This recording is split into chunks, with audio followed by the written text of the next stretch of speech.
me with it.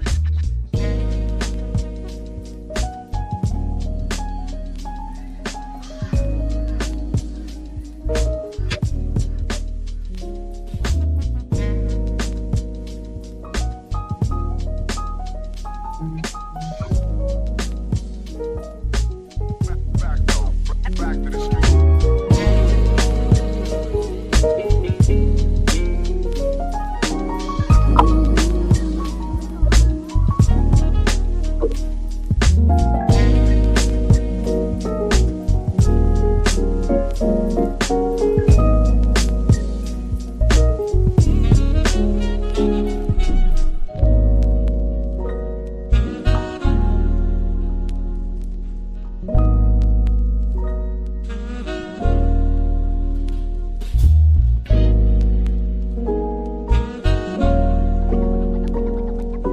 I'm gonna bomb the shit out of him. But it's political bullshit. She said he's a pussy. They're ripping the shit out of the sea. Not you. Not you. Your organization's terrible. Can you imagine if I used the F-bomb? It would be the electric chair, right? You're not gonna raise that fucking price. That there are, for immigrants on the whole, Come on, try getting it out. Try getting it out. I'll get it out. I mean, I don't know if you're going to put this on television, but you don't even know what you're talking about. Try getting it out. Go ahead. Oh, go ahead. Sure. She's shocked that I picked her. No. She's like in a state of shock. I'm not thinking, Mr. That's President. okay. I know you're not thinking. You never do. Continue to move until we get the total ban on the total initiative relative to what we're going to do with more Border Patrol and more asylum officers. President Trump? I really don't know what he said at the end of that sentence. I don't think he knows what he said either. Look.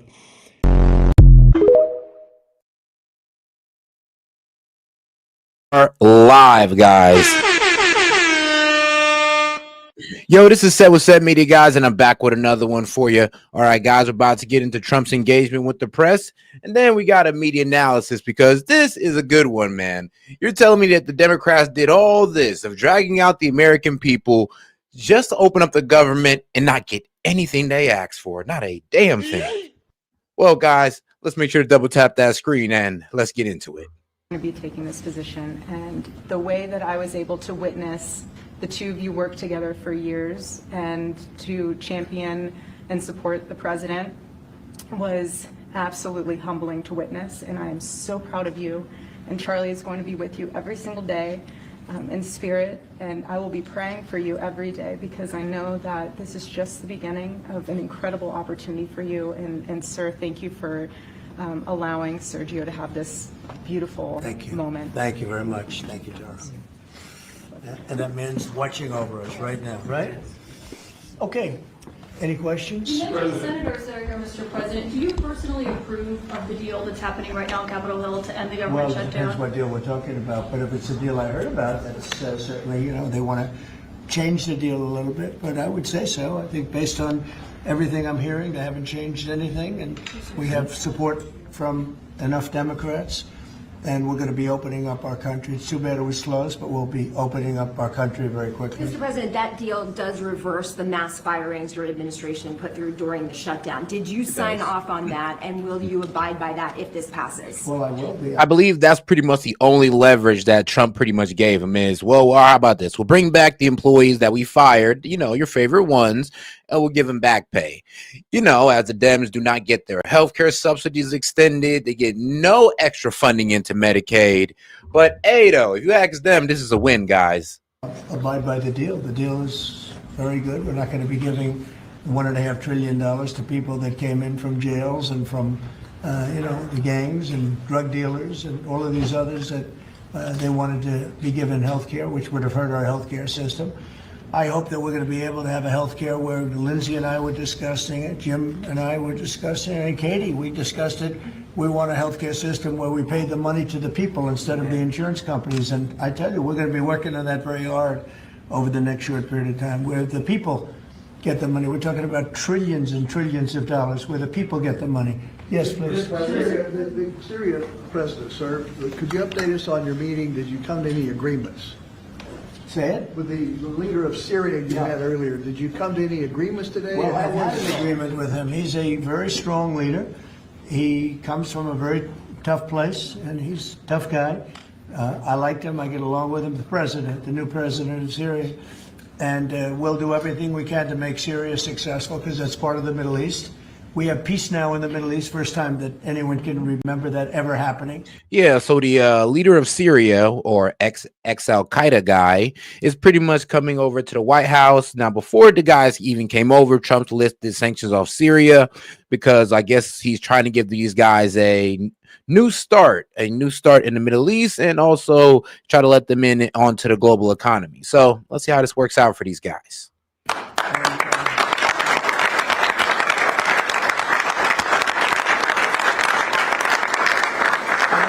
Syria is a very big part of the Middle East, very important part. If you look back at Syria for years, they had the doctors, the lawyers, they had so many of the great intellects. It's an amazing place with great people, and we want to see Syria be successful along with the rest of the Middle East. So I have confidence that he'll be able to do the job. Absolutely. How close are you to a deal on a trade deal with India? Are you Right. willing to consider lowering the current tariff rate? Well, right now the tariffs are very high on India because of the Russian oil, and they've stopped doing the Russian oil. It's been reduced very substantially. Yeah, we're going to be bringing the tariffs down.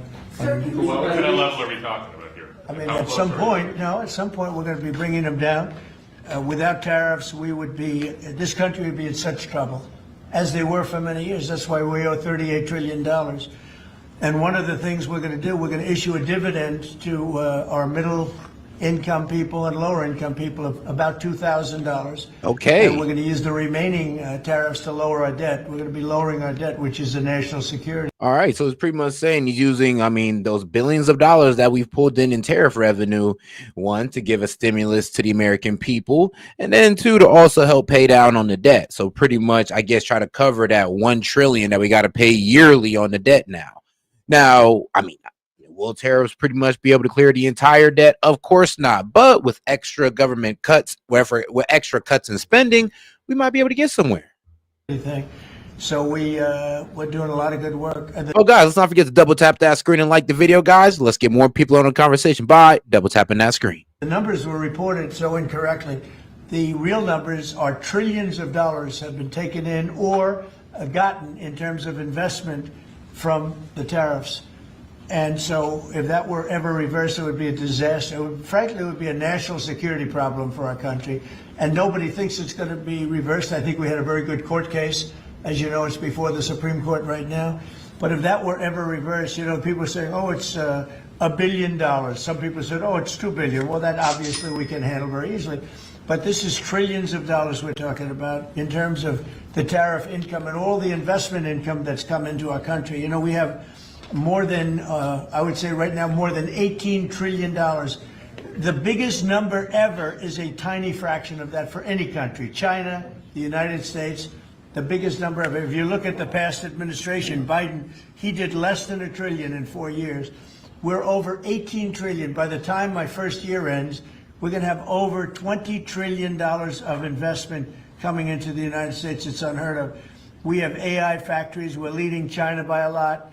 We have cars and car plants coming in by more than we've ever had built before.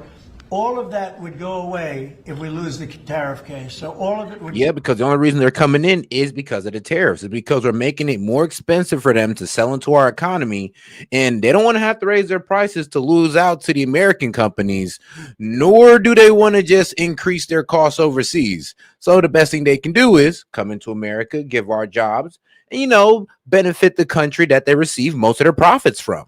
It's only fair. Go away. So they're not giving the right numbers. It would be an economic disaster. It would be a national security disaster if we lost the case in the Supreme Court. Can we ask that tariff Yes. rebate? This is an idea that you've been talking about for months. This is going to directly and positively impact millions of Americans. Why was this important for you to do, and when can Americans expect that rebate? So I've been talking about it for a long time, the dividend to people that, have suffered under the Biden administration. So Biden had the highest inflation in history. and we now are at a very low point. We're going to be hitting 1.5% pretty soon. So we're at a low point, and he was a high point. We did that.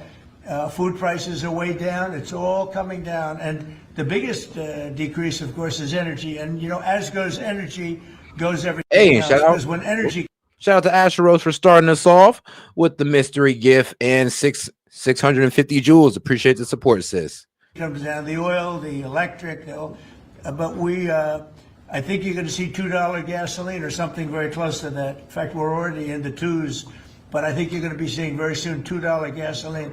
That's like the equivalent of a massive tax cut. But in addition to that, the great big beautiful bill gives you a very, very big tax cut.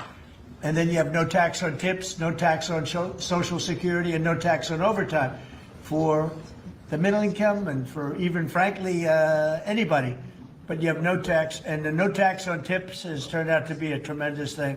But when you think no tax on tips, no tax on overtime, and no tax on Social Security for our seniors, it's the great big beautiful bill, which has been mischaracterized. But now people they don't want to talk about it because it's so good, the enemy, because it's so good for everybody. It's the greatest piece of legislation ever passed in the history of our country in terms of size.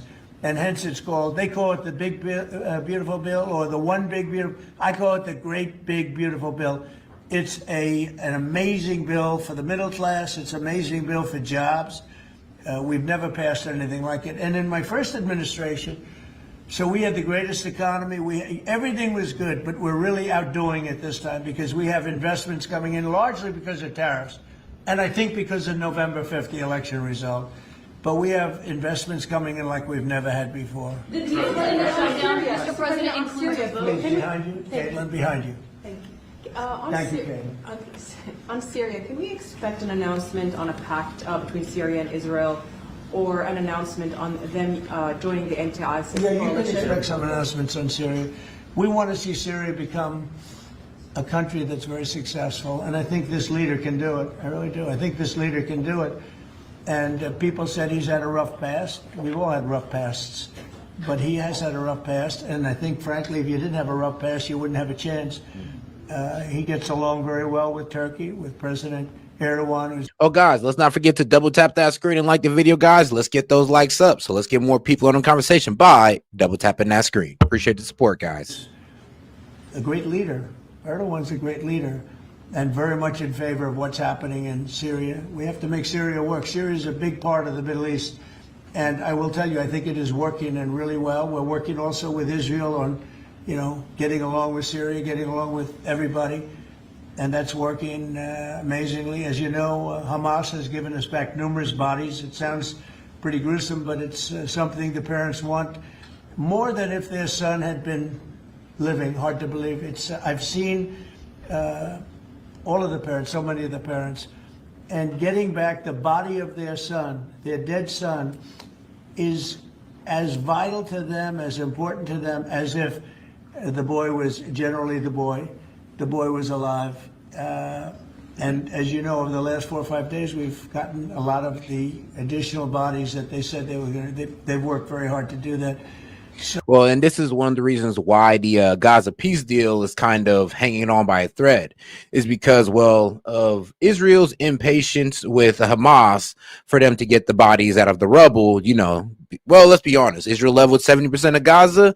Now they want, the Hamas to go ahead and get up under that rubble and get about the dead hostages. That's a problem. Hamas requested that they need heavy machinery, and Israel has provided that. So we'll see what comes of that. But since they did start doing, since they started bringing the bulldozers, the death toll from Gaza had jumped up from 63,000 to 69,000. So we have peace in the Middle East. It's a great thing, and nobody's ever seen anything quite like it. Actually, I'm meeting with the Syrian Trade talks president with today, Switzerland. Mr. You posted President. last week about your talks with Switzerland. We're reporting that you're near a deal that would lower their rate to With 50%. Switzerland? Yeah. We're working on a deal to get their tariffs a little bit lower because, 15% is what we're hearing. no, I haven't said any number, but we're going to be working on something to help Switzerland along. We hit Switzerland very hard. We want Switzerland to remain successful, and, we're a part of Switzerland in the sense that they've been a very good ally.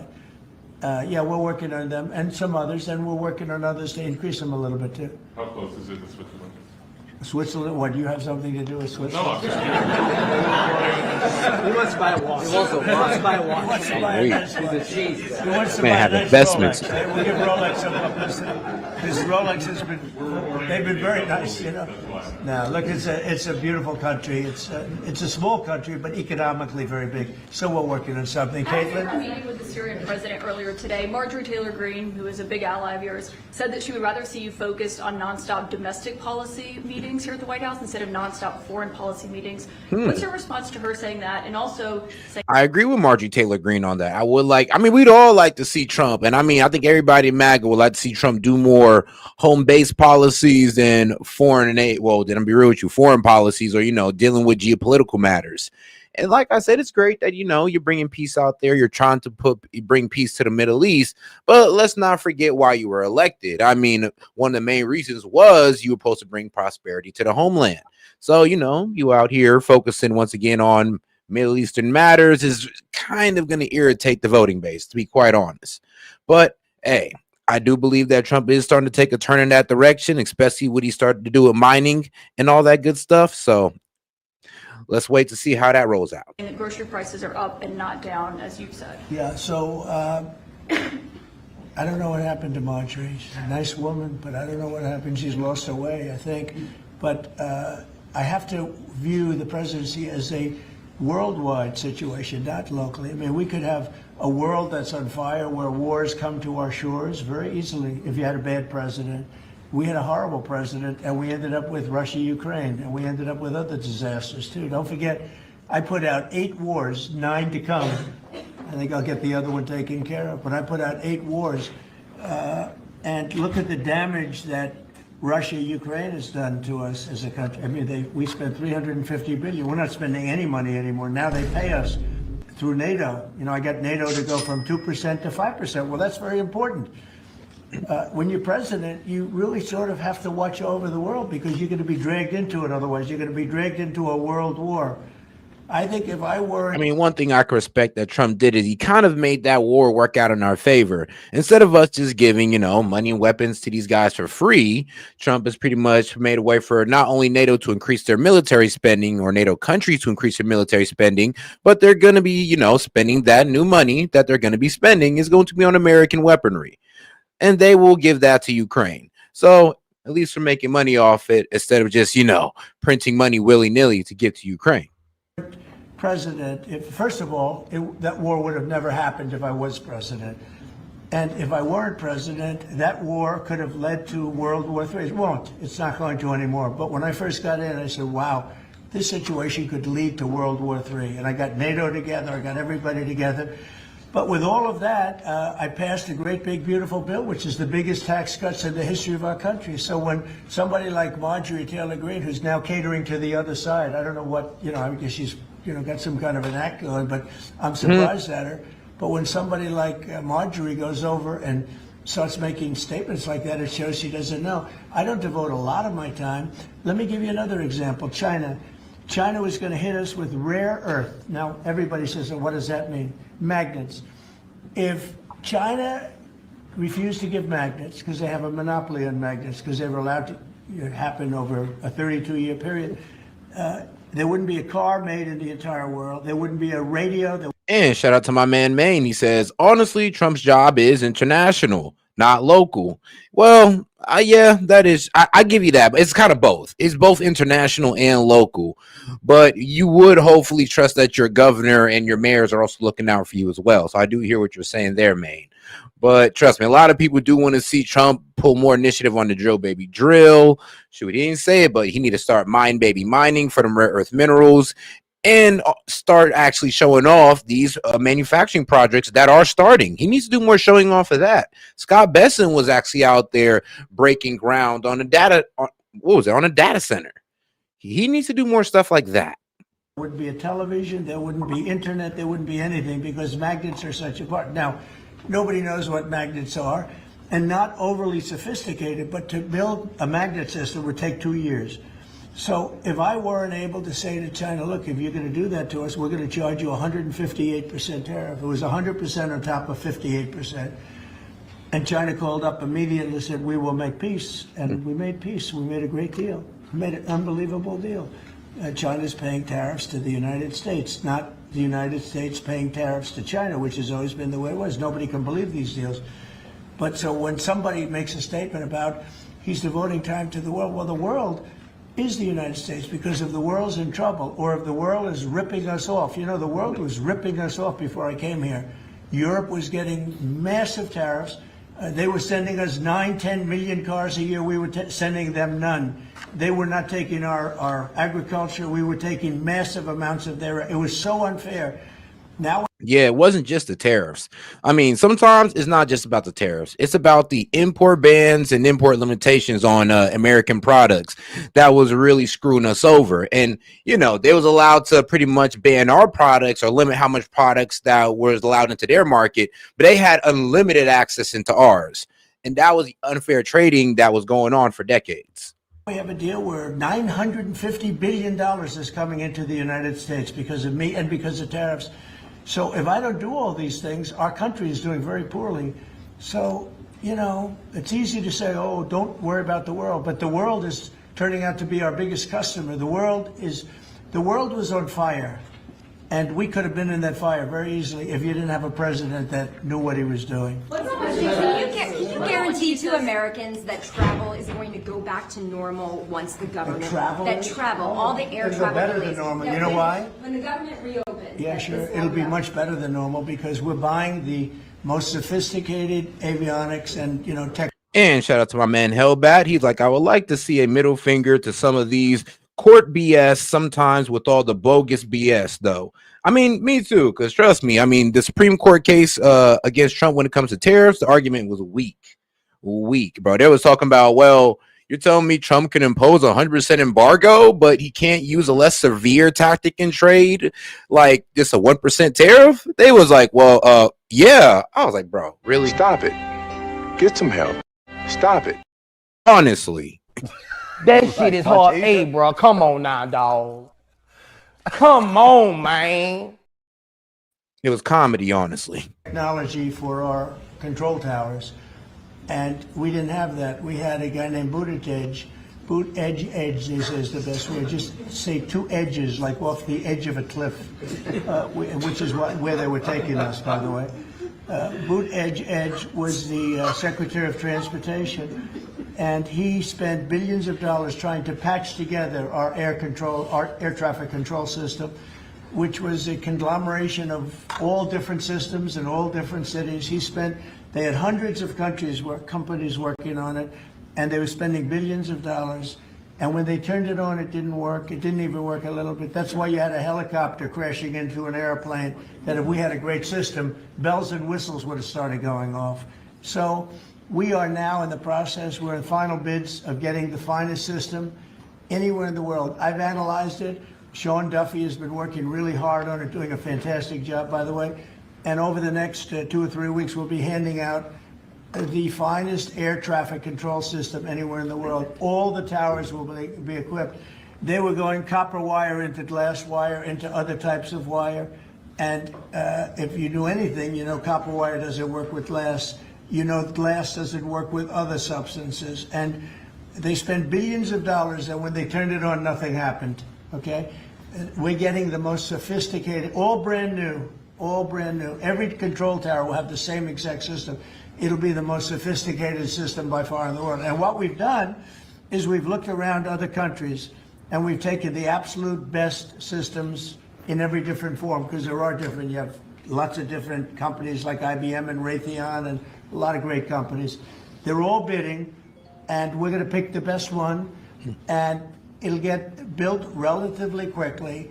And we are going to have the greatest air traffic control system anywhere in the world. Thank you very much, everyone. Most likely including AI, you know, Trump probably want to include that in there. But let's go to these little clips of the Trump interview that's going to come out on Fox with Laura Ingraham, I believe. So let's go ahead and get right into it. Back now with more of my exclusive sit-down with President Trump. He reacted to all the attacks on the ballroom construction. I also asked him a very important question about his faith. Michelle Obama. I'm sorry, but the Dems losing it about the ballroom is probably the funniest thing I've seen this year that they've done. I mean, they've done a lot of ridiculous things, but losing their mind over a ballroom is absolutely hilarious. It ain't trying to say it's the taxpayer money while not knowing that it's literally being it's literally being funded by donations by big corporations. So yeah, I mean, you guys should be happy about that. Had something to say about the ballroom and the new ballroom. During an event to promote her new book, she said, when we talk about the East Wing, it's the heart of the work. And to denigrate it, to tear it down, to pretend like it doesn't matter, it's a reflection of how you think of that role. Why is she wrong? Well, first of all, the East Wing was a beautiful little tiny structure that was built many years ago that was renovated and expanded and disbanded and columns ripped out, and it had nothing to do with the original building. It was a poor, sad sight, and I could have built the ballroom around it, but it would not have been. We're building one of the greatest ballrooms in the world. By the way, zero money spent by the government, zero. The East Wing is being spent by private donors. Oh, guys, do me a favor and double tap that screen and like the video, guys. Let's get more people in on the conversation by double tapping that screen. Appreciate the support. We got about 700 of y'all in here. And it's a $250, $300 million building. It's going to be the most beautiful anywhere in the world. It'll be a large, beautiful, you know, they had an event the other day. They could hold, with tables, they could hold 79 people.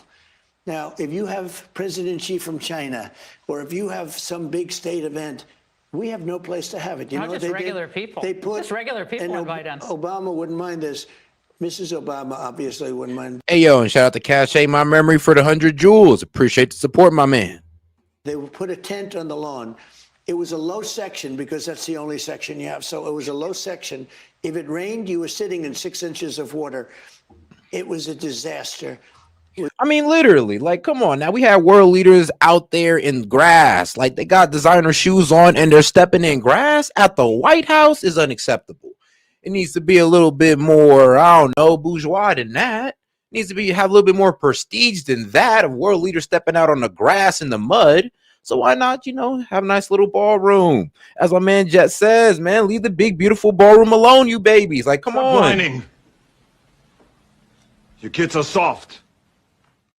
Be so soft. We're going to have the best ballroom anywhere in the world. And I built a lot of them. You know that. You know a lot of them. This will be one of the greatest ballrooms in the There world. was a report that Melania didn't love this idea. Is that Well, true? she loved her little tiny office. But you know what? She's very smart. In about one day, if you would ask her now, she says it's great. But just so you understand, the East Wing sounds good, right? It sounds good. But the East Wing, that building was renovated 20 times, including adding a floor to the top, which was terrible. It was out of common brick, little tiny windows. It looked like hell. It had nothing to do with the original building.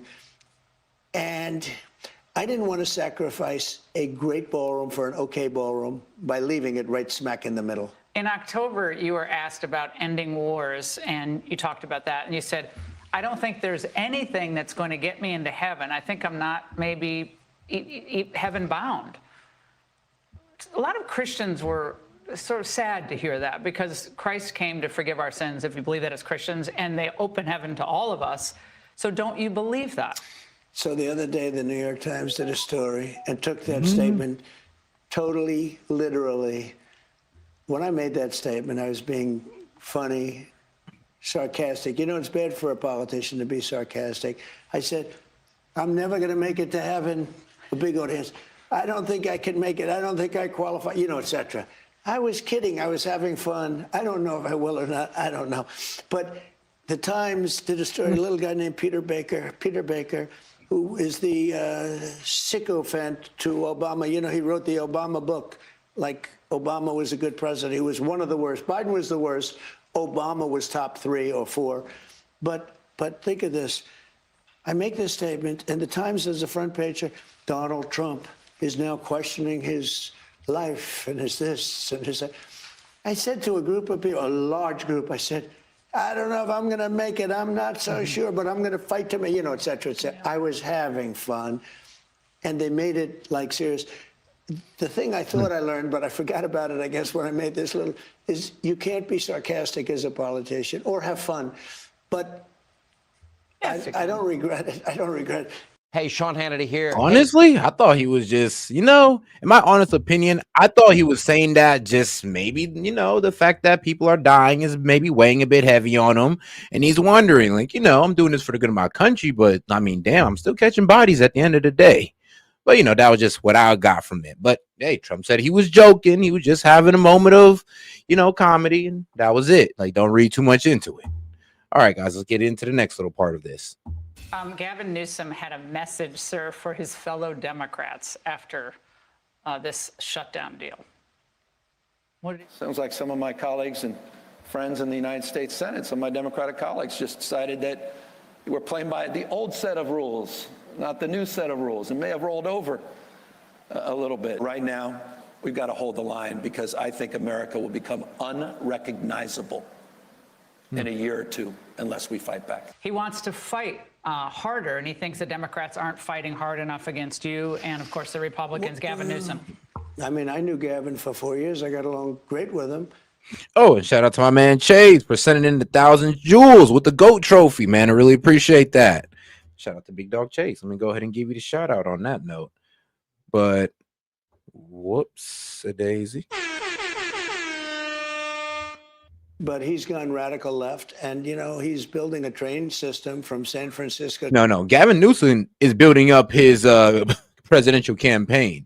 He says he's not going to run, but trust me, Gavin Newsom is going to run. He actually might just be the best candidate. Well, I would say he's the most popular candidate, not the best candidate, as far as policies, but the most popular.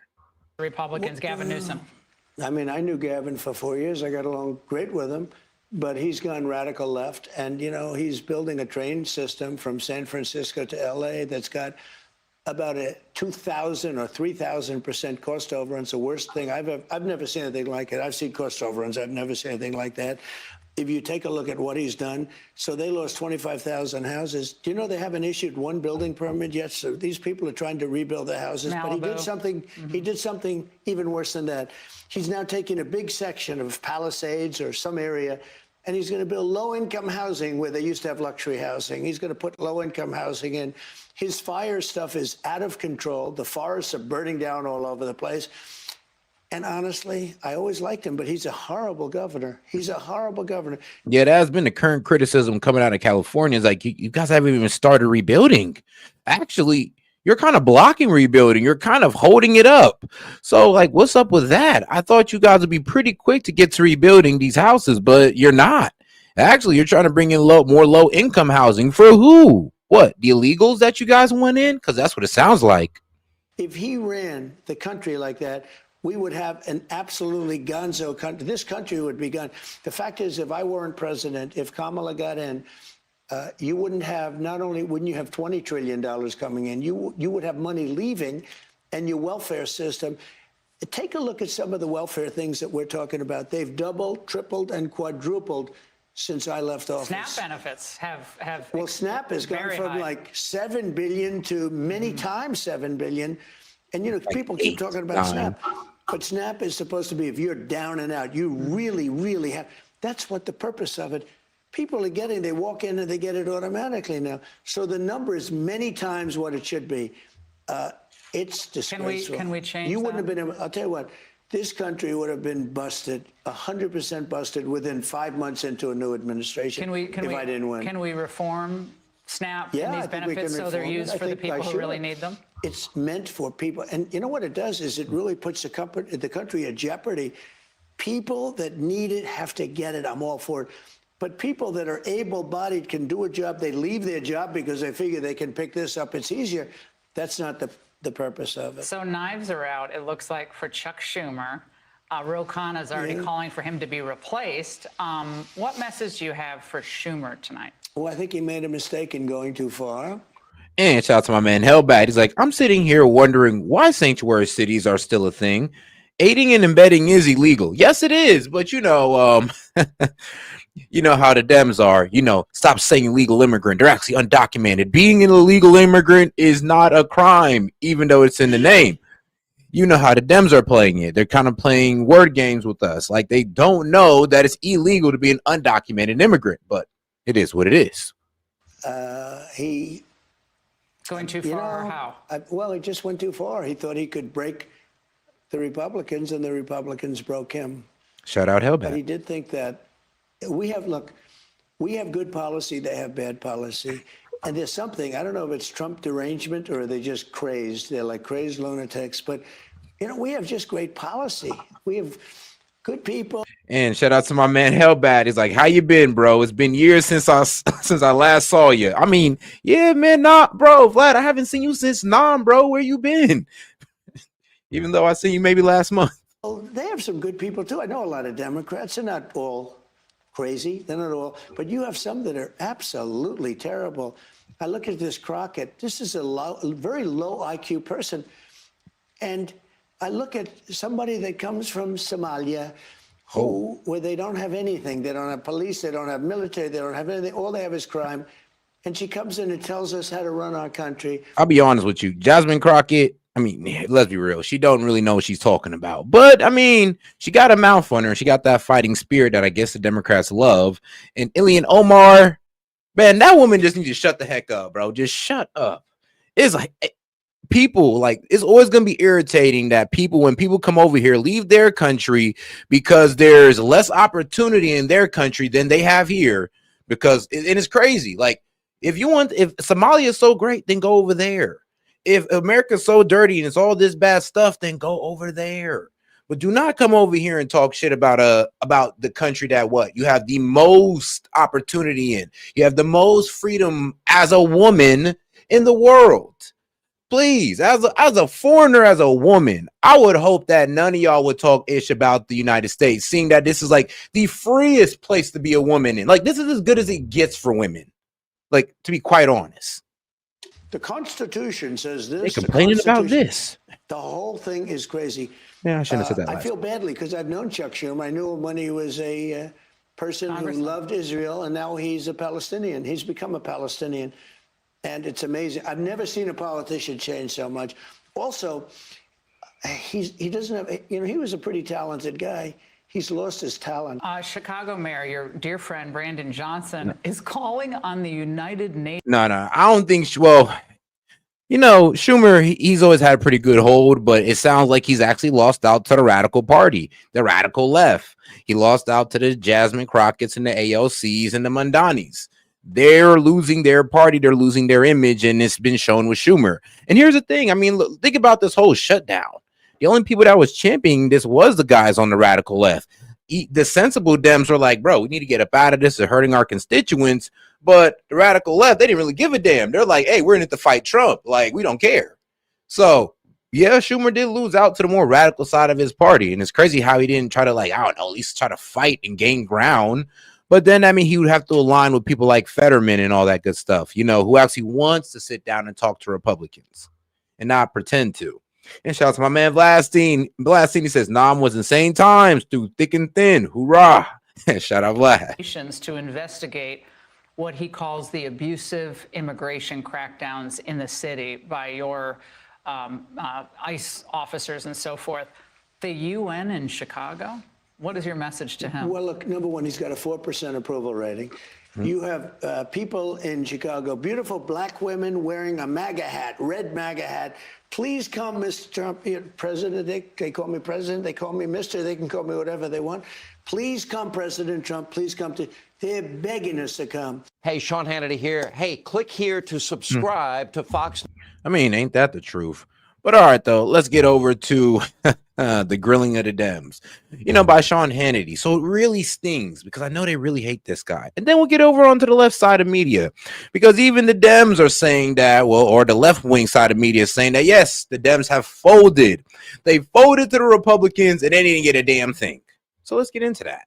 Public humiliation inside the Democratic. Oh, guys, let's not forget to double tap that screen and like the video, guys. Let's get more people in the conversation by double tapping that screen and liking the video. Party. It's never been this bad. After 40 days, 40 nights of nothing but political grandstanding, a handful of Democrats finally agreeing to end their own party's filibuster, thankfully clearing the way for an end to the longest government shutdown in history. Now, we will check in with Pennsylvania Senator John Fetterman. He will join us. Lindsey Graham will join us. Again, we're still awaiting final passage. Our good friend Stephen A. Smith has a very important message for his fellow Democrats about this shutdown, and he does blame them. And what do Democrats have to show for all of this? There is now an all-out political civil war that has broken out within their ranks, which we will get to in detail. But we do begin with the single most pointless shutdown in American history. Democrats closed your government for nearly 6 weeks. Federal workers went without pay. And look at your screen. Food assistance programs went dry. In fact, 42 million Americans went without SNAP assistance. Meanwhile, you see what's happening at our nation's airports. The FAA forced to cut back flights all over the country. As a result, there were more than 10,000 flight delays in the past 24 hours alone. But that's not all. More than 5,300 flights have been canceled. This is very real pain felt by Americans far and wide, coast to coast, the longest shutdown, as I said, in history. Take a look. 40 days. I don't really care what your political persuasion is, but you should really call your senator. Because I'll tell you, this is costing the airlines millions of dollars. Wow. And just think of 30 airplanes with one engine running. And it's going to take us at least 90 minutes to take off. Damn. So it's frustrating. It's really frustrating for me. Oh, there must have been a really good 90 minutes. Dog, that mean I could have been late to my flight, bro. That's what I'd have said. I've been like, God damn it, I could have been late and still made it. It took y'all 90 minutes to take off. Like, oh man, yeah. Well, I'm glad it's starting to end. You know, if Congress comes through and, end the shutdown, then we're in good standing. But if not, then, well, we'll be right back where we started. But shout out to Hellbat. He's like, I noticed a lack of a certain Aussie accent. Man, wait, who, me? reason for Democrats shutting down the government, right? Your government, and causing so much pain, right? After all, Chuck Schumer has been against government shutdown since forever. His entire career, he was against them. Here's a reminder. What if I persuaded my caucus to say I'm going to shut the government down? I'm going to not pay our bills unless I get my way. It's a politics of idiocy, of confrontation, of paralysis. It's sort of like this. Someone goes into your house, takes your wife and children hostage, and then says, let's negotiate over the price of your house. You know, we could do the same thing on immigration. We believe strongly in immigration reform. We could say we're shutting down the government. We're not going to raise the debt ceiling until you pass immigration reform. It would be governmental chaos. Speaker McCarthy needs to stop letting the MAGA radicals drive his decisions and do the obvious and sensible thing. Follow the Senate's lead and pass a bipartisan CR to prevent this reckless shutdown. We do not want to let a Trump temper tantrum govern our policies or cause the shutdown of a government which everyone on both sides of the aisles knows is the wrong idea. Wow, times have changed. Now, this is what I mean, here's the thing. I agreed with Schumer even when even when the Republicans shut the government down. I'm like, well, damn, this isn't the way to do it. I mean, because you guys want something, you guys can negotiate. You don't got to shut the government down and damn near hold the people hostage. Now that the shoe's on the other foot and Democrats doing it, they want to sit here and try to point blame at the Republicans while they vote no on the CR, which is basically voting no to benefits, no to military pay, no to federal worker pay. But, hey, it's the Republicans' fault, right? Even though we're the ones voting no on it. Crazy work right there. Crazy work. Schumer sounds like when asked about working with President Trump to reopen the government. Take a look. So now we're in a government shutdown. And you may be asking yourself, how the hell did we get here? Donald Trump and the Republican Party are hell-bent on taking health care away from 60 million people, closing community clinics, rural hospitals, nursing homes, all so they can keep giving tax breaks to their billionaire friends. It's a disgrace. So Democrats have 3 words for this. No way. It's literally life or death. We will not let Republicans blow up our health care system. So just what are the extraordinary circumstances? Because, you know, for him to chuck to a 180 after having one position his entire career and cause the suffering of millions of Americans through this government shutdown, well, according to top Democrats, it was all about, quote, political leverage. They said it out loud. Take a look. And the White House, frankly, this is our only moment of leverage. And although a very unpleasant tool to use, it's gotten us focused on An unpleasant tool for who? Not y'all. Y'all still get paid. You know, y'all donors still pay you. Lobbyists still paying y'all. Y'all good. It's the American people who suffered. So I'm just like, you guys literally use the American people as leverage, and you trying to gaslight the American people as if you're not using them as leverage? It's diabolical. But hey, so there was a lot of people who fell for it. So I mean, it worked in a way. It definitely worked. I mean, you literally got. I mean. Bro, it's almost as crazy because it's like the Dems literally had the American people at gunpoint, holding them hostage, looking at the Republicans going like, give us the goddamn healthcare subsidies. The Republicans are damn near telling them like, come on, man, just give back the government, just give back the Americans, let them get their benefits so we could just talk about this. They're like, no. It's either we're going to sink the Americans or you guys give us healthcare subsidies. And it's crazy as the Americans sit there and blame the Republicans who's trying to get them out of this hostage situation, blaming them for the reason that they're being kidnapped right now, even though they're being held at gunpoint by the Democrats. It's like the wildest thing I've just been experiencing over this past 40 days. Lessons do you think the Democrats should learn from this shutdown saga? Well, or observing, honestly. Well, the country loses a lot of money when they do this, and Oh, and shout out to my man Maine. He says, we forget we didn't want socialized healthcare. I mean, ain't that the truth?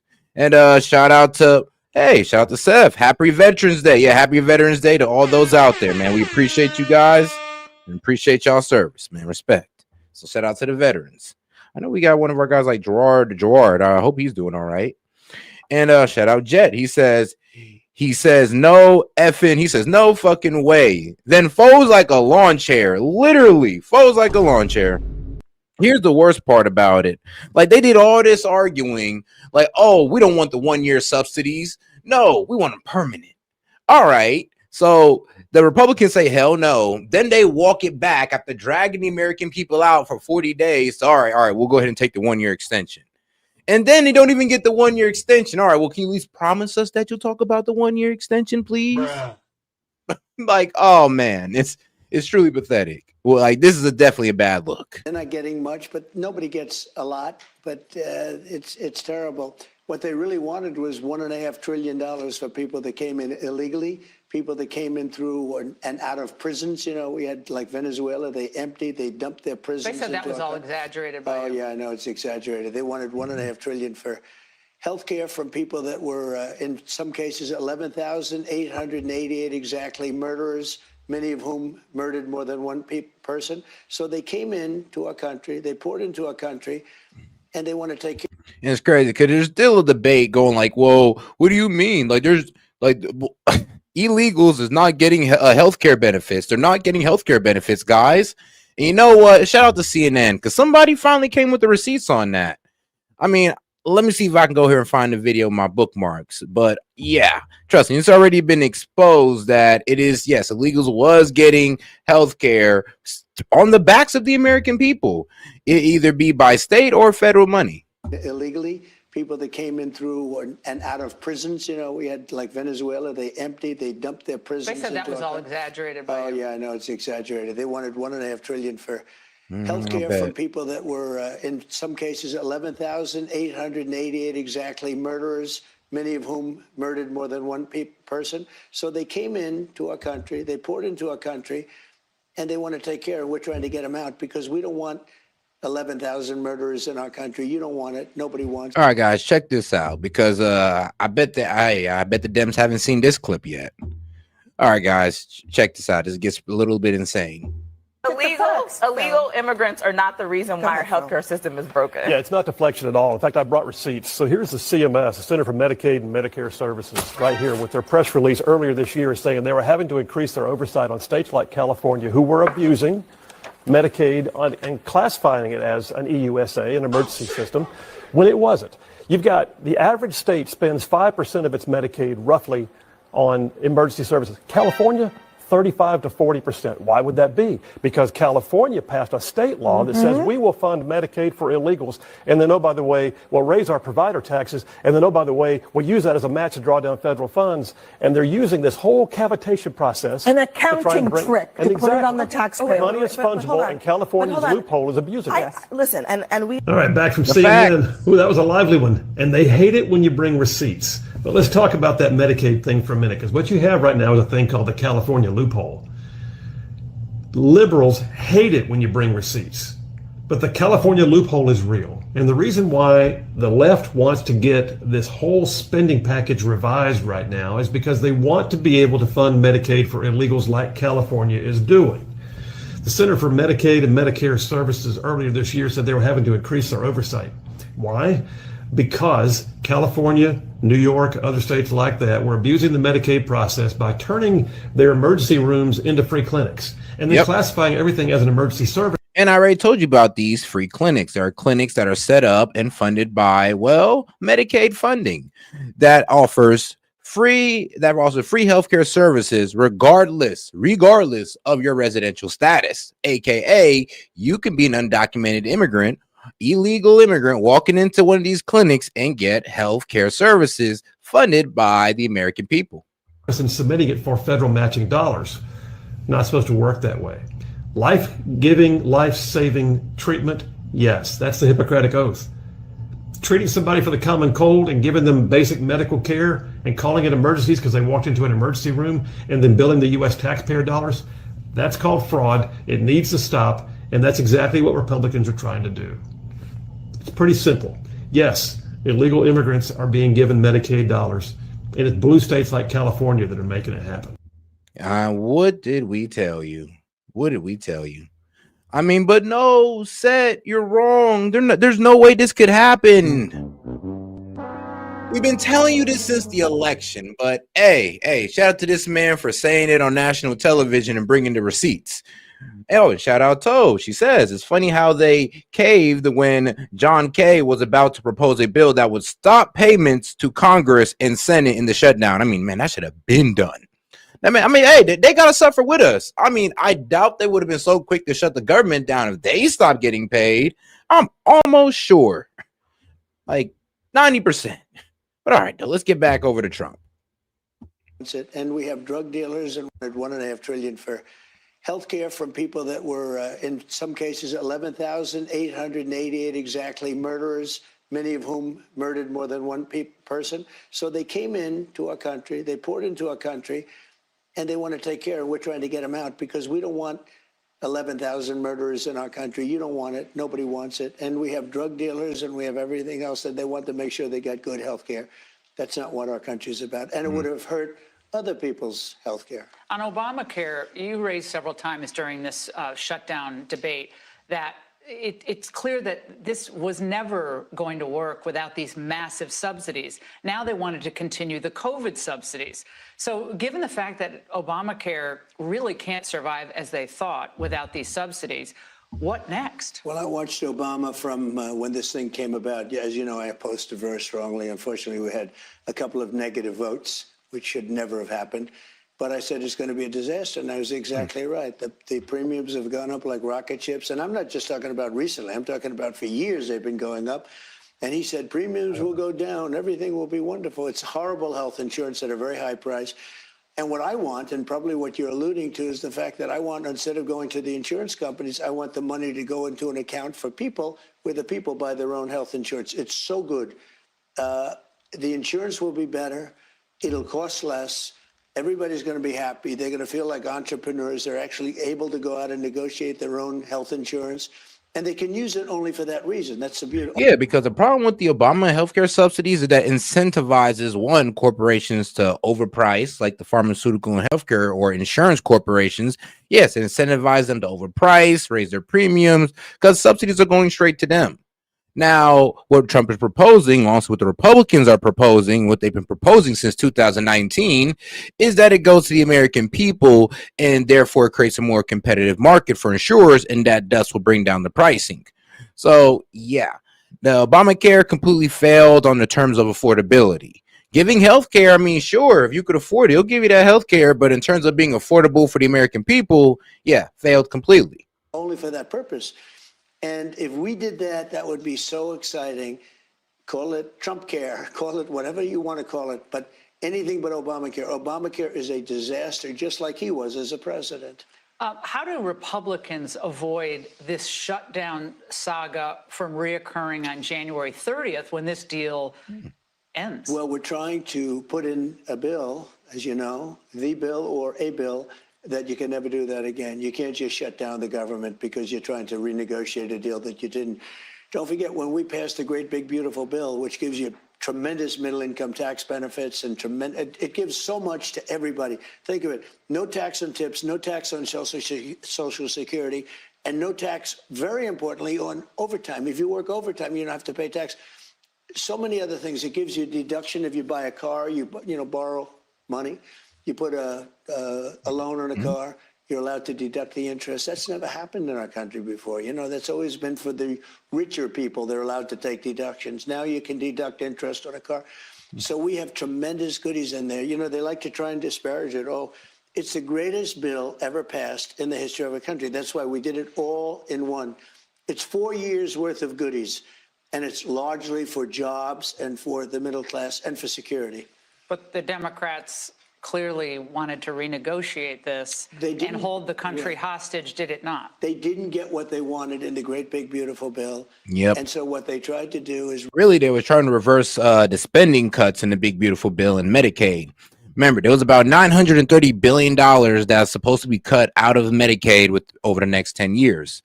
The liberals or the Democrats, they wanted to put that back in. They wanted to reverse those spending cuts, almost as if Trump never even made the cuts at all, almost as if the big beautiful bill just didn't exist. So yeah, they were trying to stop Trump's main agenda of cutting spending in that key area, because yes, it did need to be cut. And to be honest with you, a lot of the cuts were necessary because there's a lot of fraud in Medicaid. Renegotiate it at a time where they hold the country hostage. One of the big problems for the country I encountered on Saturday coming back from Florida to D.C. with the airports. So hours delayed, thousands of flight cancellations that are continuing this week. Yeah. You put out a Truth Social post earlier today where you blasted the air traffic controllers who had not shown up for work and offered potentially a bonus of $10,000 for those who have worked despite the shutdown. Okay. Are you worried that given the fact that we have a deficit of air traffic controllers still, I know we're trying to change that, that might be a difficult No, we don't position? have much of a deficit, and we have a lot of people want the job. But I was not happy when I saw all these people, oh, we have to, look, life is not so easy for anybody. Our country's never done better. We should not have had people leaving their jobs. And what I basically did is say the ones that stayed, of which there were a lot of them, I'm sending them a $10,000 bonus. Where's that money coming from? I don't know. I'll get it from someplace. I always get the money from someplace regardless. It doesn't matter. I do a lot of bonuses for people because it's really something that, it's like the American way when you think about it.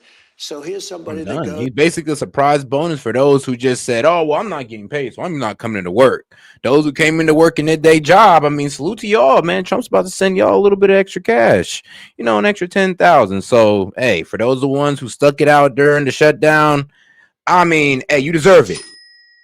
Ain't no hate here.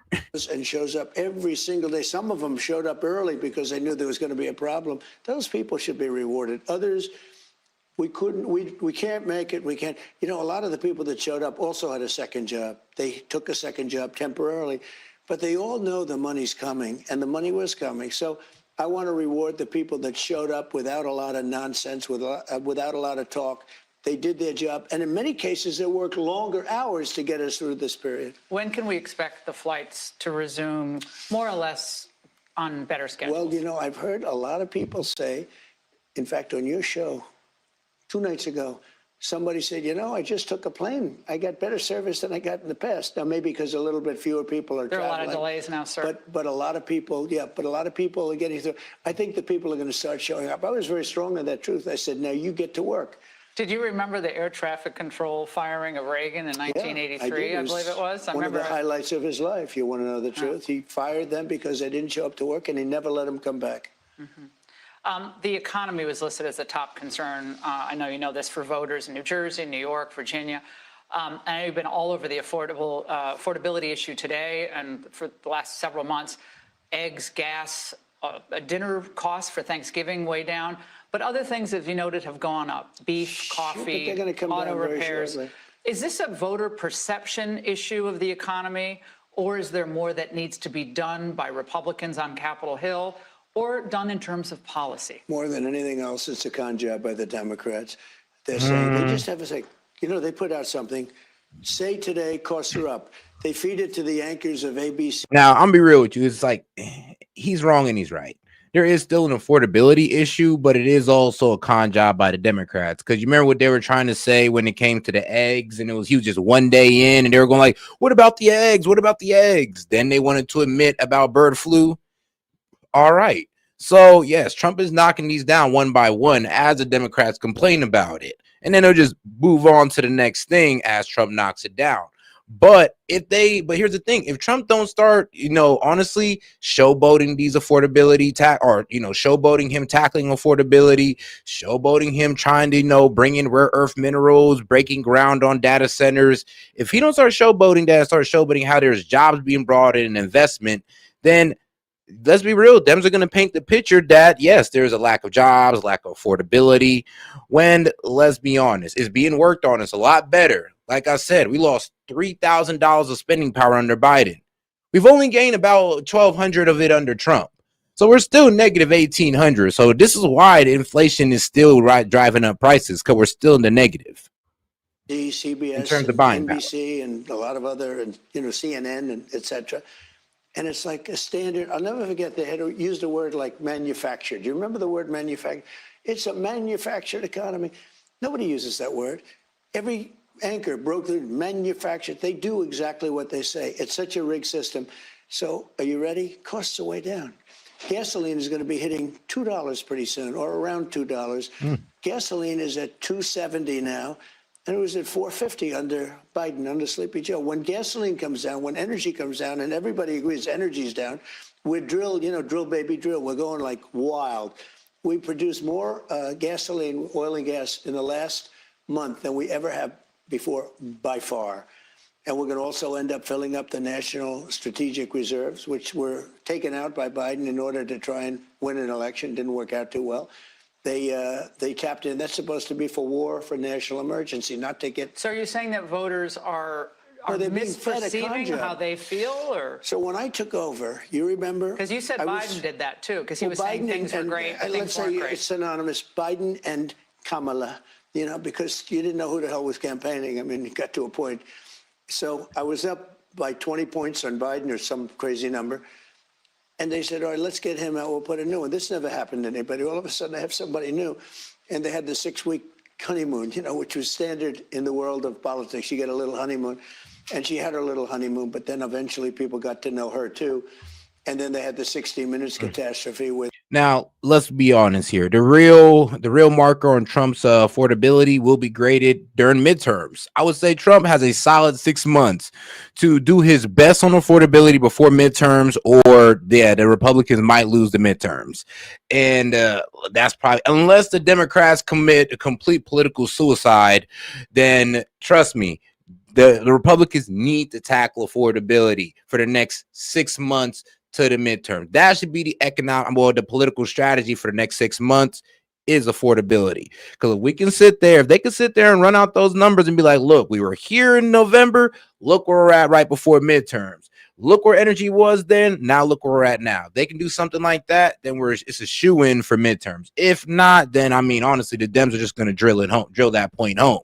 And they'll be, it'd be in their best interest to do so. They, changed her answer. Yeah, I ain't gonna be mad at Housing him. costs are still out of reach. And another thing that your administration is trying to tackle, many Americans, the average age of first-time home buyers are now up to age 40, which is sad.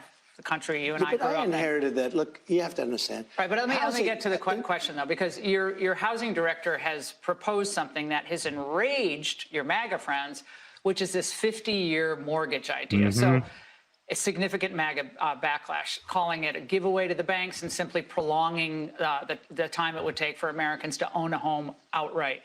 Is that really a good idea? It's not even a big deal. I mean, you go from 40 to 50. But it's like I don't know, it is like a kind of a quick fix in a way, because the 40-year mortgage expands and you're paying less. But let's be real though, you're mostly paying on interest on principal, and unless that is an investment property to where you can like catch up on those payments and reduce that 50-year, like let's say you got 50-year payments but you're paying it like you're on a 30-year, then that could work out for you. It could, especially if you're renting it out and all that good stuff.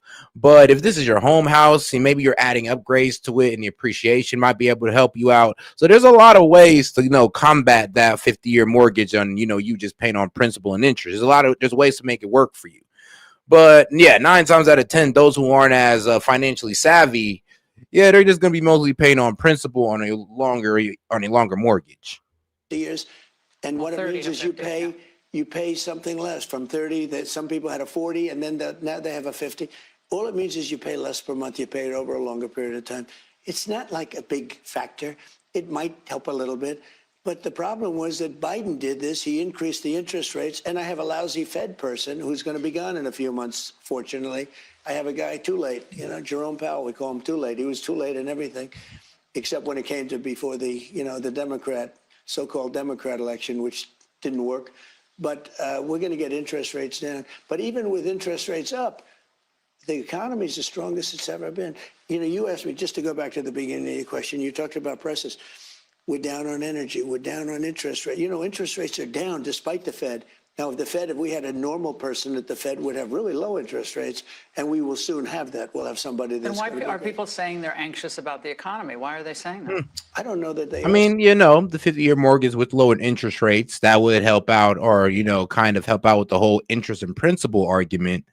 But here's the problem. If it's not really something you're using that as an investment, then it's not really going to work for you. If you're just trying to, be your basic homeowner with a mortgage, that 50 years is not going to really help you out. I mean, Jesus, you might be able to pass it down to your kids, and that is not something you want to pass down to your kids, a 50-year mortgage.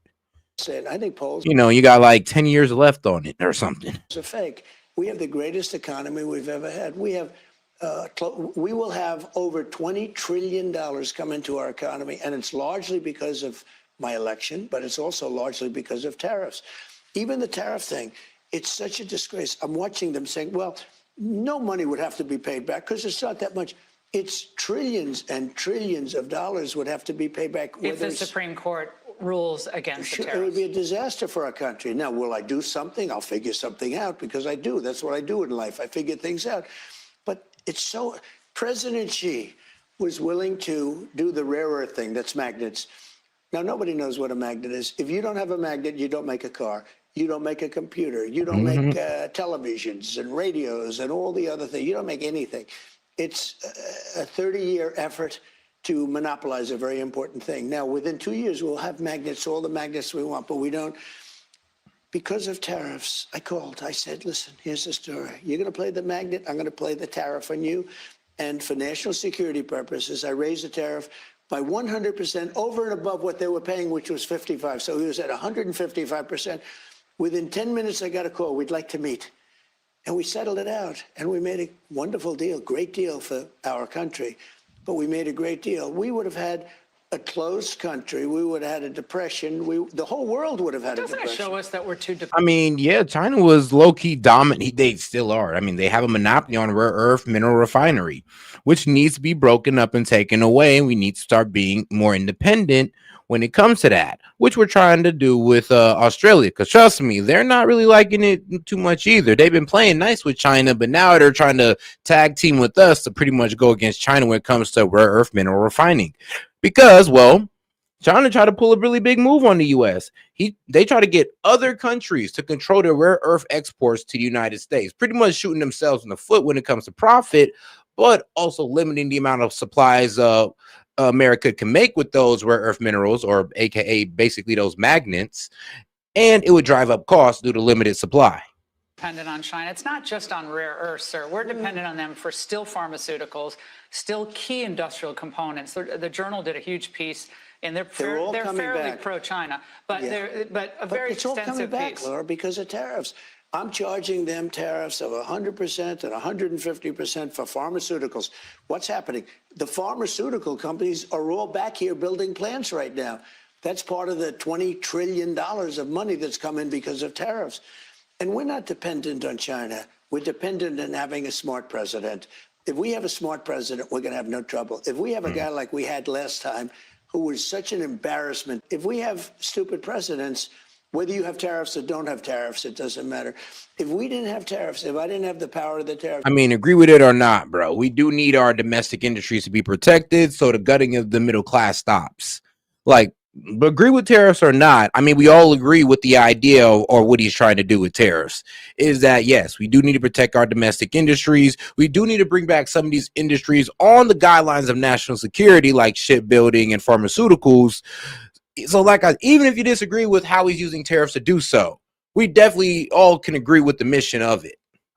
Right now, we would have a country or at least that wouldn't be making cars, wouldn't be making anything. A new detailed report on CNN, of all places, documents China's expansion of 60% of its missile. And believe it or not, because most liberals, I mean, even the liberals even I talk to, they have no problem with the sector Pacific tariffs. Liberals, most of them, well, the ones I talk to, have no problems with the sector Pacific tariffs, like the ones on semiconductors, pharmaceuticals. They're okay with that. What they didn't like was the blanket tariffs on the world. And that's, in my personal opinion, that's because they didn't understand the strategy of it. I mean, even if I explain the strategy of it, they still might disagree. But the strategy of it was to make sure that China didn't have another country to go to and export their products without a tariff on it. You know, just export it to places like Vietnam and relabel it and get it right into America, tariff-free. Facilities. It's staggering, bigger than anyone had ever thought, more robust growth. And over the weekend, the new Japanese prime minister, who I know you like a lot, Kaiichi, called the Taiwan situation extremely severe in its phase, and that they may consider any move on Taiwan by China to be a national survival crisis for Japan. Now, that gets better, a Chinese diplomat today said in a social media post that she, the prime minister of Japan, should be beheaded for her comments. Damn. These are not our friends, sir, are they, in China? No. Well, I mean, no, they're not. Actually, every time we try to make a deal with China, they find a way to come out of it. They try to find a way to weasel their way out of it. I mean, we try to do something with them in tariffs in Trump's first term. What did they do? Start going behind our backs or, you know, transporting to other countries. I mean, we try to go out and, you know, de-escalate and work out a trade deal. What they do? They go behind our backs and send letters to other countries telling them to try to sabotage our economy. These people can't be trusted. I'm not talking about Chinese people as a whole. I'm talking about the CCP. They cannot be trusted, not one bit.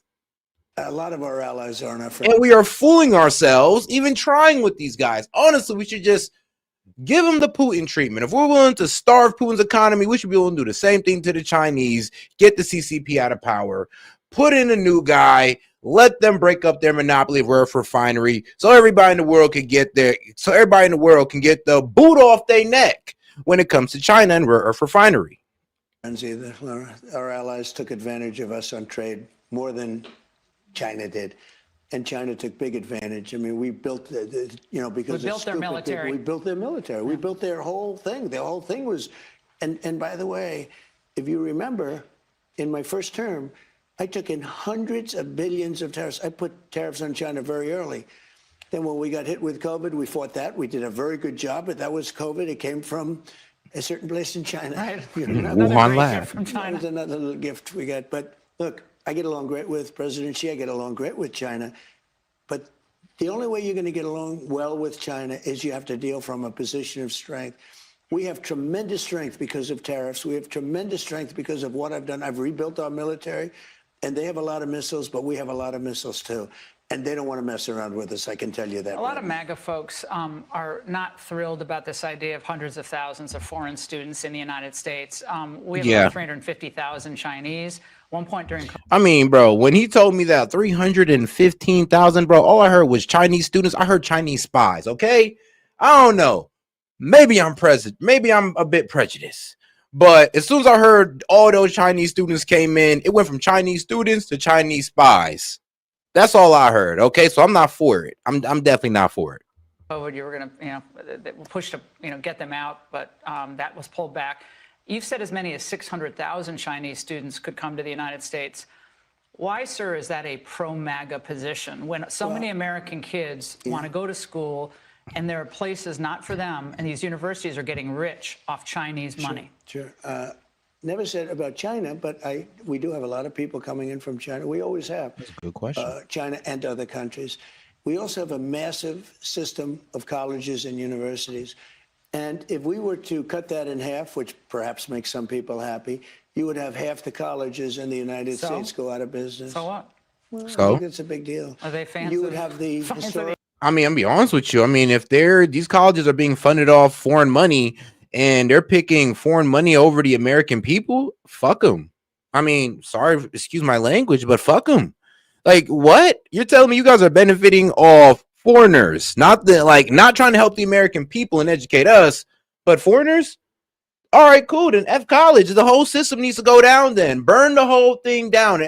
All it does is put people in debt and make condescending jackasses, okay?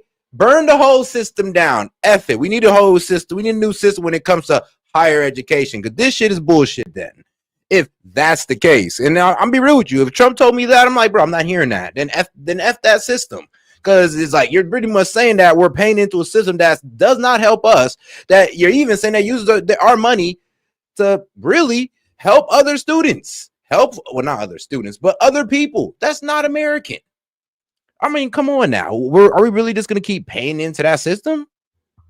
I mean, there got to be something else. United States? Yeah, but you would have, as you know, historically, black colleges and universities would all be out of business. You would have a system of colleges and universities. So we're dependent on China to keep our university system going? But I think it's good to have, I actually think it's good to have outside. Trump, bro, I'm be honest with you, dog. Like, just like with Vivek, I just cannot agree with it. End all the H-1B visas. Start giving our American scholars a chance and stop telling them, oh, well, we got this Asian and Indian kid here that we just brought out from overseas to do your job for you. So good luck, man. I'm like, bro, kiss my ass. I'm not trying, bro. The American people is tired of hearing that shit. We're not going for it no more. So I love how the lady's giving that good pushback, going like, yo, what? You really sitting here saying that we need China for what? To what? Steal more of our intellectual property? To do what? Spy on us some more? To do what? Take spots away from our American students? Like, there's no positive here, dog. Not one that I can think of. Countries. Look, I want to be able to get along with the world. They're not the French. They're the Chinese. They spy on us. They steal our intellectual property. Well, do you think the French are better? Yeah. Yes. Really? Yes. I'm not so sure. We've had a lot of. Yes. Actually, yes. The Frenchies are, bro, they some bastards too, but they're way better than Chinese students. I'll be real with you. Look, the two worst is the Chinese and the Indians. The two worst ones, okay? I'm not trying to be a dick, but let's just keep them out and save those spots for American students. I mean, let's be honest here. This is bullshit. Like, this is a BS argument that Trump is making right now. Problems with the French, where we get taxed very unfairly on our technology, where, they put 25% taxes on American products. Look, assuming everyone treats us badly, because that's the way I am, but we take in trillions of dollars from students. The students pay more than double when they come in from most foreign countries. I want to see our school system thrive. But at the same time, I know you and I disagree. We're never going to agree on it, but that's okay. And it's not that I want them, but I view it as a business. We have millions and millions of people. Also, I want to get along with countries if possible. People are shocked. Remember, Hillary Clinton said, we'll be in a war. I stopped 8 wars in the last 9 months. Look, man, unless you're telling me we're about to bring these Chinese kids over to make them double agents to send them back to their country to coup that motherfucker, then I'm not hearing it. I ain't gonna lie, I'm a little pissed. Like, unless we're doing that, I'm not trying to hear it. Unless there's some greater game we're playing, I'm not trying to hear it. I don't want to be in wars. If I am in a war, we're going to win the thing fast, and it'll be violent. But you know what? I don't want to be in wars. But one thing, you don't want to cut half of the people, half of the students from all over the world that are coming into our country. I do. Destroy our entire university and college system. I don't want to do that. Then it needs to be destroyed. Like, when did it get like this? It did not start out like this. So somewhere along the way, we effed up. I don't even know when we did it, but when Trump is sitting here saying that, hey, yo, we didn't invite in all these Chinese students, but on using this foreign money, then we'd be screwed. You're pretty much telling us that our colleges are ran off foreign money? Really? It's no wonder these kids come out of here worshiping China and communism. Of course, not all makes effing sense, because without Chinese money, all of our colleges go under. I mean, okay, that's cool. Not really, but at least we know now. I wouldn't lose any. And don't forget, MAGA was my idea. MAGA was nobody else's idea. I know what MAGA wants better than anybody else. And MAGA wants to see our country thrive. Hey, Sean Hannity here. Hey, click here to subscribe to Fox News YouTube page. And all right, let's go ahead and get over to the next video here. Oh, and shout out to Tove.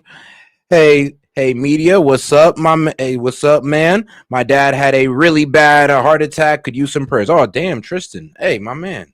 Well, I hope everything's okay, my man. Don't worry, you're in my prayers, you and your father. So shout out to my man Tristan. Make sure to keep him and his father in your prayers. But man.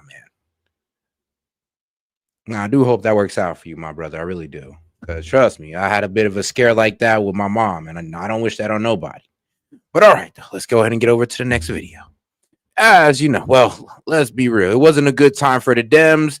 And, well, CNN is going to let us know about it a little bit more. Affordable for working class Americans, middle class Americans, and everyday Americans to be able to go see a doctor when they need one. And we'll continue to wage this fight. No matter what comes over to us from the United States Senate to the House of Representatives at some point this week. That was House Democratic Leader Hakeem Jeffries. The Speaker of the House told House members this morning that they need to start heading back to D.C. now, given that they may, of course, run into trouble as they fly back to vote this week, because the shutdown's impact on our air travel continues to worsen, as anyone who attempted to fly this weekend can tell you, following last week's FAA order to reduce domestic flights at 40 airports as of this morning. I mean, look, bro, if these flights are gonna like be a problem for Congress to get back to open up the government, put their ass on a private jet, okay? This would be the one time I'm okay with government officials getting the private jet treatment. You know, it's way better than Cash Patel using it to go see his girlfriend in concert. Commercial airlines have canceled more than 5,000 flights that were scheduled from yesterday through this Wednesday. Around 10% of scheduled flights were canceled yesterday, making it the fourth worst day for cancellations this year. Today, reports of staffing issues at air traffic control facilities have gone up to at least 36, causing widespread delays. Even if the shutdown is resolved this week, we should note, experts say to expect residual impacts on travel, with Thanksgiving, of course, right around the corner. But let's start right now, our show on Capitol Hill with the Speaker of the House, Mike Johnson. Speaker Johnson, thanks for being here. We appreciate it. So every Republican in the House, every single one, which doesn't happen very often, voted for the clean government funding bill on September 19th. Will they all vote for this compromise, do you think? I believe they will. The long national nightmare is almost coming to an end now, the beginning of the end, as I said this morning in my press conference. It was long overdue, and the irony is, Jake, it really was a shutdown about nothing. I mean, what we're voting on is effectively exactly what we offered them several weeks back. We've added some appropriations bills now, which we're in favor of because it's getting us back to the regular order.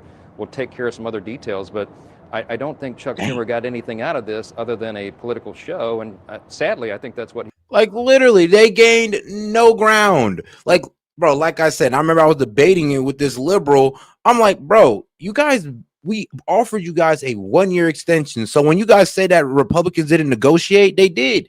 They offered a 1-year extension of the Obamacare subsidies. You guys said no. And it was probably the Republicans' mistake because they gave ground and tried to offer you guys something. You said no. We gave y'all an inch. Y'all try to take a mile. Yeah, try to say, all right, now we want permanent Obamacare subsidies. Then they tell you hell no. And then any other things you guys said after that, they continue with the hell no. And now you guys go all the way back to the original request. Well, can we just get that 1-year extension, please? And they told you no still. And now you guys are with the, well, can we at least just talk about it? Can you at least just give us a pinky promise that you'll talk about it? I mean, like I said, it's the most pathetic performance like right now. He was after the whole time. So a source on today's House GOP conference call said that you told members that you're hoping for a Wednesday House vote to reopen the government. The shutdown, air travel chaos, obviously, is a, you know, dang. You can't predict that. It's a challenge. And shout out to my man Tristan. He says, let's see here. He says, and I lost my job as well because I had to rush to a different state. So it's really tough, man. Hey, man, I got you my prayers. Don't worry, big dog. You'll be good, bro. You'll be good, man. Just go ahead and well, man to man, you know we got to do, dog. We take that ish to the chin. We keep it pushing, and we got it to clock right back into life. No matter how much it hurts, no matter how much our chest aches, our chest tightens up in the morning, we got to get right back to it. You know, we got people depending on us. So, hey, man, I believe in you. So go ahead and get up out there. Challenge for us, for sure. I'd like to vote tonight after the Senate is done, but it takes everybody a while to get back. We have people come from the West Coast. We have a member flying in from Guam, so he has 20 hours just to get to the West Coast and then get here. So we've got to get everybody back. We're praying that they can make it through the chaos that all the other American people have been made to suffer through because of this needless political show that the Democrats have been engaging in. But you'll wait until you have the votes before you have the vote. We need to get everybody back. I mean, everybody in both parties, and I've told them to start the travel earlier today. So I expect and hope that we'll have everybody here. So the Senate bill is setting a date for a Senate vote on extending the Obamacare subsidies, which are set to expire at the end of the year. You have not committed to a separate House vote on the issue. 13 of your most vulnerable members, as you know, wrote a letter to you saying that after the shutdown, quote, we should immediately turn focus to the growing crisis of healthcare affordability and the looming expiration of the Enhanced Affordable Care Act premium tax credits. While we did not create this crisis, we now have both the responsibility and the opportunity to address it. That's 13 members. Are you going to listen to them? Yeah, I've been in contact with those members and all of our members throughout the entire ordeal that we've been going through. This is a very important point. We were always open to sitting down to negotiate and talk through how to reduce healthcare costs. It's a crisis for the American people. The cost have skyrocketed. It's the Democrats who put us into this scenario. Like literally, they wanted to keep funding a failing system. The Obamacare healthcare subsidies was supposed to help make healthcare more affordable for the American citizen. It didn't. It did not whatsoever. If anything, it drove up costs, and it's still driving up costs. So that's why the Republicans weren't too keen on keeping it going, because they're like, well, we need a reform here, because apparently these subsidies, they're going to the wrong place. And because they're going to the insurance companies, the insurance companies are taking advantage of it and charging higher premiums. This need to get sent to the people to promote competition so these insurance companies will bring it down. That was the Republicans' argument, but the Dems weren't trying to hear nothing, no parts of it. They just wanted continuous reckless spending into a failing system. Remember, they're the ones that created the ACA. We call it the Unaffordable Care Act, which that's exactly what's been yielded. Since 2010, since they put it into law, premiums have skyrocketed. Some estimates 60% overall, and they're continuing to go up. Well, premiums were skyrocketing before Obamacare, too. Not at this pace, and the problem is now it's becoming completely unaffordable for more and more people. The Democrat solution is to subsidize the broken system. We would like to go in and look at the root causes of why those costs are so high, and we've been doing that. It's not just talking points. We have had laws signed into law, this Congress, that have begun to chip away at that. There's a lot more yet to do, but we've got to build consensus between the parties. It should be bipartisan. We're looking forward to that. That's a long-term. I mean, now from what I've been hearing, the debates on Medicaid in the Congress and the Senate, that the debates on this saying Obamacare's reached a point where it would have been cheaper to just stick to the original plan, to stick to the original healthcare plan before Obamacare. It has gotten that bad to where they're going like, now that we're looking at it 15 years down the line, It would have been cheaper to stick with the original plan. They're finally admitting it. Well, the Dems are. Some of the Dems are. Most of them are still delusional. But the Republicans, they're kind of having the biggest I told you so moment right now. Issue, though, what you're talking about, you're not going to be able to solve this issue of skyrocketing premiums, not just in Obamacare, for everything. Well, premiums are going up in Obamacare, yes. They're also going up for people not in Obamacare, for like me and you. Well, there's short-term solutions and longer-term solutions. Right, You're so- right. It's very complicated. But on the short-term issue of the people who with the subsidies, and that's going to expire at the end of the year, will you have a vote on the issue as your 13 Republicans, frontline Republicans, people that you're the speaker because of them? Yes. They're in districts that are vulnerable. Sure. Will you have a vote so they can vote? The very people that you were citing in the letter believe we have to have real reforms. So what I'm committed to, and I have all along, this has never changed, is a deliberative process that we do in the House. We have a very small margin. Majorities, whomever has the majority now in this era is going to have a small margin, and so it requires the involvement of a lot of members. See, the problem that I had with Chuck Schumer and Hakeem Jeffries is Leader Schumer was insisting that I go into a back room, Leader Thune and I go into a back room with he and Jeffries and do a four corners agreement to fix this. It's not possible. It was never appropriate to do that on a short-term funding measure. We needed the month of October, November, December to work through this. And ironically, because of his shenanigans, they've now taken all that time off the clock. So we have a lot more important work to do in a shorter time period. Congressman Don Bacon, who's retiring of Nebraska, he's been working with Congressman Tom Suozzi, a moderate Democrat from New York. They're about this exact issue, about reforms on these subsidies, means testing, having the payments directly go to the insurance companies instead of to the businesses than the insurance companies. Is that something you're willing to let come up for a vote? That's one of many ideas that are on the table. The problem is when you're subsidizing insurance companies, they just jack the rates up even higher. I mean, we've been seeing this over and over and over. So the solution is, to get at the root causes. I'll give you an example. In the big, beautiful bill, the Working Families Tax Cut, we had the Medicaid reforms. So as we've discussed many times, what we did was we went in to eliminate the fraud, waste, and abuse and drive down the cost. The CBO, the Congressional Budget Office, evaluated that and said, you know what, that's right, it will achieve that. It'll save $185 billion for taxpayers because you got ineligible enrollees off the system. We need to do that same thing across the board through health. I mean, but that's what they want, though. They love the ineligible enrollees. They love the illegal immigrants that's getting the care. They love that. I mean, here's proof that they love it. They even say it straight to our face. I mean, they're honest people.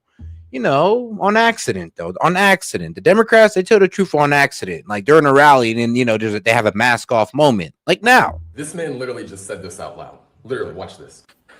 Now more than ever, we're short of workers. We have a population that is not reproducing it on its own with the same level that it used to. The only way we're going to have a great future in America is if we welcome and embrace immigrants, the dreamers, and all of them, because our ultimate goal is to help the dreamers, but get a path to citizenship for all 11. So, did you hear what Schumer said? He says, hey, F working on affordability, the thing we've been bitching about Trump on. No.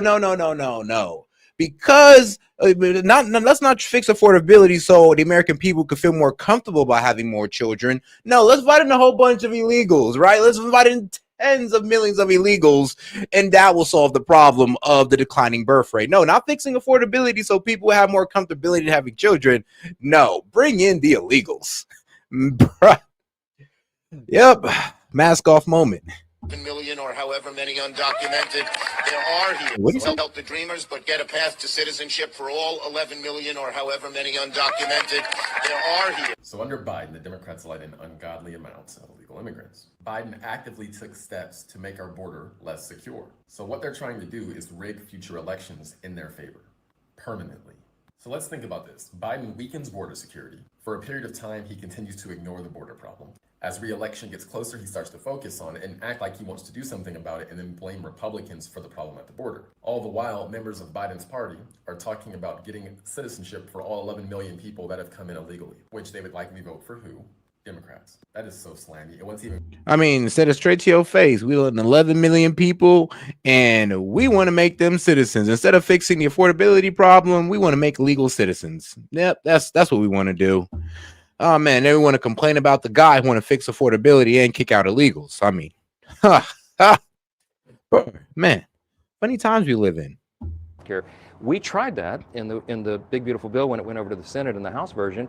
We included a cost sharing reduction program that would have reduced premiums 12.7% overall on average nationwide. Yeah. The Democrats fought in the Senate to take it out of the bill. So there are a lot of ideas that we'd like to bring back to the table because that will actually solve the problem and not just subsidize insurance companies. So you're not committing to bringing up a bill that deals with the Obamacare subsidies before they expire? I'm not committing to it or not committing to it. What I'm saying is that we do a deliberative process. That's the way this always works, and we have to have time to do that, and we will in a bipartisan fashion. If something passes the Senate, it would only pass on a bipartisan basis. Yeah. Would you bring it up? Well, the bill that's going to pass To, the Senate? no, to extend the subsidies, that later vote. I can't commit to anything that hasn't even passed through the Senate yet. I mean, I've never done that. I'm very consistent. I've been Speaker for over 2 years, and one of the reasons I've held the gavel is because I don't go out and predetermine outcomes. It's a member-driven institution, as it should be, and I'm really insistent about that. We got to get back to regular order, and that's what we're doing here. President Trump today on Truth Social said that air traffic controllers should get back to work. He said he's going to recommend a $10,000 bonus for any controllers who took no time off. And he said, well, anyone who doesn't show up will be substantially docked. He then went on to say, quote, for those that did nothing but complain and took time off, even though everyone knew they would be paid in full shortly into the future, I am not happy with you, all caps. Now, as the Transportation Secretary Sean Duffy has said to me on my show and to plenty of other people, these air traffic controllers, some of them called into work and said they couldn't come in because they had to take a job as an Uber Eats driver or a Lyft driver just to put gas in their car so they could get to work the next day. Yeah. Do you think the president realizes this? I think he does. I spent some time yesterday talking to my good friend Sean Duffy, who's a former colleague, now the Secretary of Transportation, and I was with the president last night. We have a lot of sympathy for the people who have, at great personal sacrifice, gone to the towers, gone to work, and done their job. The president wants to reward that, and that I appreciate that sentiment. It would take an act of Congress, I'm sure, to make that happen, but it's the right idea. But he says, I am not happy with you, all caps. I mean, well, look, on an individual basis, there may be some people that abuse the program, but I mean, it wasn't just air traffic controllers, of course. I mean, we asked Border Patrol agents, TSA agents, and many other categories of federal employees, including all the employees that keep this place in operation. Right, Capitol Hill police officers, right? All of them, the ones that are protecting us right now. I mean, they've been working without pay, and so we have great sympathy for them. We'd like to reward that any way we can. It's a patriotic duty that they filled for their country. When the House returns, so I guess presumably Wednesday, if your prayers come true Wednesday, Yes. When are you going to swear in Congresswoman-elect Adelita Grijalva of Arizona, who was elected way back in September? Yeah, just as I promised, as soon as we get back to legislative session. So, I mean, before we have this vote that we're talking about, she'll be administered the oath. That's After the House gavel's in, but before the vote? Right, yeah, sure, as soon as we get started, yeah. And then she has said that she is going to be the 218th vote to force the discharge petition to release the Epstein files, et cetera, et cetera. She has the right. I mean, that's immaterial to us. It's now a moot point, by the way. The Oversight Committee has been delving in deeply to the Epstein investigation, and they've released 43,000 pages of the Epstein files. More 33. Subpoenas are being complied with. By the way, the latest batch was the Epstein estate files that is not even considered in the discharge petition, was never mentioned. But that was a treasure trove of information, and they released his personal logs, his flight logs, his financial records, and even his daily calendar. So there's plenty of oversight. All of that information is going to be released to the public. The only thing they're redacting, Jake, is the names of the innocent victims. Sure. And we insisted upon that, and everybody of common sense understands why that is. Of course, the survivors. Speaker Rick Johnson, thank you so much. Really appreciate your time. I hope the government... All right, man. Now let's go over to one of my favorite senators personally, just because I like his accent. And he's a pretty funny guy. You know what? Shout out to this little clip. It must suck to be that dumb. Goat's milk latte drinking, avocado toast eating. Life is hard, but it's harder when you're stupid. I don't know why we have to give money to countries that hate us. They should be able to hate us for free. They can kiss my ass. Somebody at the White House has been smoking the devil's lettuce, okay? The spending porn on pet projects. It's just chock full of spending porn. There's an enormous amount of spending porn. You hate cops just because they're cops? The next time you get in trouble, call a crackhead. Next time you get in trouble, call a crackhead. Call a criminal. Call a meth head. As I've said about her before, I think she's the reason there are directions on a shampoo bottle. Clowns to the left of me, jokers to the right. Republicans aren't perfect, but the other side is crazy. These people are about 10 exits past normal. My Democratic friends, Brian, seem determined to find out what it's like to be a Jets fan. God created the world, but everything else is made in China.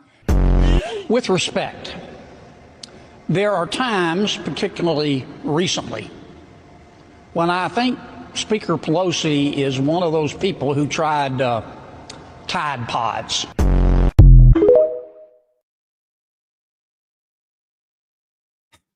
You gotta love that guy. Now, to continue this conversation is the senator from Louisiana, Senator John Kennedy. Senator, it's great to see you. Thank you for being with us here today. Why?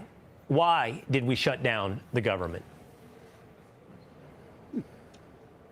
Well, I want to be careful, Will. I don't want to do anything to upset our agreement. If I did that, my colleagues would, I don't know, they'd have Katie Porter slap me to Pluto, and I couldn't blame them. Look, Senator Schumer chose to have this shutdown. And it's clear, it was clear at the time, it's clear now. He just dug up more snakes than he could kill. His demands were unreasonable.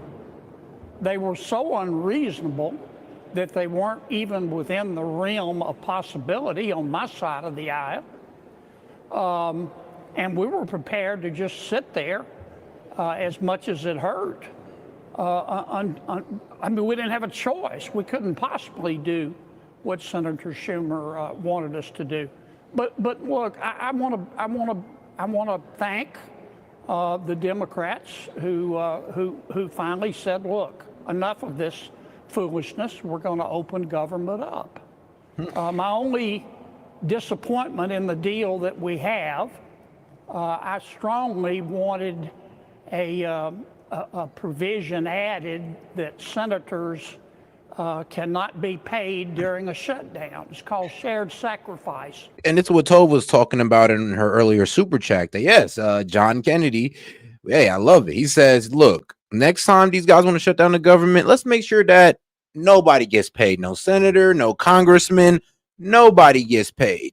Actually, shoot, I would love him to say, no, let's go a step further and let's say all their endowments must get paused too. Yes, all of their endowments that they get from whatever political pact or whatever gets paused as well. Guarantee you they won't do this BS again. Guarantee it. It's called leadership. We were getting paid, but our staff wasn't. I didn't take my salary, but our staff wasn't getting paid, and air traffic controllers and our military. I thought it was the height of hypocrisy. Now, my leadership blocked me from bringing that bill, but I'm not going to stop. I'm going to keep coming. Shared sacrifice. If I asked that same question to Democrats, Senator Kennedy, why did you shut the government down? I would undoubtedly get an answer that revolved around the extension of Obamacare subsidies, or maybe even more generically, something about the rising price of health care. Now, while I have just laid out why healthcare prices rise, there is no doubt it resonates with everyone watching, with voters. It's arguably what brought Zohran Mamdani into power as the next mayor of New York City. So what is the answer from Republicans? How can you address affordability when it comes back, apparently in about a month? How will you debate? What will you say to the voters about the rising price of healthcare? Well, here's what I'll say, Will. I'll say if we learned anything through this intergalactic freak show shutdown, we learned that Obamacare is not working. We were promised if we did it, premiums would go down and insurance would be more accessible. It's been neither. We were promised our lives would be better. Our lives are worse. We need to fix it. Just extending the status quo is like putting fresh paint on rotten wood. Now, how are we going to fix it? Well, we're going to vote on revising Obamacare exchanges here before Christmas. We need to put together a proposal that looks like somebody designed it on purpose. But longer term, to the larger issue, health care is part of affordability. What the Senate needs to do is get up off its ice-cold, lazy butt and do another reconciliation bill. We don't need support of our Democratic colleagues to do that. We can do it with all Republicans. I think we did an extraordinary job with the one big beautiful bill, but under the law we have the authority to do two more. We haven't done anything since the One Big Beautiful Bill. After the holidays, we need to get serious, and in a new reconciliation bill, we need to address the cost of food, the cost of health care. I mean, thank you. His strategy is the same thing as mine. It's like, bro, over the next 6 months, the main goal needs to be affordability. If the Trump administration do not focus on affordability, they could possibly lose the midterms. I would say it would be like 80% most likely they will lose the midterms if they do not focus on affordability. They keep focusing on geopolitical matters like, Venezuela, Syria, Israel or Israel, Gaza, Ukraine, all that good stuff. It's nice and all, but it doesn't really help us here at home. So, if it does, we ain't seeing it. So let's get into more of the affordability aspect of it. And yes, debating healthcare, trying to have some reforms in it would definitely help out Americans. Now, with this CR bill, they're giving themselves until the 30th to come up with something, or we'll be right back here at a shutdown on January 30th. The cost of housing, the cost of regulation of goods and services makes all of our goods and services cost more.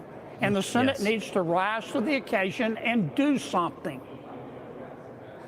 Well, there is no doubt the voters have real questions, real concerns about affordability. It'll be interesting to hear what those answers will be from Republicans. And just as a reminder to everybody watching, if it's done through reconciliation, it will only require 51 votes, not the debate we've had over the government shutdown of 60 senators in the United States Senate. Senator Kennedy, always good to see you. Thank you.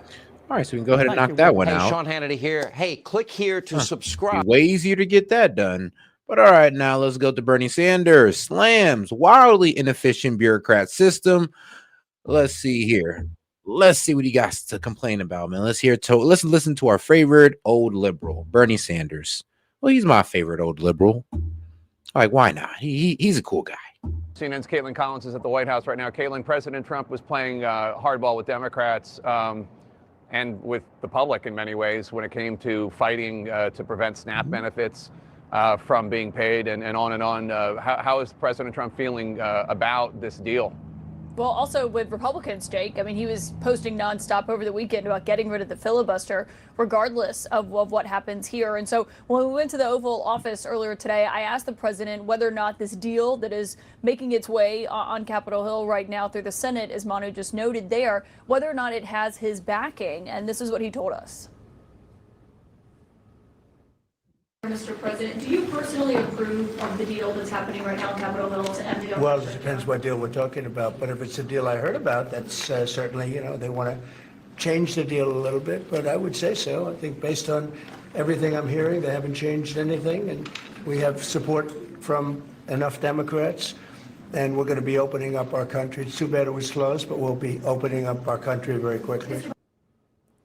Now, obviously, Jake, for the government to be fully reopened, it's got to make its way through the Senate, then go over to the House, which has not voted in nearly 2 months before it comes over here for President Trump's signature there. But he was signaling that, yes, they do have the Democrats on board for this. And Jake, as Manu noted, the Democrats are not getting their chief demand here, which is an extension of those ACA subsidies. And the president mentioned that and referenced that in the Oval Office earlier because there were 3 Republican senators standing there by. I mean, can you imagine dragging the American people on for 40 days of no benefits, no government pay, no military pay, and not even getting one thing on your list? Can you imagine being that party?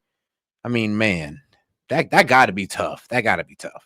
The Resolute desk, Senator Katie Britt, Jim Risch, and Lindsey Graham. And he said that Republican senators are going to be working on a health care resolution here. He said working very hard on that in a short order. But Jake, obviously there's huge questions of what that's going to look like, what any Republican plan here when it came to addressing these healthcare costs that have been rising, what that's going to look like. And this has obviously been something that has been, a long time saga ever since Donald Trump's first term in office. And so whether or not there is any solution in sight, given what the House Speaker Mike Johnson told you and what we've been hearing from Republicans, still remains to be seen as that deadline at the end of December of when these extensions and these of these subsidies expire. What's going to look like after that is anyone's guess right now.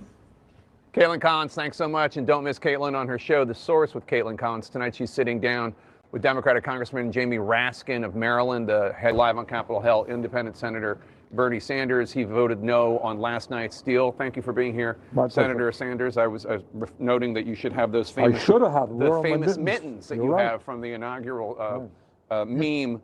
You're about to go cast your vote on the floor of the Senate. You're going to vote no. You and Democratic Senator Tammy Baldwin of Wisconsin are going to try to force a vote to extend the Obamacare subsidies. How would that happen? Very simple. Do you need 60 votes or 51? We're going to need, on this one, 60 votes. 60 votes. All right, and it is absolutely common sense. I think no sane person wants to see 20+ million people see a doubling in their health care premiums and pave the way for 15 million Americans to lose their health care through massive cuts in Medicaid.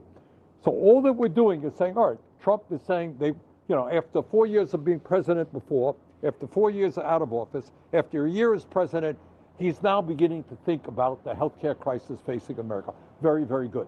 All right, why don't we just simply extend the Affordable Care Act for another year and take that year to decide what way forward for America. As you know, Jake, we are the only major country on earth not to guarantee health care to all people, despite spending twice as much per person as any other country. I happen to believe that the solution is Medicare for all, expanding Medicare to cover every man, woman, and child. It's the cost-effective way to do it. Republicans have another idea. Let's debate it. But let's address. I mean, hey, I agree with him on that one. Like, great. Go ahead and debate healthcare. Bring out both of y'all plans, and we'll see which one is better. And I mean, please give it to the American people. Let the healthcare specialists look at it. Let the economists look at it. Like, and we can all make our decision from there. We'll go ahead and let the people. I honestly think we should let the people choose. They should damn near come to us with it, and we decide if this is good or not. Or we have our favorite healthcare professionals decide if it's good or not. Because let's be real. I mean, they came to you. Let's be real. This is the same government that came with Obamacare. Look how that worked out. So if you guys are gonna, negotiate healthcare, can you guys please, roll out your proposals to us before just passing it and we getting screwed like we did last time? It's the fair thing to do. Hey, shout out to my man Devilish Fish. Appreciate the support. He says, "You the man, my guy. Love your channel." Hey, I appreciate that, my man, and shout out to all the supporters. And then shout out to my man Jet. He says, "Poor Dems taking L's like porn stars take D." God damn. Well, damn. Oh, definitely killed him with that one. Crisis in healthcare. So there are 48 Democrats. Do I have that number right? 47. 47 Democrats. I mean, you'll need 13 Republicans. Right.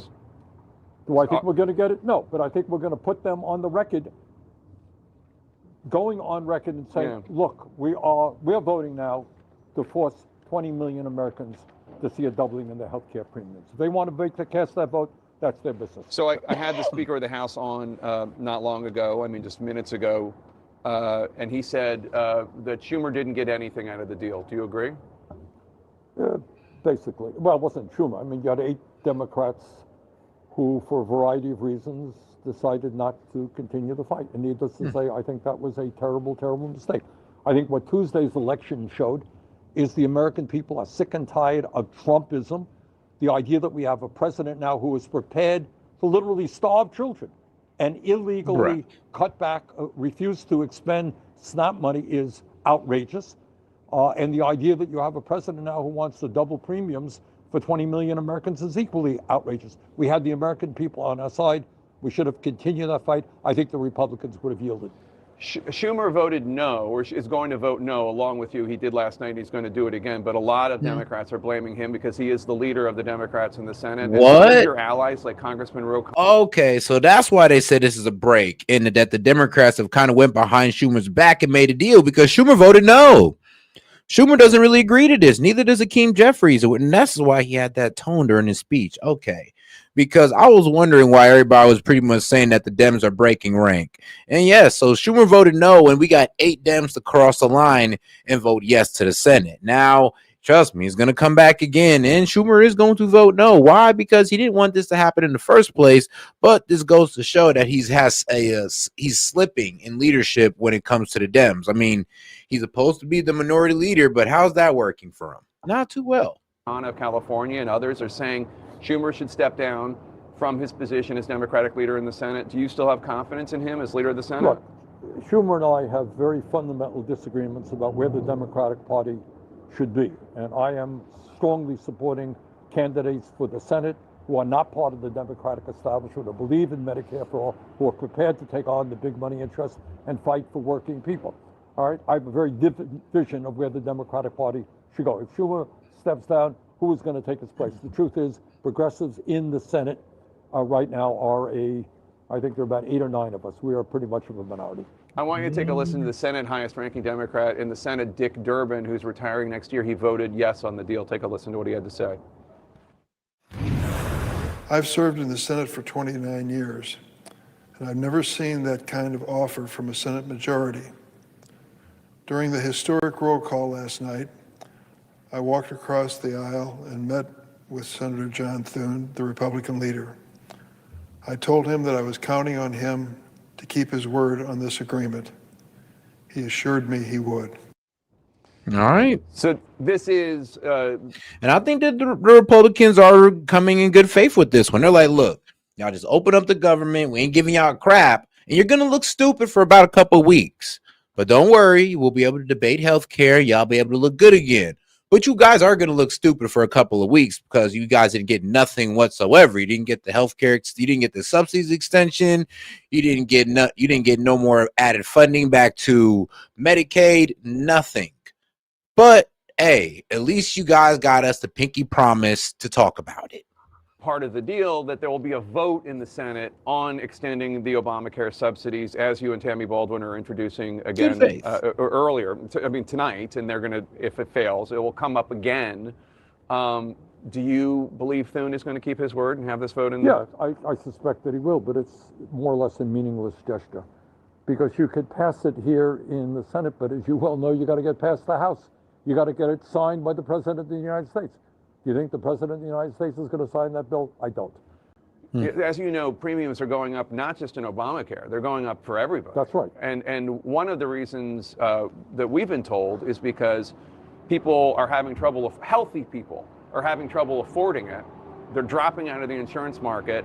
And so the unhealthy people who are in the market, right, their premiums are going even more exponentially up than they would have. Absolutely. I mean, that is the look. That is what happens when you don't have a universal healthcare system. What we, as the wealthiest nation on earth, should be doing is guaranteeing healthcare to every man, woman, and child, and then you don't run into that problem. You're insuring healthy people. You're insuring people with cancer. I mean, bro, it sounds wonderful, Bernie, but who's paying for that? That's the problem with your whole universal healthcare. Who's going to pay for it? Because it can't be on the backs of the billionaires and millionaires like y'all wanted to. You make it sound so easy, but no, it's not. We're talking about something that's probably going to cost us, I don't know, trillions of dollars that we just don't have. So, yeah, how much are we going to be paying per American? Because let's be honest, we really want to cover every American every year. We'd have to be willing to put in about $14,000 per American for them to get good coverage. I mean, if you guys are willing to do that, then y'all BSing. And I'm gonna be honest with you, it's really not like possible right now, considering that we are dealing with a spending problem. And now you guys talk about increasing it. Yeah, we got to find a better way to do this, guys. Like I said, it sounds good on paper, but in implementation is gonna hurt a lot of people. Or just trying to implement universal health care, the spending is just going to be too much, etc. The truth of the matter is, right now, the function of the current healthcare system is to make huge profits for the insurance companies and the drug companies. It is a wildly inefficient, bureaucratic system that is driving doctors and patients and everybody else crazy. It is unaffordable. We need to get rid of it. Okay. In my view, move to a Medicare for all single-payer program. Your fellow independent from New England. Yeah, but like I said, my man, I mean, there's a plan to fund Obamacare. There's a plan to fund what the Republicans are proposing as well. But there is no plan to fund universal health care, or what was it, single-payer health care? Yeah, my man. Y'all got to start coming out with a compensation plan, because how is that going to be compensated?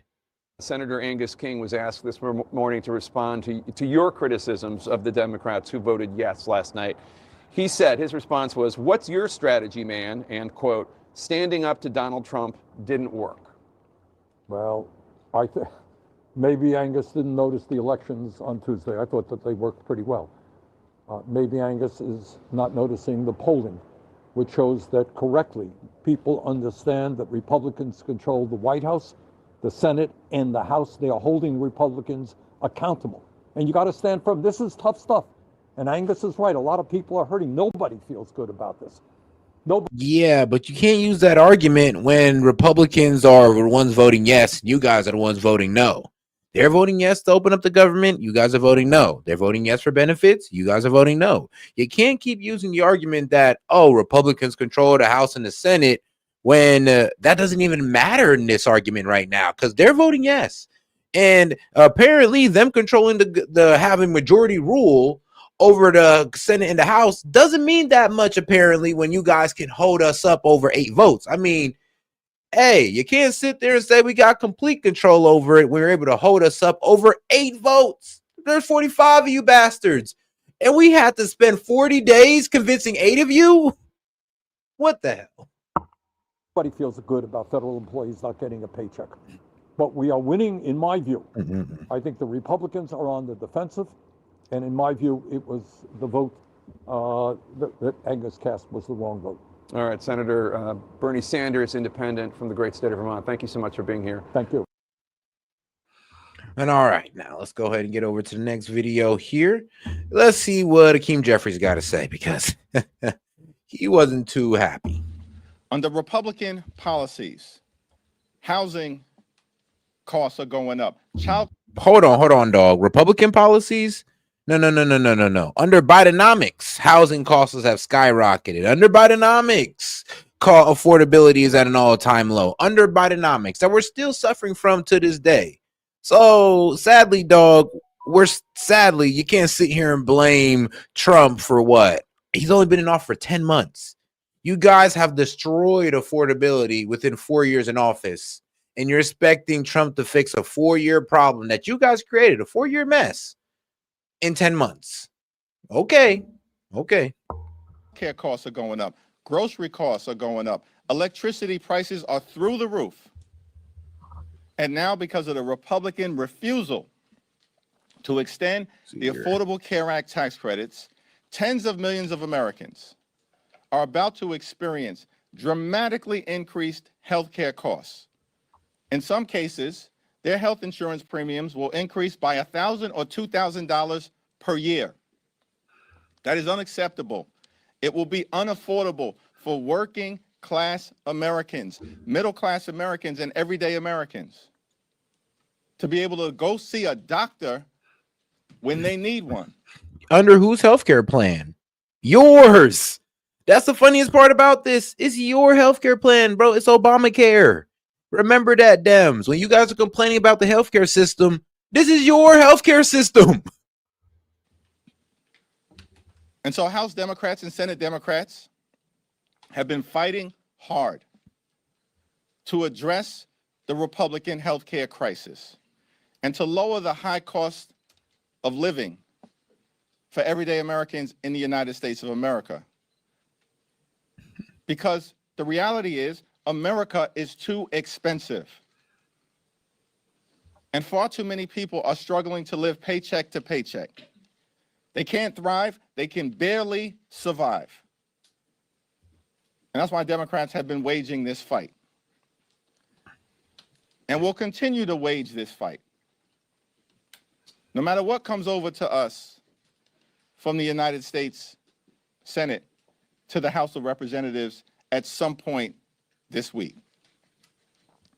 Our position as House Democrats has been crystal clear. Has it? We will sit down with any Republicans, anytime, any place, anywhere, in order to find a bipartisan path forward, but we're not down with their my way or the highway approach to governance. That's failed the American. That's what you did. Y'all said, hey, look, if you don't give us our subsidies and our $1.5 trillion in healthcare spending, we'll keep the government shut down. And then you wasn't trying to budge even when we gave a little bit of concession to a 1-year extension. Like, The projection is real. Oh man, you gotta love the projection here. People. Soak it It's in, been a guys. disaster for the American people, and the American people know it. Which is why last Tuesday, Republicans all across the country got wiped out. One of the most decisive off-year elections ever. Oh no, okay. Me and Sid was having this debate, and he somewhat ran me over. He somewhat won me over a little bit with the whole, "Oh, well, you should take this a little bit more seriously." And I still stand on the opinion of I don't know why I should take you guys winning a state that Kamala won, and winning it 2 states that Kamala won, and a Democrat city. The most liberal city, one of the most liberal cities in America. We're supposed to be upset that you guys won New York City, New Jersey, and Virginia. We're just supposed to be surprised and worried about that. I'm sorry, but no, we're not very surprised about that whatsoever. I'm not going to sit here and act like, oh, well, Republicans won anything. No, but this wasn't the win that you guys thought it was. And all it showed is that, well, the Democratic base is doubling down. And I think we should do the same on the MAGA side, or, of course, the conservative side. In modern American history. And so as House Democrats, we know we're on the right side of this fight, the right side of the American people. And we're not going to support a partisan Republican spending bill that continues to gut the health care of the American people. And we're going to continue the fight to extend the Affordable Care Act tax credits. And if it doesn't happen this week, next week, this month, next month, then it's the fault of Donald Trump, House and Senate Republicans. Come on. Who continue to make life more expensive for the American people. What the hell were you guys doing for under the 4 years under Biden? Making life more expensive for the American people. Now all of a sudden you guys want to run on affordability when you refused. You refuse to tackle affordability in any way, shape, or form. If anything, you just gaslight the American people talking about we're in the best economy of our lifetime. So this is wild. This is absolutely wild how he's coming out with this. But hey, man, shout out to Kim Jeffries. And shout out to my man, Zach C. It's like, I find it hilarious. Dems are so mad they didn't get their money laundering scheme extended. Thank you, bro. Thank you. Literally. Like, how corrupt is it to hear that taxpayer dollars are going to insurance companies just for them to raise their premiums anyway? So our money is going to them. They're going ahead and making these profits, getting subsidized by the government while also raising our premiums. But it's supposed to be about affordable health care, though. I mean, apparently the money we're sending into this isn't going towards affordability. So obviously it gotta be some money laundering going somewhere, because the money is not going towards affordable health care. Questions?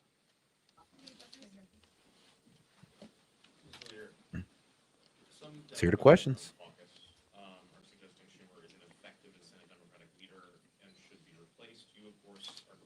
The heck? Yes and yes. Do you trust, in this deal, there is language for President Trump and the Trump administration to reverse some of the firings that happened during the shutdown. Do you trust that the Trump administration and the president is going to sign off on that and reverse the people who have been fired? We'll have to evaluate the legislative language, and we'll have a caucus meeting later on this afternoon, and we'll get a presentation from Rosa DeLauro, the top Democrat, on the Appropriations Committee. The overwhelming majority of Senate Democrats, led by Leader Schumer, are opposing this bill in the Senate. We know. And they'll articulate, there are a variety of different reasons that the bill is being opposed strongly by Democrats in the Senate, the overwhelming majority of them. We know. And they'll be, like I said, I mean, we got exactly 60 votes, guys. So we literally got 8 Democrats to break away from out of the 45. 8 out of 45 broke away just to try to reopen up the government, just to get it past the Senate. So thank God, but it is a bit wild how we're here right now with these guys. Right, literally out of 45, we spent 40 days of grandstanding, and for them to get nothing at all. We finally get these 8 guys. And yes, Schumer and Hakeem Jeffries is still voting no. But hey, we got 8 Dems to turn against them and, go ahead and hop on our side. So we'll see how this works out. We'll see if we can maintain it. But we got 8 Dems to place faith in the Republicans that they will start talking about health care immediately, and which they should, because if not by January 30th, then I can't even blame the Dems for shutting down the government if that's the case.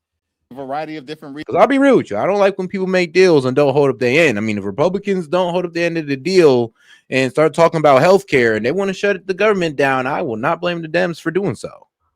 Reasons that we articulate in the House. Now, certainly we're going to continue to stand. Oh, shout out to my man Golf Nut. He says this is literally propaganda. I mean, all the way through. Trust me. Like, the man is lying through his teeth at a certain point.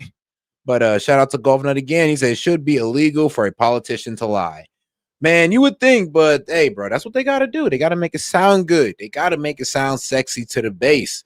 And what sounds sexy to the base is that we're fighting Donald Trump no matter what, because he just wants to starve you, hurt you, and put you in jail and have you bow to the fascist regime. I mean, hey, it's great propaganda.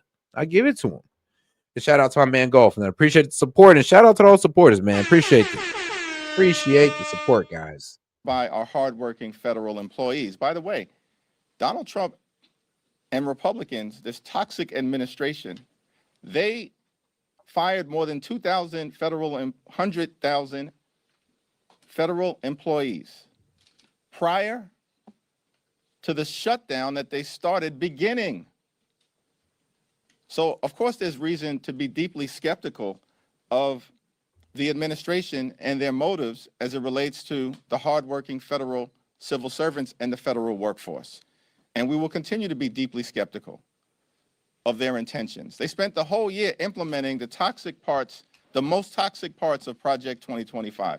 After lying to the American people last year, saying they didn't know anything about Project 2025. I mean, and part of that has been going after the federal workforce. So we'll see what the language looks like, but I mean, you know, it was funny though. Yeah, they were trying to disconnect themselves from Project 2025. But then even like during the election, even when I read it through, I was like, you know what?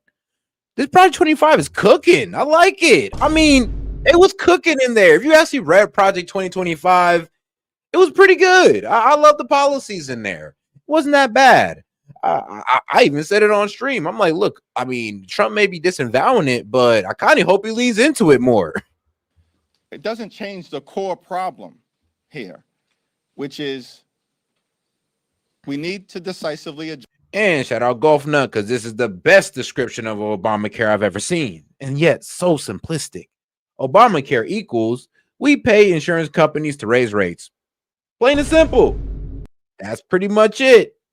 Just, it's a very shitty situation, but that just sums up our healthcare system right now. The American people pay the corporate billionaires to raise their prices on us. Yep. That's where we're at right now. Emotional damage. I know, right? I know. Address the Republican healthcare crisis on behalf of working class Americans, everyday Americans, and middle class Americans. Thanks. Third row. So Dr. Oz said that millions. Who? There are millions of phantom enrollees under the ACA. Is that being looked at as a possibility? Making sure that people that are on the ACA are paying more because inflating the number. That's like the most random way to start a question on a serious topic. Nobody who's serious in this country takes Dr. Oz seriously. No one. I mean, he is a doctor, though. I mean, come on. We can't take Dr. Oz seriously. Why? Why? Because Trump, come on, y'all being a bit delusional. He is an actual doctor. Like, he has worked with the healthcare system before being an actual doctor. Just because he have a show, because he had a show does not kind of take away from him being an actual doctor. And I mean, it's shocking that the guy even was confirmed. I mean, shoot, just because Dr. Phil has a show, does that no longer make him a psychologist or a good therapist? Exactly. But don't be so petty now. This is part of the reality of Republicans here in the House and over in the Senate. They're nothing more than a rubber stamp for Donald Trump's cruelty and extreme agenda. Are the phantom enrollees being addressed, though? I have no idea what Dr. Oz is talking about, and neither do the American people. Now, with respect to the Affordable Care Act, here's what I do know. That Republicans have tried to repeal the Affordable Care Act more than 70 different times in the last 15 years. They don't operate in good faith. When Repeal it? I mean, not really. They've been trying to make reforms to it. So when they say repeal it, that's actually a lie. They've been trying to make reforms to Obamacare for 15 years, and the Dems have been holding strong, as they continuously fund a failing healthcare system. But yeah, no, that's a lie. Not appealing it. They're not trying to just take it away and leave the American people with nothing. They've been trying to reform Obamacare for a while now. Actually, they even got their plan out there. I mean, they got it on, Mike Johnson got it on his website, and there's other websites that have it as well. Honestly, you could actually Google it. It's called the Republican Study Committee's 2019 Blueprint, a framework for a personalized affordable health care, released October 22nd, 2019.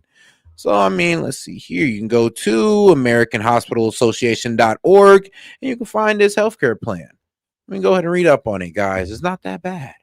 comes to the health care of the American people. And of course, as Democrats have repeatedly indicated, we're open to sitting down and having a bipartisan conversation about how to fix our broken healthcare system overall. But I'm not going to respond to any comments from randos like Dr. Oz, who is woefully unqualified to be in whatever position he holds. But he is a doctor, bro. I mean, come on now. I mean, almost every doctor is qualified to speak on health insurance. Like, let's just be honest here. So you can't just sit there and say he's unqualified to talk about this when bro's literally a doctor. I mean, you're being petty at a certain point. I mean, you could say this about RFK Jr., and you know what? I let him have it. But Dr. Oz, bro, like, come on. Doctor in the goddamn name. And he's a joke. These people are jokes. But the issue of the healthcare of the American people is very serious. I'm sorry, Akeem Jeffries, but I'm pretty sure a doctor knows way more about how the healthcare system works than you do. I'm sorry. That's just the facts. I'm almost 99% sure. 98. And that's what we'll continue to focus on. Unless Akeem Jeffries got a doctorate I don't know about in medicine. Like, surprise me, please. Here's what I understand about the SNAP situation. Republicans this year, on July 3rd, subsequently signed into law by the current president, enacted the largest cut to Medicaid in American history, ripping away health insurance from at least 14 million Americans, and at the same period of time, cut $186 billion from SNAP. Republicans did that. This year, they literally ripped food from the mouths of hungry children, seniors, and veterans so they could reward their billionaire donors with massive tax breaks that they made permanent. That's what Republicans did. They've launched an all-out assault on SNAP. They've weaponized hunger and starvation here in America. Really? I mean, come on now. You guys were voting no to fund SNAP in order to go ahead and get what? Your healthcare subsidies and get extra spending on it. That's what you guys are doing. You can't sit there and say that the Republicans are holding SNAP benefits hostage when they're the ones voting yes on sending out SNAP benefits, aka pretty much opening up the government, and you guys are voting no. Like, I do not understand how the Dems could be this blinded in believing this logic. Like, really think about this. You're getting mad at the people who are saying yes to giving you guys your benefits. Yes, the government pay. Yes, the military pay. And you're go ahead and letting off the people who are literally saying no.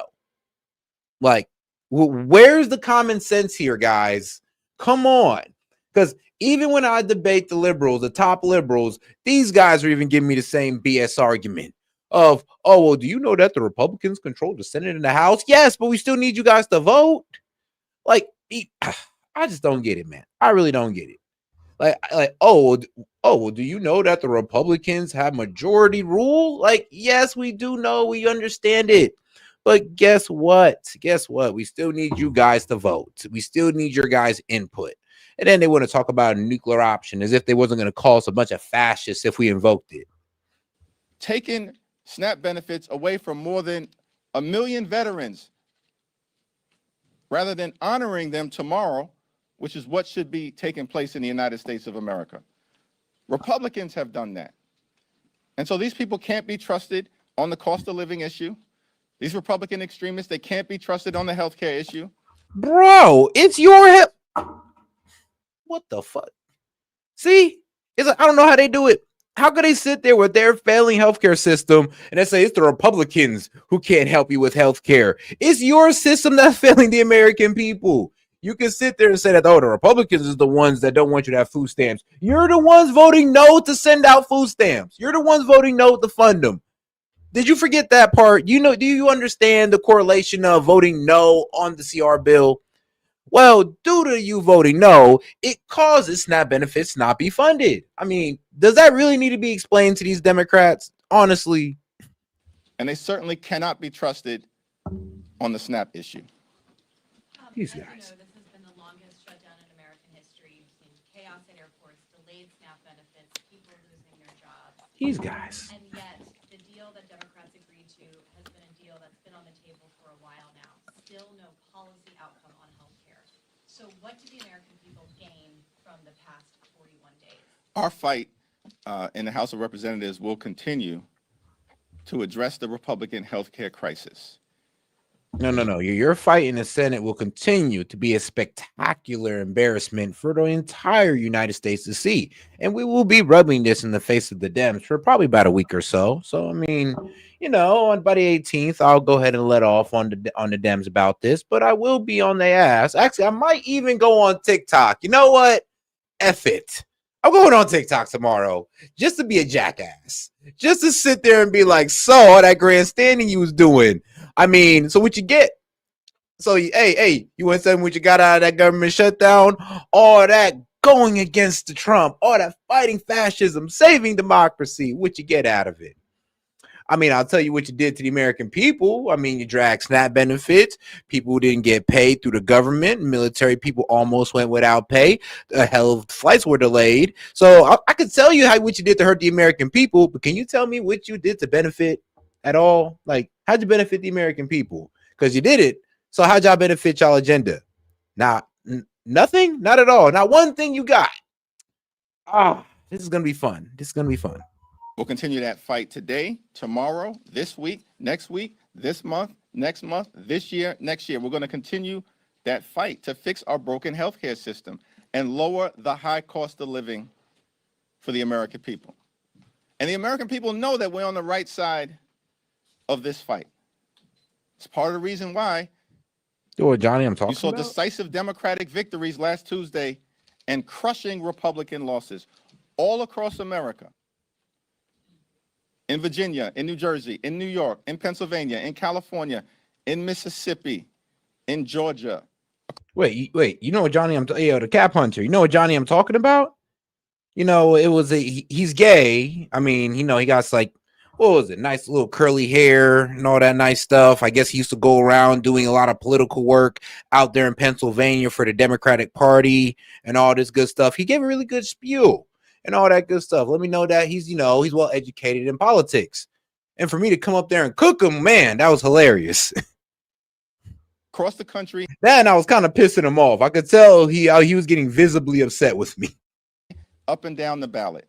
Because Republican policies have failed Let me see. the American people. Might be right. And as Democrats, we're going to continue to fight to make their life better. Thanks. Throughout the shutdown, you referred to your Senate colleagues as courageous for rejecting the 14 previous attempts to reopen the government without an extension to the affordable tax care credits. Those 8 Senate Democrats who voted to start the process of reopening the government, do you still include them in that characterization of courageous Democrats who have kept the fight going throughout this shutdown?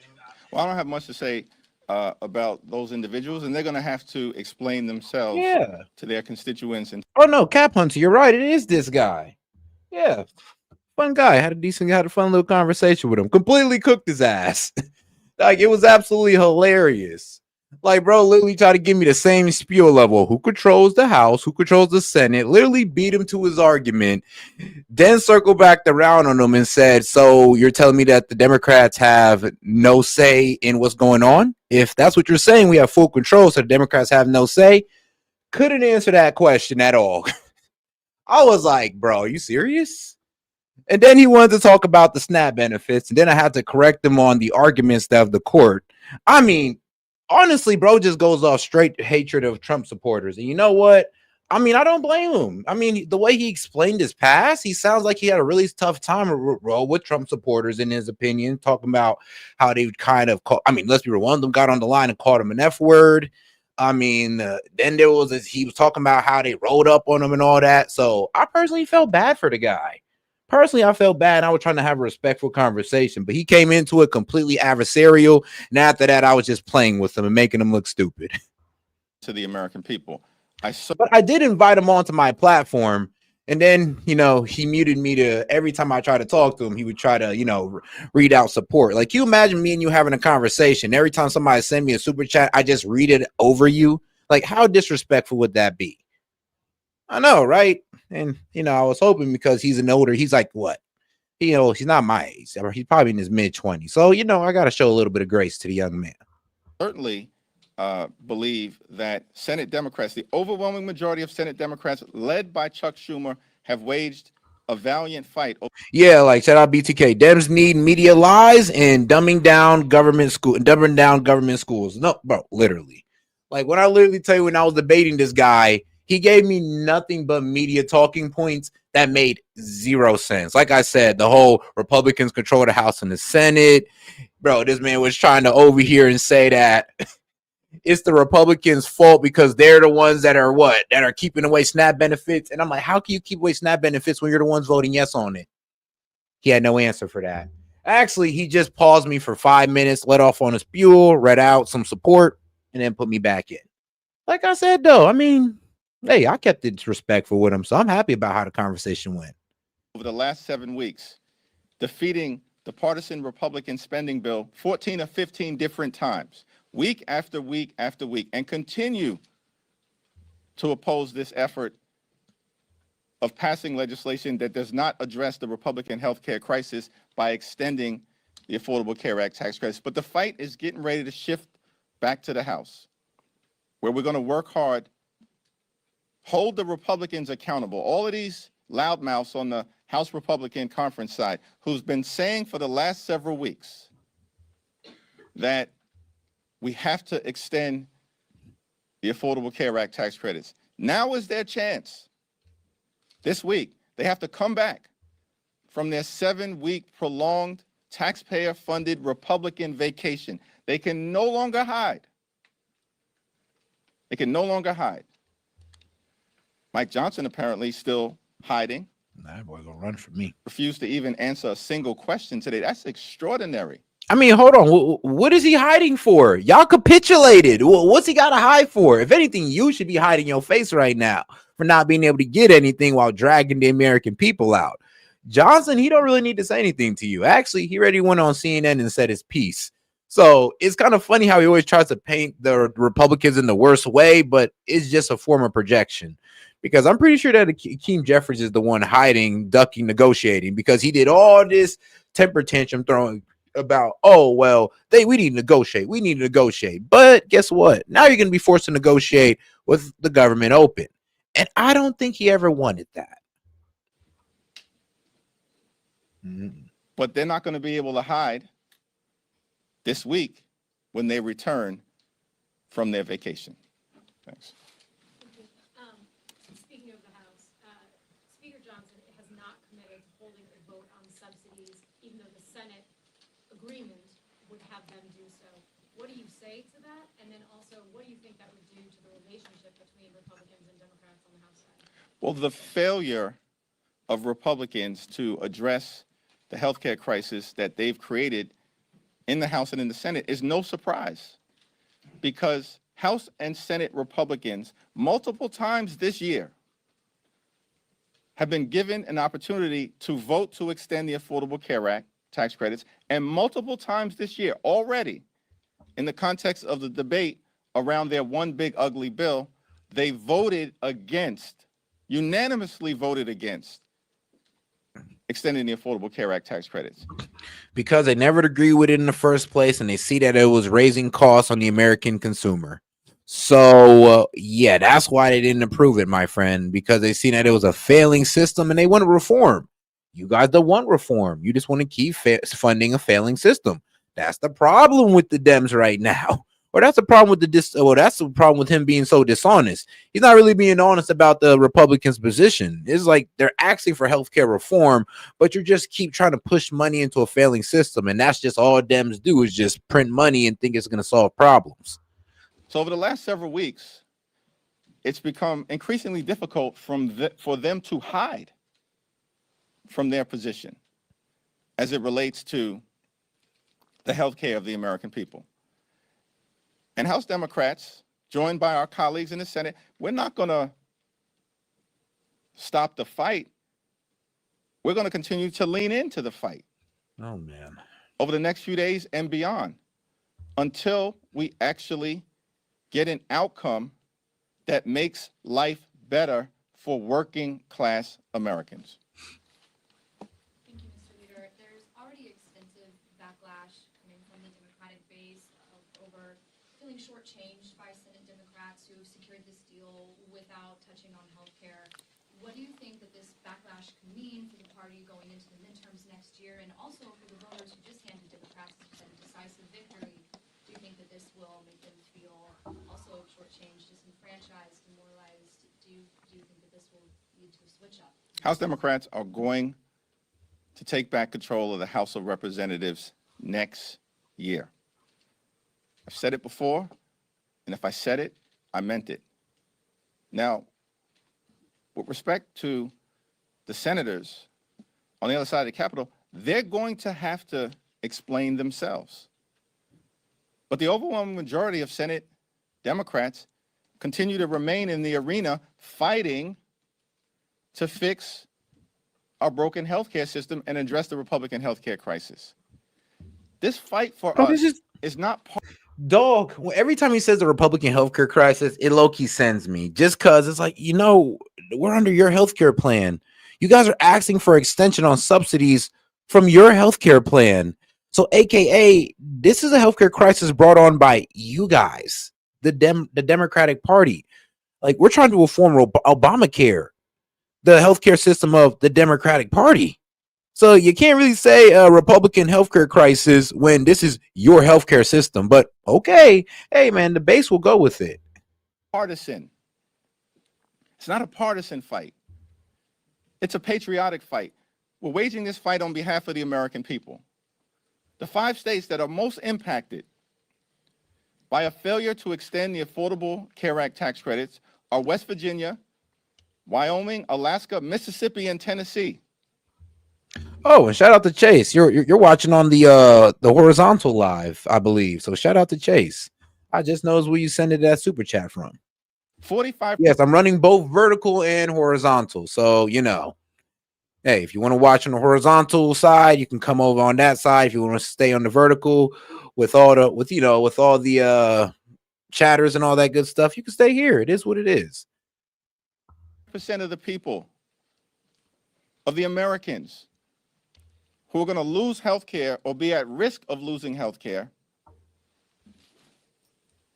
if they don't, on the other side of the aisle, extend the Affordable Care Act tax credits, 45% of them are.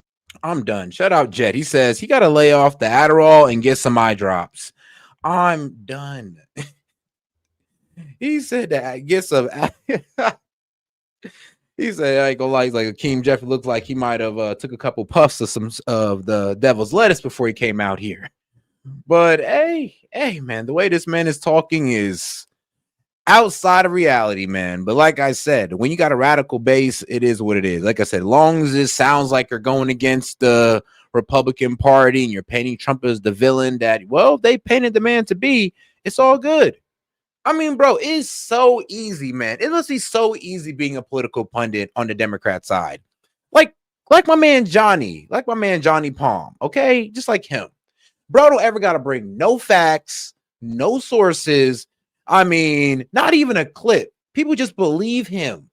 The man literally told his audience, just said, well, look, the Republicans controlling majority of the Senate and majority of the House that's a good enough reason to blame them for SNAP benefits or reason to blame them for the government shutdown.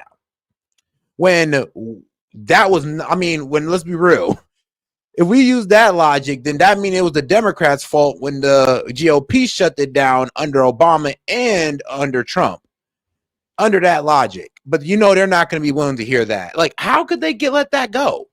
It's almost like they can sit there and lie to their audience, say whatever, and as long as F Trump, they'll go along with it. It's hoorah. They'll send in their support, and it's all good.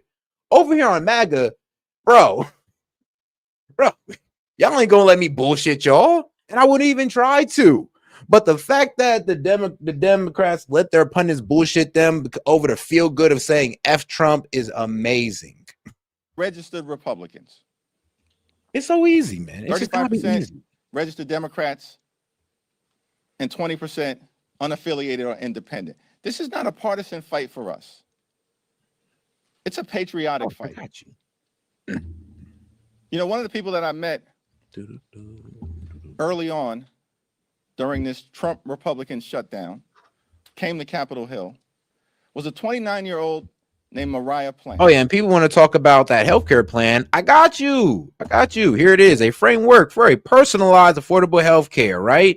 Here it is right here, the Republican Study Committee Healthcare Plan, Part 1. And it is a 58-page document explaining how they want to make healthcare affordable for you guys. Yep, your everyday American. President Donald Trump, March 23rd, 2019. Yes, you can read through here, and I mean, shoot, it even got the little tutorials, the status quo under ACA, regulatory and all that. The ACA failing the people, it was designed to protect. 14, ACA failings, Medicaid expansions, the fresh start, health insurance. Like, look, it literally gives you an entire plan, healthcare sharing ministry, all that. It's all right here in this 58-page document that you guys will not read because you want to believe that the Republicans don't have a plan, but they do. And they come with the facts. You can just follow this all along. It's right here. I mean, and you can also there's this website right here, the American Hospital Association that also said American Hospital Association.org. Because when you do your references in colleges, you want to use .orgs only or .edus. So the Republican Study Committee unveils ACA replacement plan. So yes, they've been had a plan. Y'all just wasn't really paying attention, to be quite honest. You just let the Dems tell you that they didn't have a plan. You didn't go look for yourself. Am I wrong? Of course I'm not. But yeah, it's all right here for you to read and see for yourself. Of course, you can also go back to the 58-page document, of course, of them outlining their complete plan. That for some reason that the Dems never want to show your ass. But it's all right here. It's all right here explaining the atrocities of the Affordable Health Care Act and how they want to fix it. All 58 pages. Get your copy today. So, hey, did I sell it enough for you? Well, hopefully I did. All right. She's from rural Wyoming County in... Hey, Kenneth, you asked for a healthcare plan. How you gonna sit there and say by your source? You asked for the Republican healthcare plan. Where else am I gonna get it from? West Virginia. Her older brother is nonverbal, autistic, and requires 24-hour care. And Mariah is able to provide that care to her older brother lovingly and affectionately. And shout out to my man Vlad. He said, "Is that a wig?" Wait, mine? Of course not, Vlad. Of course, nope. This is all natural. Shout out to Hellbite. He says, "Look up the term for cigarette, but weak. It's crazy. Yeah, that's what they call that one guy. Like right before I called in, it was some dude who called that dude Johnny and called him a straight fat. Well, I was about to say it, but yes, call him a yagget. replace the Y with an F. And yeah, after that, he was not feeling it. Because of Medicaid that Republicans have now cut by the largest amount in American history. Her hospital in rural West Virginia is at risk of closing because of Republican policies in their one big ugly bill. And at the same time, this 29-year-old loving caregiver for her older brother gets her health care from the Affordable Care Act. And it's affordable because of the tax credits that Republicans now want to rip away from her. Bro, what you mean? They're going up to 18 to 30%, even with the subsidies, even with the credits. You guys have failed completely when it comes to healthcare. All right. So just sit down, be humbled, and let's go ahead and talk about some healthcare reforms. That's it. That's all y'all got to do. And so I'm fighting for people like Mariah Plant. Very different than the people that I represent in Brooklyn, New York. But she's an American, just like I represent hundreds of thousands of Americans. And that's what House Democrats are doing. We're fighting for the American people. Thank you, Leader Jeffries. Have you spoken to your Democratic colleagues in the Senate who voted to reopen the government? And if so, what do you make of the argument that Republicans would not discuss health care during the shutdown, so they said there's no choice but to vote yes? I have not spoken to them. Thanks. Different topic, Mr. Leader, if you don't mind. President Trump announcing widespread pardons for the group of people that were involved in providing alternate electors, as they called it, for the 2020 election. All right, now let's get over to the next video because I'm kind of getting tired of Akeem bullshit his way through this press conference. But it is what it is. But let's never forget, guys. Let's never forget this moment right here. Illegal immigrants are not the reason why our healthcare system is broken. Yeah, it's not deflection at all. In fact, I brought receipts. So here's the CMS, the Center for Medicaid and Medicare Services, right here with their press release earlier this year saying they were having to increase their oversight on states like California who were abusing Medicaid and classifying it as an EUSA, an emergency system, when it wasn't. You've got the average state spends 5% of its Medicaid roughly on emergency services. California, 35 to 40%. Why would that be? Because California passed a state law that says we will fund Medicaid for illegals, and then, oh, by the way, we'll raise our provider taxes, and then, oh, by the way, we'll use that as a match to draw down federal funds. And they're using this whole cavitation process. An accounting trick to put it on the taxpayer. Money is fungible, and California's loophole is abusing it. Listen, and we... All right, back from CNN. Ooh, that was a lively one. And they hate it when you bring receipts. But let's talk about that Medicaid thing for a minute, because what you have right now is a thing called the California loophole. Obviously. Liberals hate it when you bring receipts. But the California loophole is real. And the reason why the left wants to get this whole spending package revised right now is because they want to be able to fund Medicaid for illegals like California is doing. Yep, through the clinics that provide healthcare service, regardless of your residential status. Regardless if you're here illegally, legally, you're natural born or whatever. Don't matter. They'll give you service. Don't matter at all whatsoever. But all right, let's go ahead and get back to the show. Let's begin with senior national correspondent Aisha Hosni on Capitol Hill. Aisha. Harris, good morning to you. A lot of Democrats are... And shout out to Hellbat. He said, oops, I did it again. I mean, yes, you did. I mean, bro, you be having me dead. I'm not even going to lie. You be too funny sometimes. Raging this morning because this deal does not include their crown jewel issue. The one thing that they have been fighting for the last 40 days, that is to extend the Obamacare subsidies. Say it again, beautiful. Say it again for us. Aisha Hosni on Capitol Hill. Aisha. Harris, good morning to you. A lot of Democrats are raging this morning because this deal does not include their crown jewel issue. The one thing that they have been fighting for the last 40 days, that is to extend the Obamacare subsidies.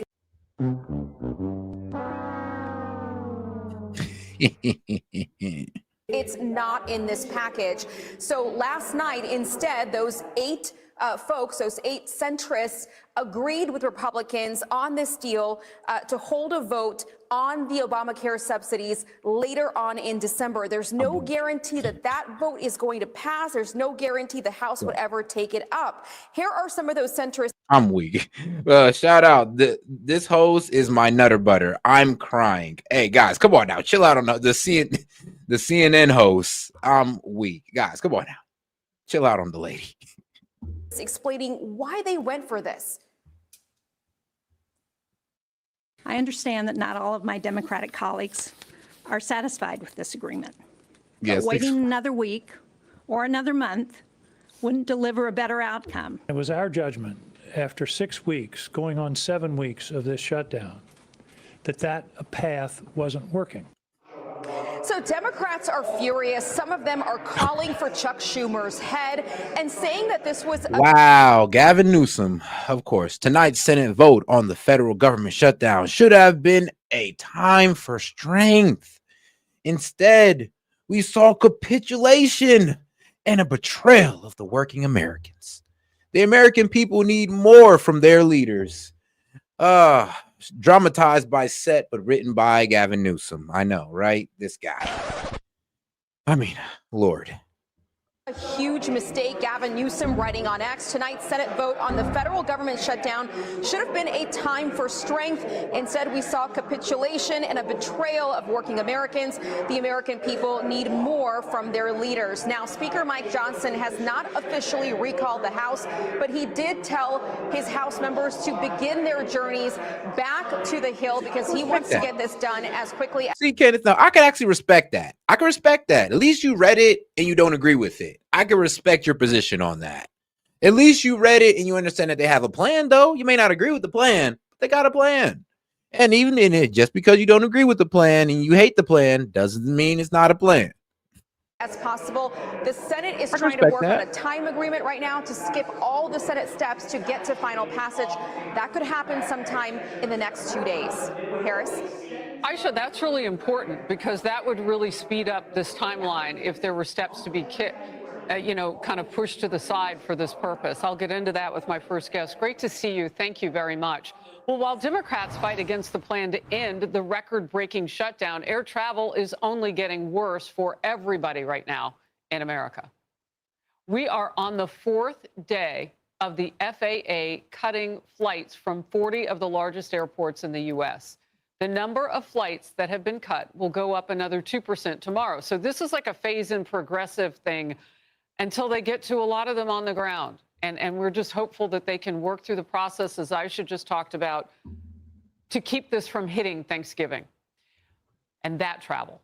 Those flight disruptions look like they will only get worse, more severe, during that busiest holiday travel period at this point. Today alone, more than 1,600 flights already have been canceled.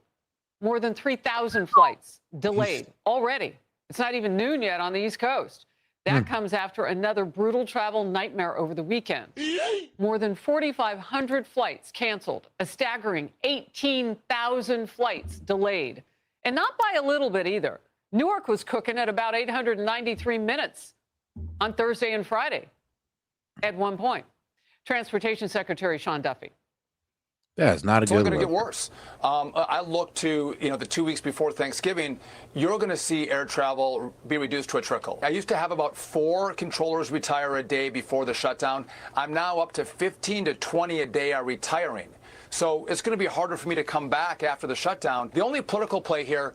All right, guys. Now we're gonna go ahead and move on to the next video. But please enjoy this short little clip. There's a legal way to do it, so you don't have to sneak across in the first place. We do not think the comprehensive health care benefits should be extended to those who are undocumented workers and illegal aliens. We do not want to do anything to encourage more illegal immigration into this country. We know now that too many people come in for medical care as it is. We certainly don't want them having the same benefits that American citizens are entitled to have. Every place in this country are rightly disturbed by the large numbers of illegal aliens entering our country.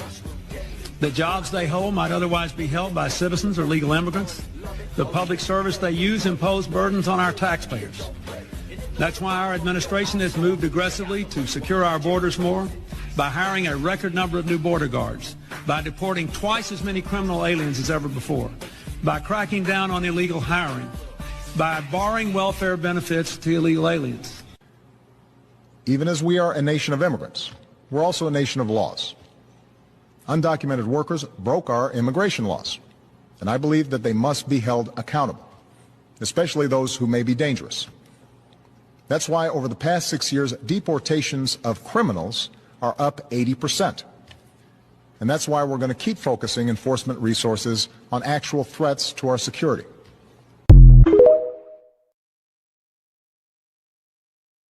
Man, that boy Obama was cooking back in the day.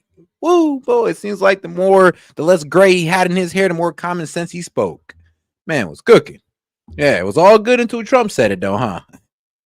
In just a few hours, we could be one step closer to ending the longest government shutdown in U.S. history. So 8 Senate Democrats broke away from the rest of the party last night, cutting a deal with Senate Republicans. A final Senate vote could happen today as flight cancellations pile up nationwide and food benefits hang in the balance for millions of Americans. The deal would reopen the government in exchange for a future vote on extending Affordable Care Act subsidies. Senate Majority Leader John Thune promised that vote will happen by mid-December. It also reverses federal layoffs made during the shutdown and funds the government through the end of January.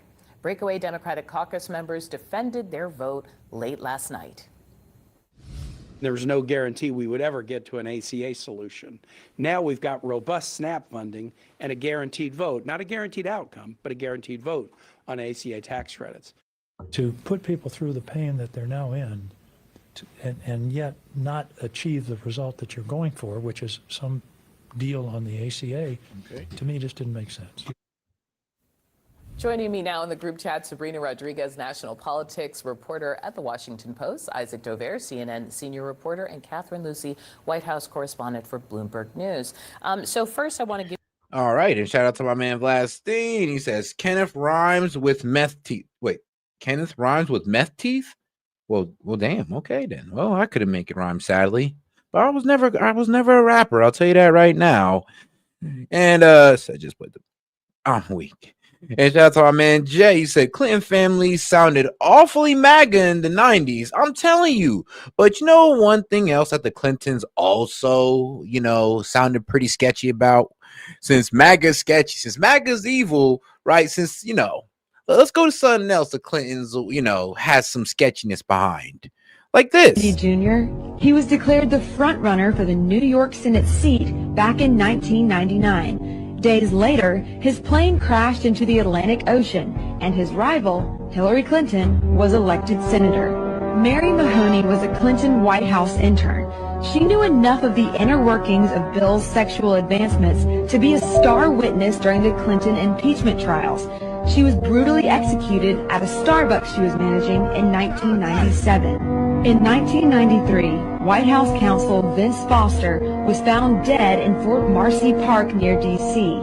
He supposedly killed himself, and among a lengthy list of potential foul play, the bullet was never found. Then there's James McDougal, a key witness for White House prosecutors. He was serving his 3-year sentence for bank fraud at the Fort Worth Federal Medical Center in Texas. And just before he was to give a testimony before the grand jury, McDougal suffered a heart attack in solitary confinement. In 2015, Walter Scheib, a White House chef hired under Bill Clinton, joined the list. His body was found at the bottom of a river, nearly 2 miles from the base of the trail he was reportedly hiking. An autopsy determined that Scheib's death was accidental drowning, but he might have known too much. 27-year-old Democratic National Committee staffer Seth Rich was shot and killed in D.C. this year. There is speculation that he was the source of the controversial leaked emails allegedly sent by DNC staffers, and that he may have been murdered in retaliation.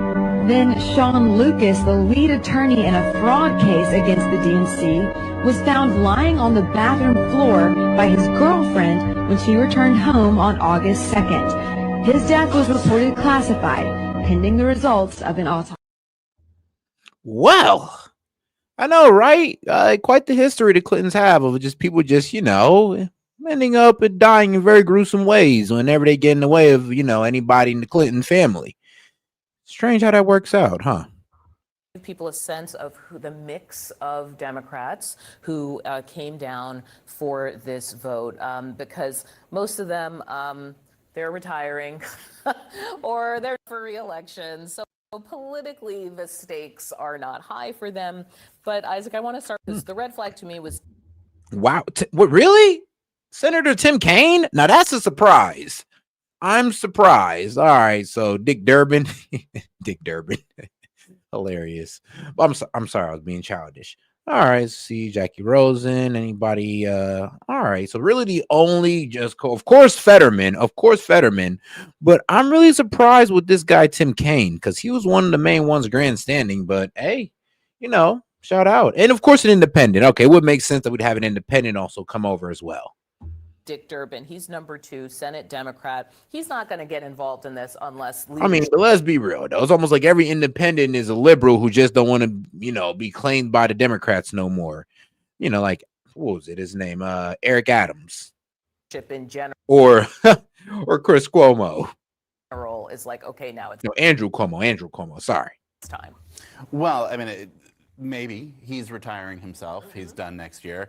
And he is the number 2 voted for the deal. But Chuck Schumer and Brian Schatz, who is seen as the leader in waiting, voted against it. Yeah, but don't they have to? I mean, they're on shaky ground with the progressives in the party. I mean, they both voted for the deal that was made with Trump in the spring. So it is a little unclear what happened there. I do think what you see here going on is something that has been happening within the Democratic Party for these 9+ months of the Trump presidency, which is that there is a divide in the Democratic Party, not over age or ideology. We sometimes talk about that progressives, Vermont. That's not what is going on. It is a divide between people who see this as needing to fight. Yes. And having a posture of fighting and fighting Trump and fighting for something, and those who basically are approaching this as we need to figure out a way through this, negotiate business as usual, whether it's an emergency situation or not. And that is what is playing out here The axis again. of compromise. Yeah. I want to talk about the folks who are on the end that's more of the fighting.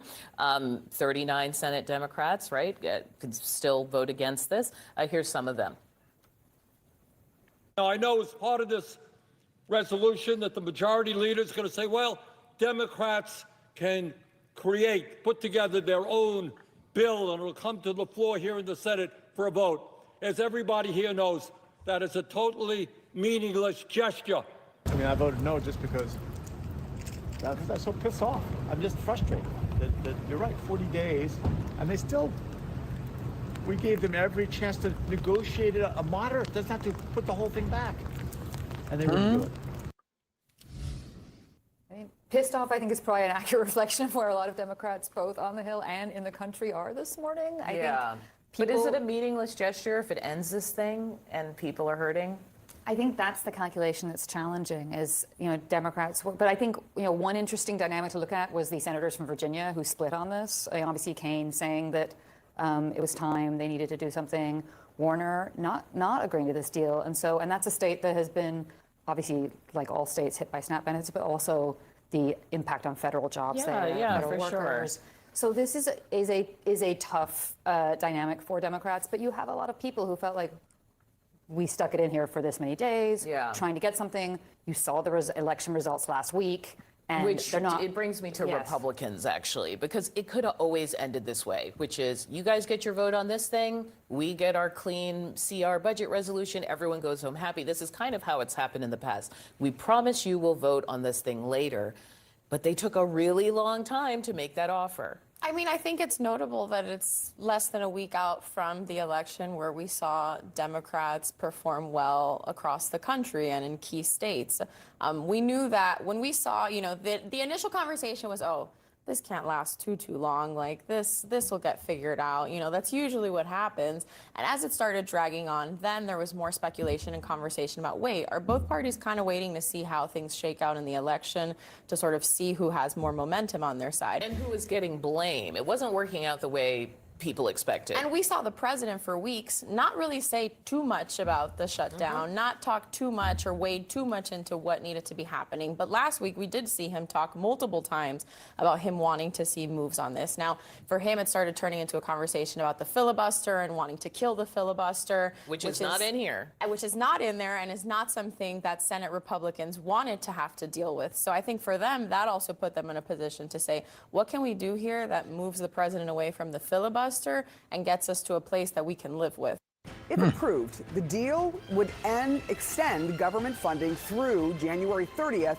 Yep. So, AKA, I mean, if we don't figure out something by January 30th, the Dems will shut down the government again. Food stamps, I mean, they'll be funded through the fiscal year of 2026. So that means that even if the CR bill doesn't get passed, or even they shut the government down, actually, hold on, wait.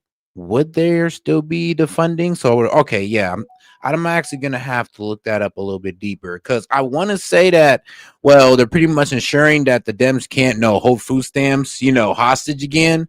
But I'm going to make sure if that's true.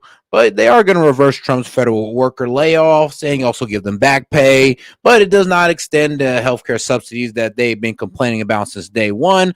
But it does guarantee future Senate votes on subsidies. So it's like I said, it's a pinky promise that we'll have a conversation on subsidies or debate it.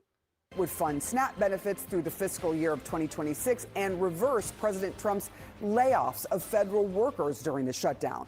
But Democrats did not get the main thing that they've been fighting for, an agreement to extend Affordable Care Act subsidies.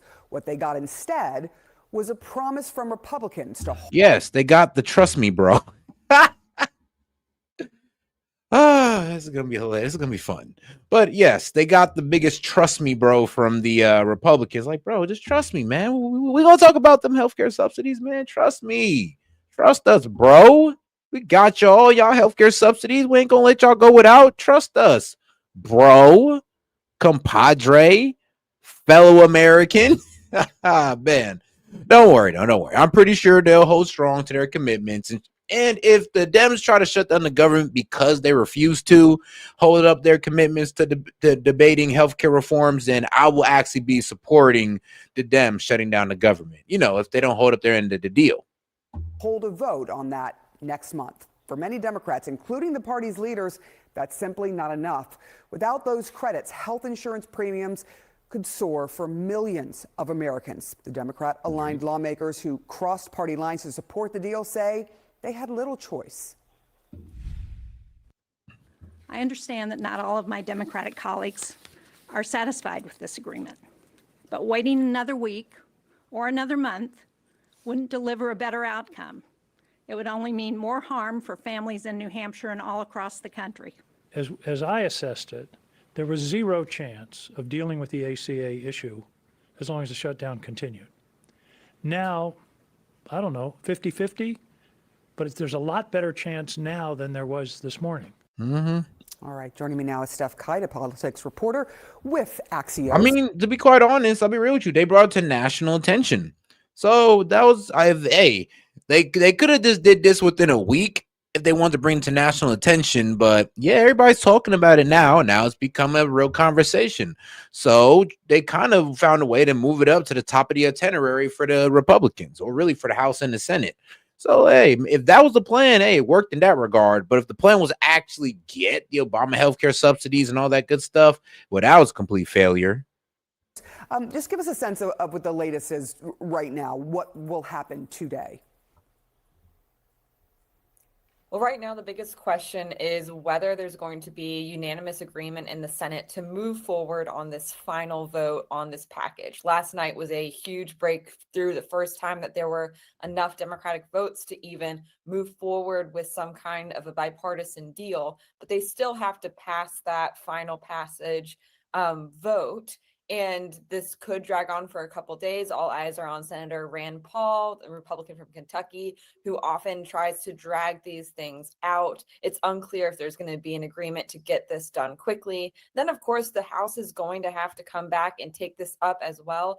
And it's not going to be an easy feat for Speaker Johnson to get this through his chamber either, especially given when it comes to these CRs, these short-term funding bills. There are many Republicans who are uncomfortable with continuing to vote for these to push back, the full appropriations process. It's also very clear that Democratic leadership is opposed to this deal, and that will keep many. Obviously, I mean, both Hakeem Jeffries and Chuck Schumer came out in disappointment and damn near feeling betrayed. Well, because they kind of were. I mean, they were trying to hold ground, but we got 8 of those, Dems to come over and help open up the government.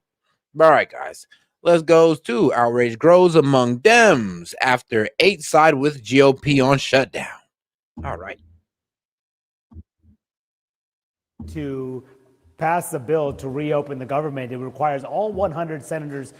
The question right now is when the Senate will actually vote to pass the bill to reopen the government. It requires all 100 senators to reach a time agreement. Any one senator can object and drag it out. And they're trying to negotiate behind the scenes to resolve some concerns. There is some expectation that this bill could pass potentially late tonight, maybe tomorrow morning. Then the House would come back into session within 36 hours. Remember, the House has been out of session since September 19th.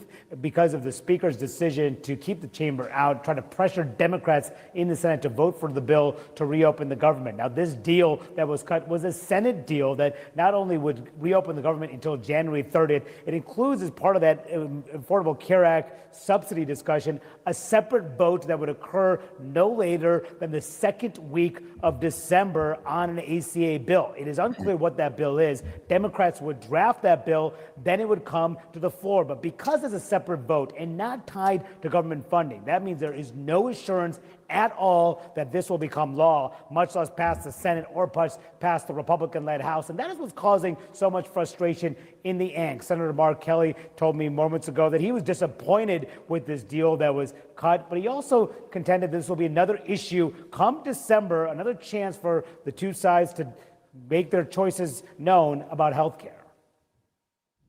Are you frustrated with your colleagues for cutting this deal? Well, this is a challenging, situation for everybody, and but the Republicans are going to have another opportunity here in December to show the American people where they are on this. They're going to be presented with an option to do something on these premiums, and they'll have to provide the votes if the American people is going to get some relief. Now, I talked to several of those Democratic senators who did cut this deal, and I asked them about the concerns among some on the left flank that this amounted to a capitulation of sorts over health care. And they said, look, there was really no opportunity, no chance of getting a better deal at this point. There was some hope, they believe, that Trump could get behind an extension of those subsidies that are expiring at year's end because of the concern that people's health care premiums are set to increase and are already increasing because of the expectation that they would expire. They thought that perhaps Trump could get behind this, particularly after last Tuesday's election losses. But over the last several days, Trump has dug in, criticizing the Affordable Care Act, contending that he would not agree with the extensions that the Democrats are calling for, injecting his own ideas into the mix. And there was an ultimate calculation by these members that this is the best deal they could get on this issue. Nothing really would change in their view if they held out another week or 2 weeks. Meantime, Americans were feeling the consequences increasingly day after day, whether it's federal food aid, furloughs, not getting paychecks, travel problems, and the like, and that this was the deal that had to be cut in order to move ahead here. But as you can see, as you noted, Casey, this party deeply divided over this deal, even though it's poised to pass Congress in just a matter of days. Indeed. All right, Manu Raju, thanks very much. I'm sure we'll be following your reporting throughout the hour. And joining us now in the arena, Democratic Congressman from Massachusetts, Seth Moulton. He's also running for Senate in Massachusetts in 2026. He is primarying a fellow Democrat. Congressman, it's great to see you. Thanks for being here. Do you think that Chuck Schumer is in control of the Senate Democratic caucus? No, he's not. I mean, he's got 8 Democrats going rogue here. He himself voted against them. And that's not leadership. That's not leadership at a time when we desperately need leadership to stand up to Donald Trump.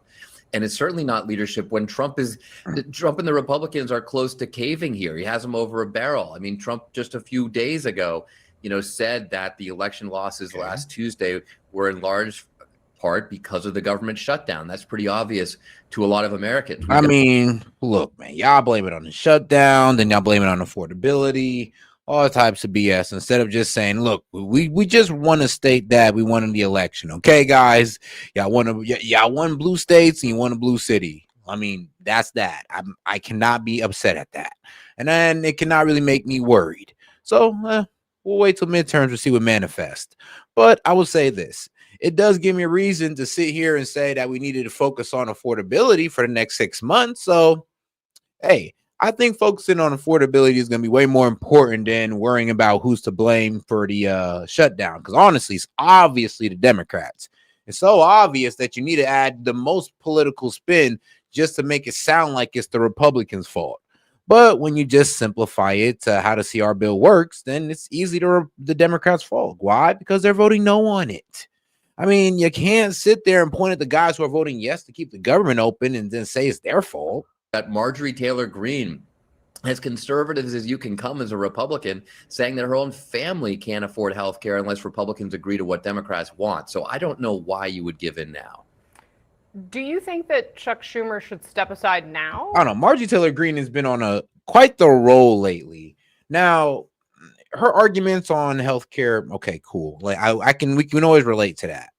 But I remember when she was trying to make an argument for illegal immigrants, when she was trying to say, well, my people work in construction and sometimes we use this illegal labor.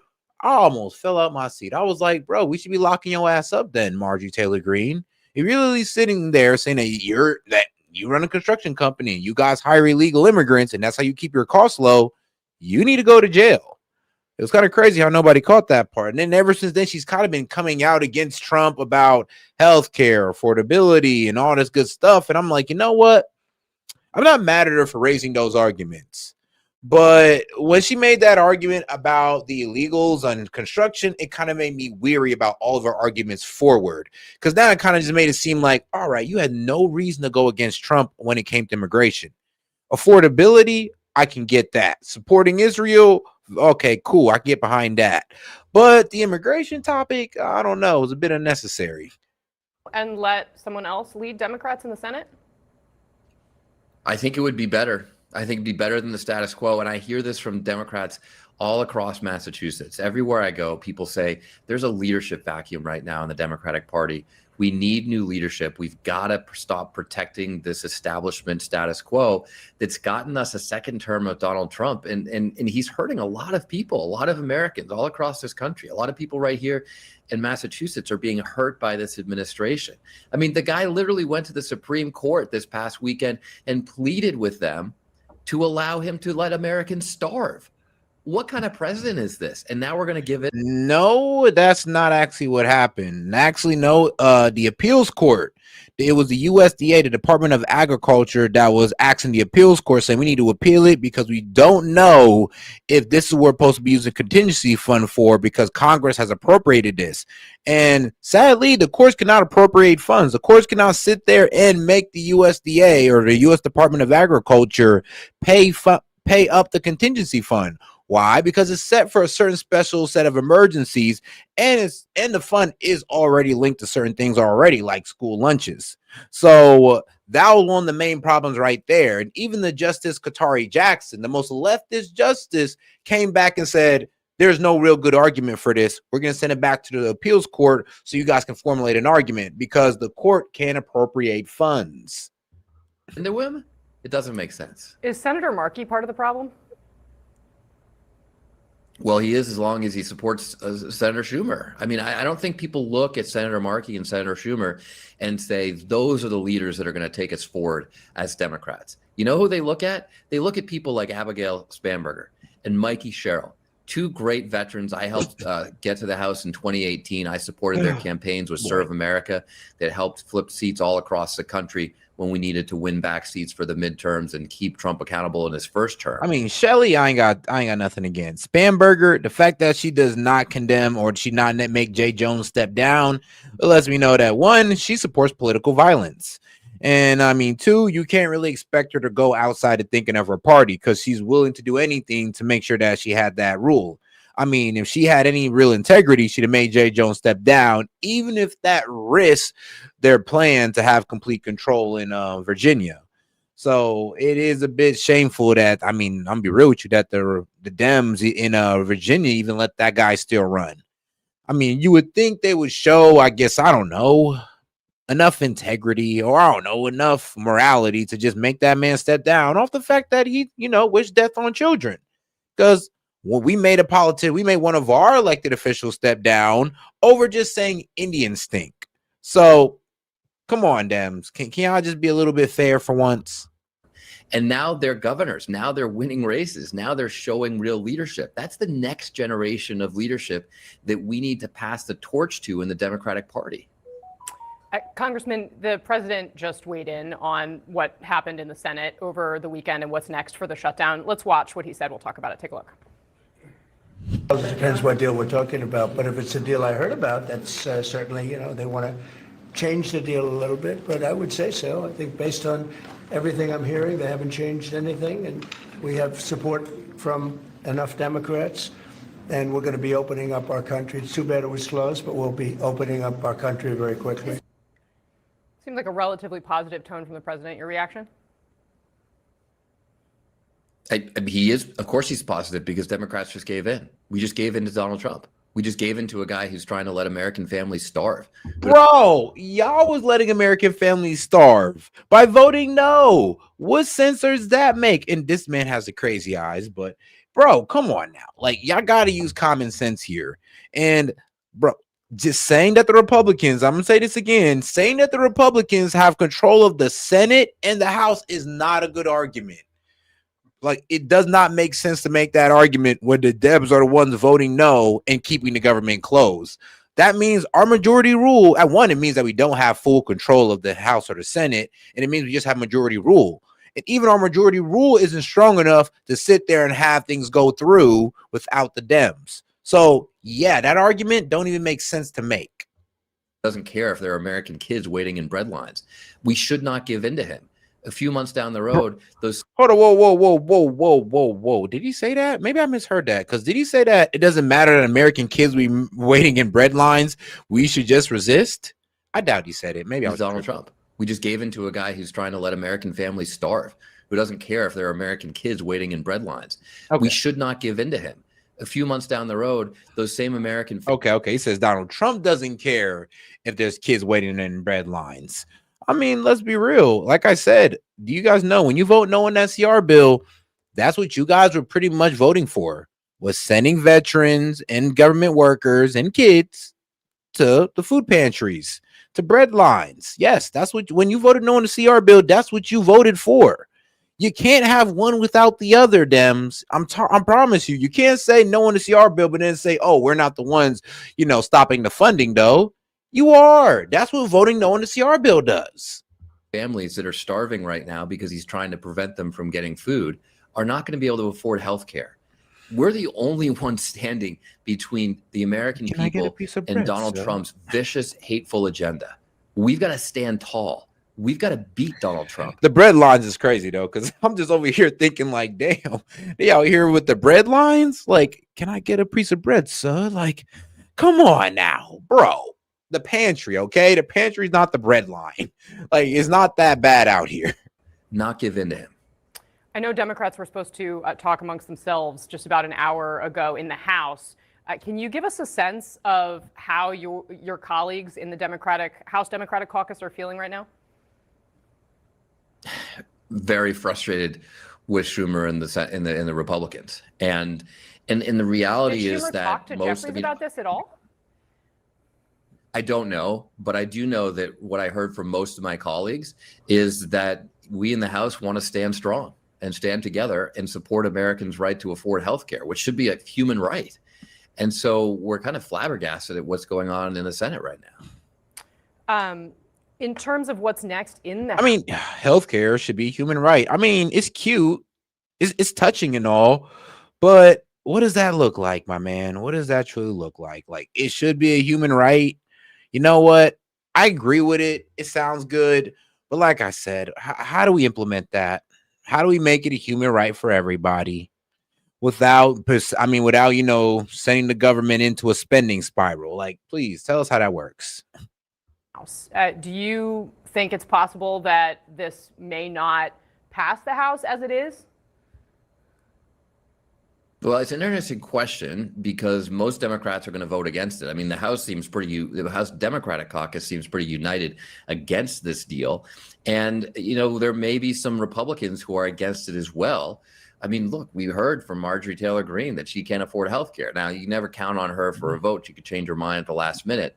But it'll be interesting to see what happens. I think the Republicans are certainly going to try to jam this through because they just basically do whatever Donald Trump wants. But there's a lot of dissension here, and there's a lot of, there frankly was more room to negotiate than Senate Democrats took advantage of, in my opinion. Before I let you go, Congressman, you clearly, and this interview I think underscores that you're looking at the base of your party, you're in a primary. You recently committed to support and lead legislation like the transgender Bill of Rights. And this was after you told the New York Times that Democrats spend way too much time trying not to offend anyone rather than being brutally honest about the challenges America's faced. Referenced your daughters and said you don't want them to be run over on a playing field by a male or formerly male athlete. But as a Democrat, I'm supposed to be afraid to say that. Do you want to revise and extend those remarks here based on this new statement? My voting record on transgender rights is 100%. I'm the one who carried a lot of the water in the House Armed Services Committee on making sure that transgender troops can continue serving when Trump was trying to discriminate against them. But that doesn't mean we shouldn't be able to have a debate about this issue, because when we refuse to do that, we just totally cede the grounds to Republicans who are going to advance a singularly hateful agenda. So my point is, Democrats need to take on these tough issues. We need to have debates. The Olympics has restrictions on sports. We should be able to debate that ourselves and not refuse to take that on because we're too afraid of the backlash. Because if we don't take on these issues, then the people who get hurt at the end of the day are transgender Americans. But we know that Donald Trump and the Republicans are trying to take advantage of this, and we can't let them do that. All right. Congressman Seth Moulton, always grateful to have you on the show. Thanks for coming. I appreciate it. Oh, man. And somebody was talking about it. So somebody was saying, oh, well, didn't the USDA ask the Supreme Court to stop the funding, to stop state funding? Well, yes, but specifically to stop issuing full November SNAP benefits. So they said that these states can cover about 65% of SNAP benefits. And this is following the Supreme Court stay. The USDA directed states to issue partial benefits instead. So they're saying that the states cannot cover full benefits, but partial benefits. They're not just saying that, oh no, wind it all back. No, they're saying that you guys can provide partial benefits. Great to see you.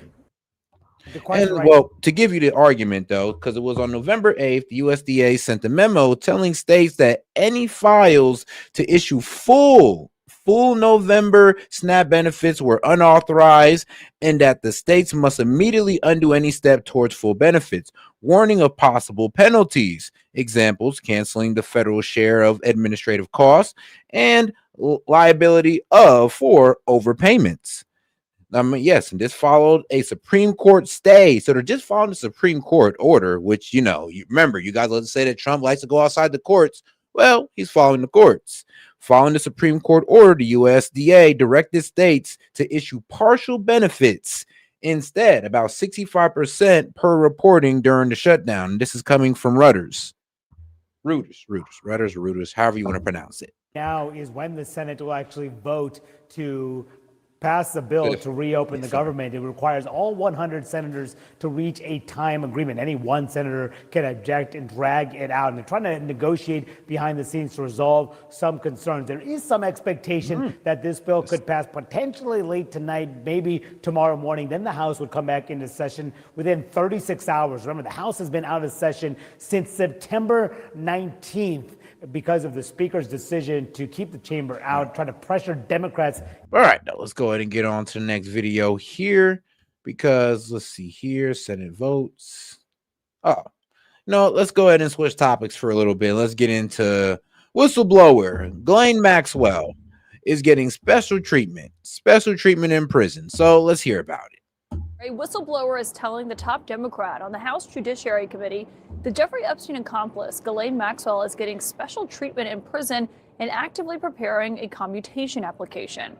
In a letter from Congressman Jamie Raskin addressed directly to President Trump, Raskin says the whistleblower at Maxwell's new prison camp alleges that her extraordinary treatment includes customized meals delivered directly to her, visits to the prison exercise area after hours with a prison guard escort, and even access to a service dog in training to play with. This whistleblower also claims that one top prison official complained that he is, quote, sick of having to be Maxwell's B-word.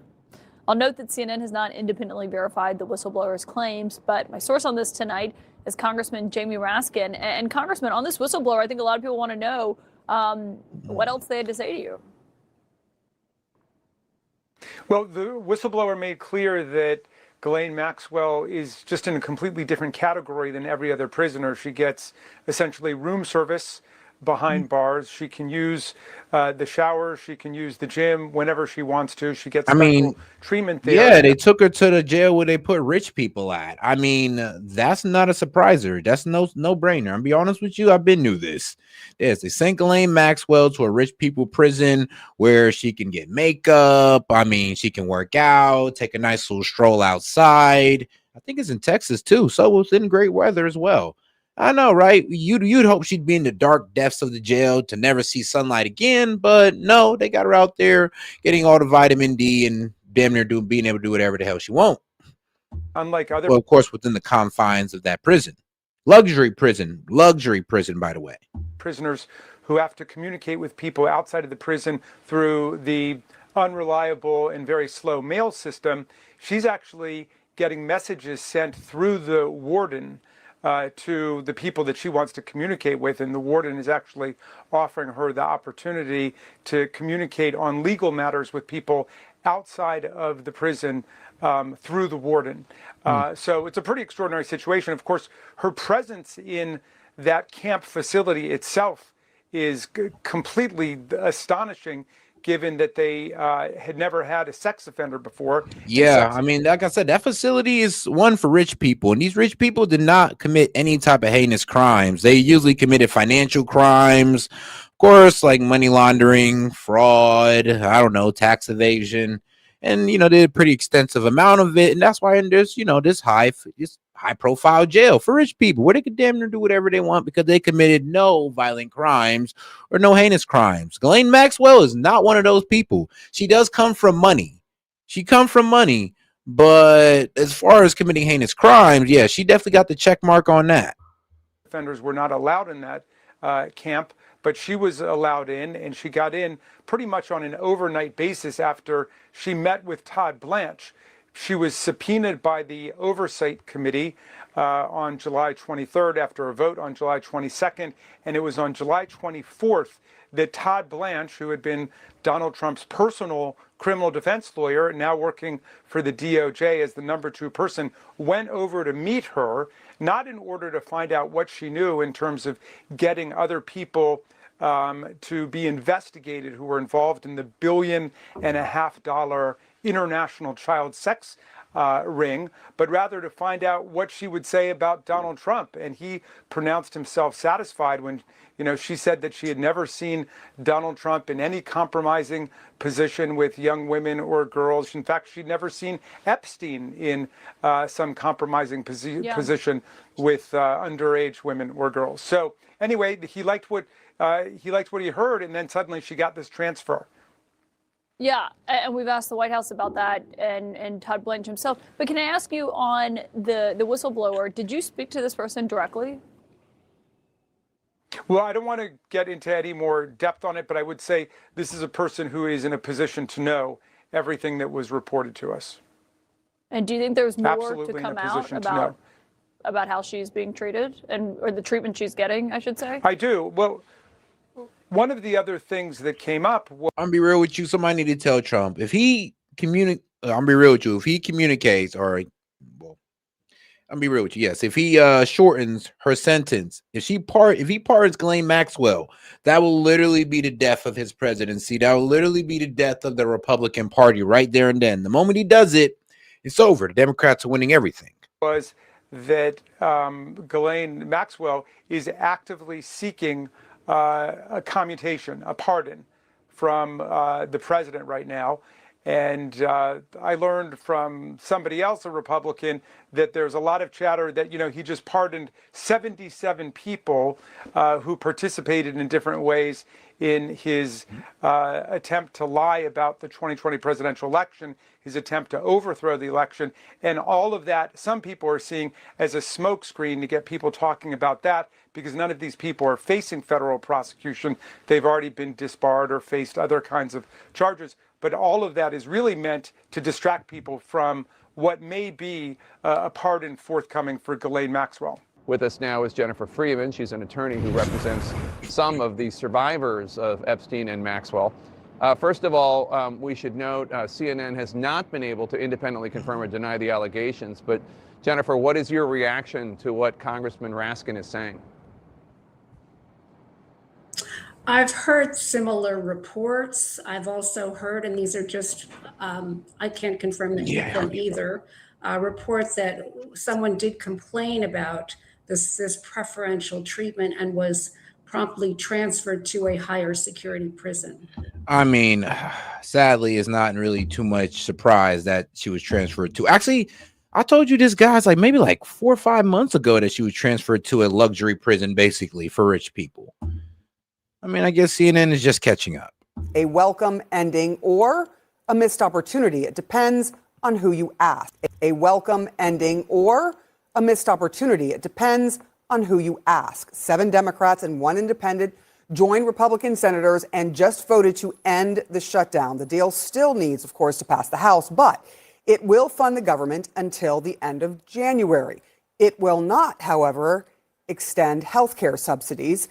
That will be set for a date for a vote at a later time to extend those subsidies, potentially in December. Some major backlash is emerging inside the Democratic Party. Those 8 senators are defending their vote now. This was the reality. SNAP recipients suffering, nothing happening on ACA. So from suffering and no path, we've now got robust benefits and a path. Staying in a shutdown mode was not getting us anywhere. If the battle plan isn't working, you change the battle plan, you try another tactic, especially if what's happening is danger to your troops. It's like, take the win. We had an election and it went well on Tuesday. You want to overplay your hand. But there are plenty of Democrats who disagree with those sentiments. For example, J.B. Pritzker says it wasn't a deal, but an empty promise. I bet. Congressman Seth Moulton said caving now makes no sense. California Governor Gavin Newsom called it. Yeah, they was. Yep. I mean, Fetterman was right. These guys want to overplay their hand. Like I said, they had the wrong perception of how this shutdown was going for them. They didn't even see how mainstream media was turning against them and pretty much blaming the Democrats. I mean, look, if you look at, bro, even on Face the Nation, that lady was even like, this is basically your guys' fault, and why don't you guys just go and open the government? When mainstream media is asking Dems to open the government, I mean, who fault is the shutdown at that point? Pathetic and says America deserves better. Senator Chris Murphy added submission emboldens the tyrant. And Congressman Ro Khanna says Chuck Schumer is no longer effective and needs to be replaced. And then you have Congresswoman. And it's crazy. Just because this man, okay, no, I'm sorry, but Chuck Schumer, he didn't really, I don't even know why they're mad at Schumer, to be quite honest. He just lost control of 8 Dems that decide to vote differently. It's not like I'm gonna be real with you, half of the 45 of these guys in the Senate turned over. No, just 8 of them. So I'm not even sure why they're mad at Schumer, but it is kind of crazy how they're kind of exposing themselves as kind of using this as leverage. So when you Dems say that they weren't using this as leverage, isn't this kind of proof right here? Instead of praising like, oh yeah, thank you guys for coming to a deal and open up the government for the American people. No, look at what they're saying. They're disappointed that they no longer have their leverage. So when you guys sit there and say that, oh, the Dems are not using this as leverage, I would ask you to go to their Twitter. because they're exposing themselves, or their X account. Alexandria Ocasio-Cortez saying working people want leaders whose word means something. Working people want to get their benefits. The working government workers want to get paid, and the military wants to get paid, AOC. I mean, but hey, apparently them not getting paid and all that was part of y'all leverage, huh? We have Congressman Jim Clyburn here at the table tonight. His new book comes out tomorrow. It's titled The First 8. I have a copy of it here with me. I will have you sign it later. We will get to the book in just a bit. Sure. But first, this argument between Democrats. And I guess the big question is, if you didn't get the one thing that you were holding out for, what was it all for? Well, I think we saw some things that we have not talked about that did happen. We saw what has happened with SNAP. I think that came out of this. What is happening with the WIC, Women, Infant, and Children programs. So some things did happen. Now, on this particular issue, I think that's a real problem because you say you change your tactics. What are you changing to? It's a little bit like me hearing from my Republican friends, as I've been hearing for years, that we've got this plan. What kind of health care plan you have? They've never put one on the table. So if that is a lie, just like I told you. I showed you the healthcare plan they put on the table back in 2019. It's just that the Dems never want to bring it up because they want to lie to the American people and act like the Republicans never laid out a plan. I mean, I've even had some of y'all in the chat go read the plan. Even if you don't agree with it, it's a plan. You got a new tactic. What's the new tactic? That's what causes me some pause about this plan. Now, if you promise a vote, is the vote on a bill or is the vote on the procedure? If you're promising me a vote on the bill, that means you're going to give me the 13 votes that you've got that I can get past the 60-vote filibuster.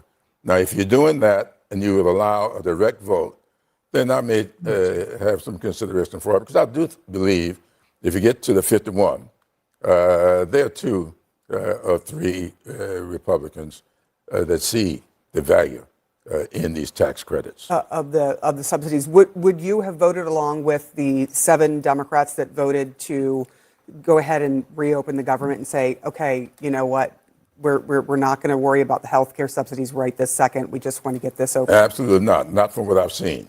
They may know something I don't know. It may be that they have a promise for 13 votes to get beyond the filibuster. I have not heard that. If they had that kind of a promise, that's one thing I might take a look at. But if they don't have that as a promise, absolutely not. I would not vote for this. Scott, I'm going to let you jump in here. But first, I want to let everyone hear from the Speaker of the House. Nope, no lie here, my friend. Actually, like I could take you right to the healthcare plan. That actually is right here too. So I mean, like I said, shout out to the American Hospital Association. Republican Study Committee unveils ACA replacement plan. Like I said, you go ahead and read through it. I mean, they also got this nice little 58-page little binder here. I mean, well, my bad, document. So yes, right here. Personalized affordable health care. Personalized affordable care. Right here in October, what was it, 22nd, 2019? I think it's, let's see here. Where it is, March 23rd, 2019. But it was proposed in October. So yeah, when they said that they didn't propose any healthcare plan, that's a lie. I mean, they got a 58 document healthcare plan. And of course, I mean, shoot, even the American Hospital Association even wrote out there that, yeah, the Republicans had a healthcare plan. You guys just don't know about it. That's what I'm saying. There's no lie here. Is that you guys just weren't informing. You went with the Democrats' lie that's straight to your face, saying that, oh, Republicans don't have a plan. They don't have a plan. Yes, they do. Yes, they do have a plan, actually.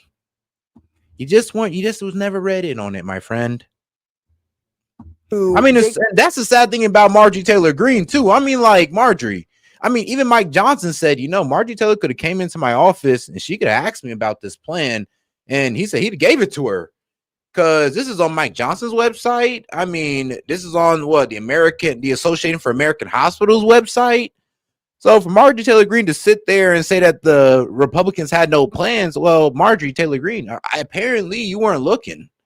Because, I mean, if I can find it and I'm just some regular guy, why can't y'all? Tapper talked to about this very issue, about whether or not this was going to be a vote, guaranteed vote, before the ACA subsidies end up ending. Let me let you hear what Mike Johnson had to say. Would you bring it up? Well, the bill that's going to pass. To extend the subsidies, that later vote. I can't commit to anything that hasn't even passed through the Senate yet. Will you have a vote on the issue as your 13 Republicans, frontline Republicans, people that you're the speaker because of them? Yes. They're in district. Brother, Ryan, did they not talk about healthcare reforms? That's all the Republicans have been talking about. That's what I'm saying. The problem is you guys don't listen to the other side. You listen to one side when what they say about the other side. You don't actually go over there and listen to what Republicans are saying. They've been talking about healthcare reforms forever. Their argument has never been leave people without healthcare. That's what the Dems tell you. But if you actually go and listen to these guys, you may not agree with them, but they are talking about healthcare reforms. That's the problem. You don't listen to both sides. You listen to what one side tell you about what the other side is saying, and then you think you know the other side's argument. That are vulnerable. Sure. Will you have a vote so they can vote? The very people that you were citing in the letter believe we have to have real reform. So you're not committing to bringing up a bill that deals with the Obamacare subsidies before they expire? I'm not committing to it or not committing to it. He's not committing to it or not committing to it. And this is the very thing that Democrats were afraid of, that if they capitulated, that the subsidies would not be dealt with. How do you respond to that? There are a lot of people worried about how expensive their health care is about to get. Yeah, first of all, Congressman, congrats on your book. Honored to be with you tonight. Second, look, one thing that came out of this entire fight is that the healthcare system in this country has been, Obamacare, has been exposed as a complete and utter failure. We all know it now. Everybody admits it. The other thing that came out is that Democrats are willing to make people suffer. And you heard Democrat after Democrat today say, well, we just couldn't prolong the suffering. So they admit that their political tactics were designed to inflict suffering on the American people. We also learned about cynical politics. I mean, yeah, they pretty much admitted that they used the suffering of the American people as leverage, which is pretty pathetic. I mean, and bro, look at this guy, Kenneth, talking about it. Talking about one means nothing. Nothing. Okay, I'm sorry. I'm just reading the all caps that you placed it in. When over 8 years, they haven't put forward a bill to vote on. Well, actually, they have. I told you in 2019, you can look this up. In October 2019, they put forward this plan and it was voted down. But the Dems won't tell you that. So then once again, man, hey, you guys need to start actually listening to the other side. In this, but the overall issue of health care is going to have to be dealt with because the system has failed. Everyone, I think it's bipartisan now, admits it. But I'm not sure that having Mike Johnson commit to giving billions of dollars to insurance companies for insurance that's not getting any better, it feels like it's getting worse to the American people, is going to make a difference.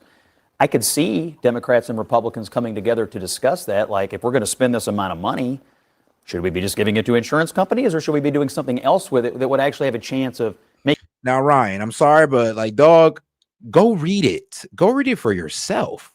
That is hilarious. See, I'm going to go ahead and kick you out the chat for a little bit, about 600 seconds, and that should give you some time to go read that plan. Making it feel like you could get seen by a doctor and get a better health outcome. I showed you that it exists. Now it's up to you to go look at it. But what we're doing now, writing checks to health insurance companies, is not getting us any better outcomes at all. But I think what we saw also, I think what America saw, particularly people who were directly impacted and suffering, is they saw that Donald Trump does not give a damn. While people were going hungry, while federal workers... While people were going hungry and the Republicans were voting yes on the CR bill, Democrats were voting no for people to continue to go hungry. How can you guys rationalize that? Oh, well, the Republicans control the House and the Senate. So, all right, let's test that logic. So you tell me the Republicans have enough votes to push the CR bill without the Dems? Is that true? Yes or no? Okay, you guys know it's not true. They only have 52 Republicans in the Senate. So you know it's not true that they have all 60 votes to go ahead and push whatever they want through. You know that they need Dems. So why do you bring up that point? as if it even means anything. Exactly. Were making lines that went round blocks. He was in Mar-a-Lago golfing or hosting lavish parties with seafood towers and caviar and champagne. Not at one point did he say, we have got to convene. I'm going to lead. I'm going to put Republicans and Democrats in a room around a table, like he did with Palestinians and Israelis. And we're going to craft a deal. We are all Americans and we have to figure this out. No, I mean, he just completely abdicated his duty to lead. And when he wasn't hosting a Great Gatsby party, he was giving $40 billion of U.S. taxpayer money to Argentina to bail out those people. Doesn't sound very America first to me. And so it's kind of crazy she's saying that as a Latina woman, but okay. So yeah, let's explain that 40 billion to Argentina. One, it's a loan. Also, it's also in currency swap, and we're doing it for economic regional stability, because if Argentina's economy go under, then guess what? All of South America goes under, which can cause high immigration. And where are these people going to try to come to? The United States. Who's going to take advantage of these people trying to come to the United States? The cartel, which would mean if we go ahead and let Argentina fall, then that means the economy of South America is going to fall. People are going to start mass migrating. And guess what? Where are they going to try to get snuck into? Either here or the UK or other countries in Europe. Do we really want that happening? No. So guys, learn how to stop thinking so surface level and understand how the world works. I think that put a light on the kind of precedent that people voted for. Scott, with all respect, you cannot put on the American people that Democrats were the one that were hurting people, making this plight. Who was casting the votes against opening the government? Democrats or... I mean, here's the thing, though. The guys that are mad about this $40 billion to Argentina were the same ones that was crying when we was cutting foreign aid in USAID. The same ones, guys, that was crying, talking about how we're leaving out our fellow foreigners for who? For China, to them to pick up their humanitarian aid. You guys were the same ones championing $1 billion going out through USAID, but you're crying about us trying to provide economic stability to South America?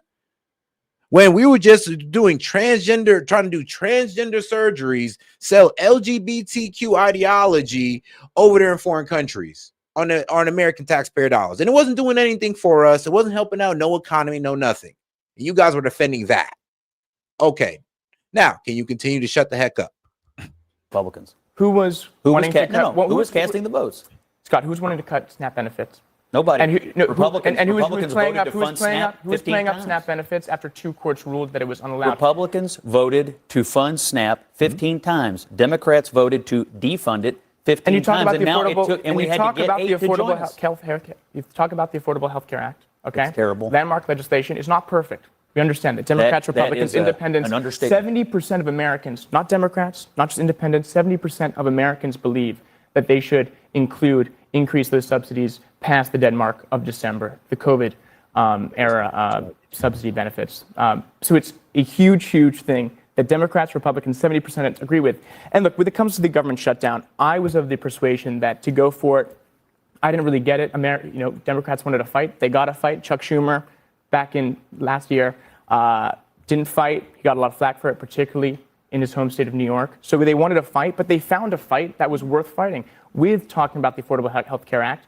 People were with them. Democrats were leading in the polls. We won big on Tuesday. That's what it was for, right? It was for the election, right? Well, I think we should have kept going. What I don't understand, and which I would love others to help me out and understand, I don't understand why we caved so soon when the American people, it seemed to be on our side. Because the election ended. You just said it. It was for the election. Listen, the election ended. I know a lot of Republicans. I know a lot of Democrats. They're cut from different cloths. Democrats simply don't have. Ryan, I'm sorry, dog, but the R in your name must be for retarded at a certain point. I'm sorry to do you so dirty, but when I sit here and I show people a healthcare plan, a Republican Study Committee healthcare plan, and then you sit there and you say you can't find it, I'm showing you the PDF right here. You can find it on mikejohnson.house.gov. You can find it on the speaker's website, my friend. You're not looking.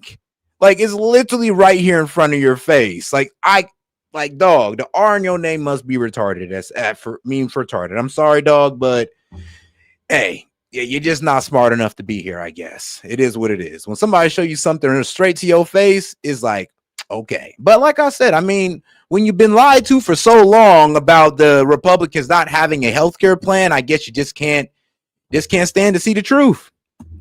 But hey, I guess that's what the R in Ryan stands for. Cold-heartedness. I'm sorry, I'll be a little bit nicer. It stands for ridiculous, not retarded. I'm sorry, ridiculous.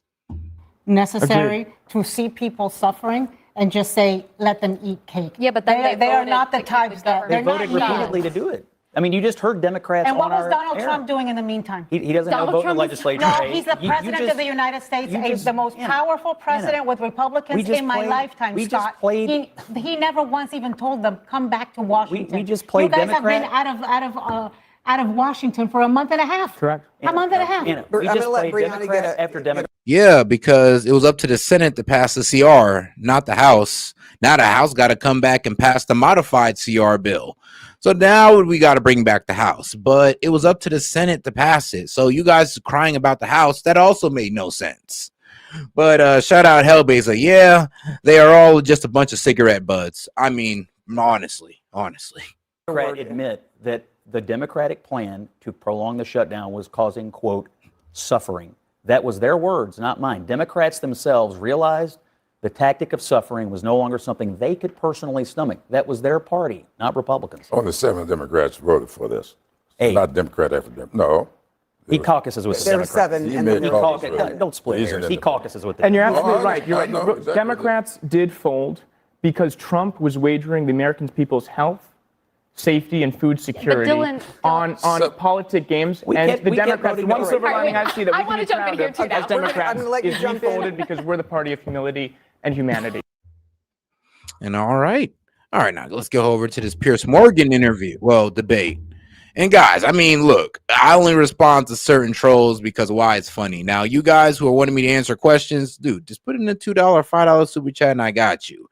But if not, then I mean, you could go ahead and cry to somebody in the chat. I mean, they'll be happy to answer your question for you. We're going to walk down. But I will answer half your question, though. I mean, yeah, I read the big, beautiful bill. I mean, somebody trying to say it was socialism for rich people, I was crying. I was like, okay, bro, obviously you don't know what socialism is, but okay. To the Capitol, and I'll be there with you. And we fight.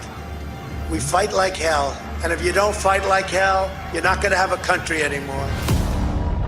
The way they spliced his quotes together in order to make it appear as though he was saying something that he didn't say was wrong. I think the problem that the legacy media has got, it's not an institutional left-wing bias. Oh yeah, the BBC, Trump $1 billion lawsuit against the BBC for slicing up his January 6th footage and making it seem like he said something he never said.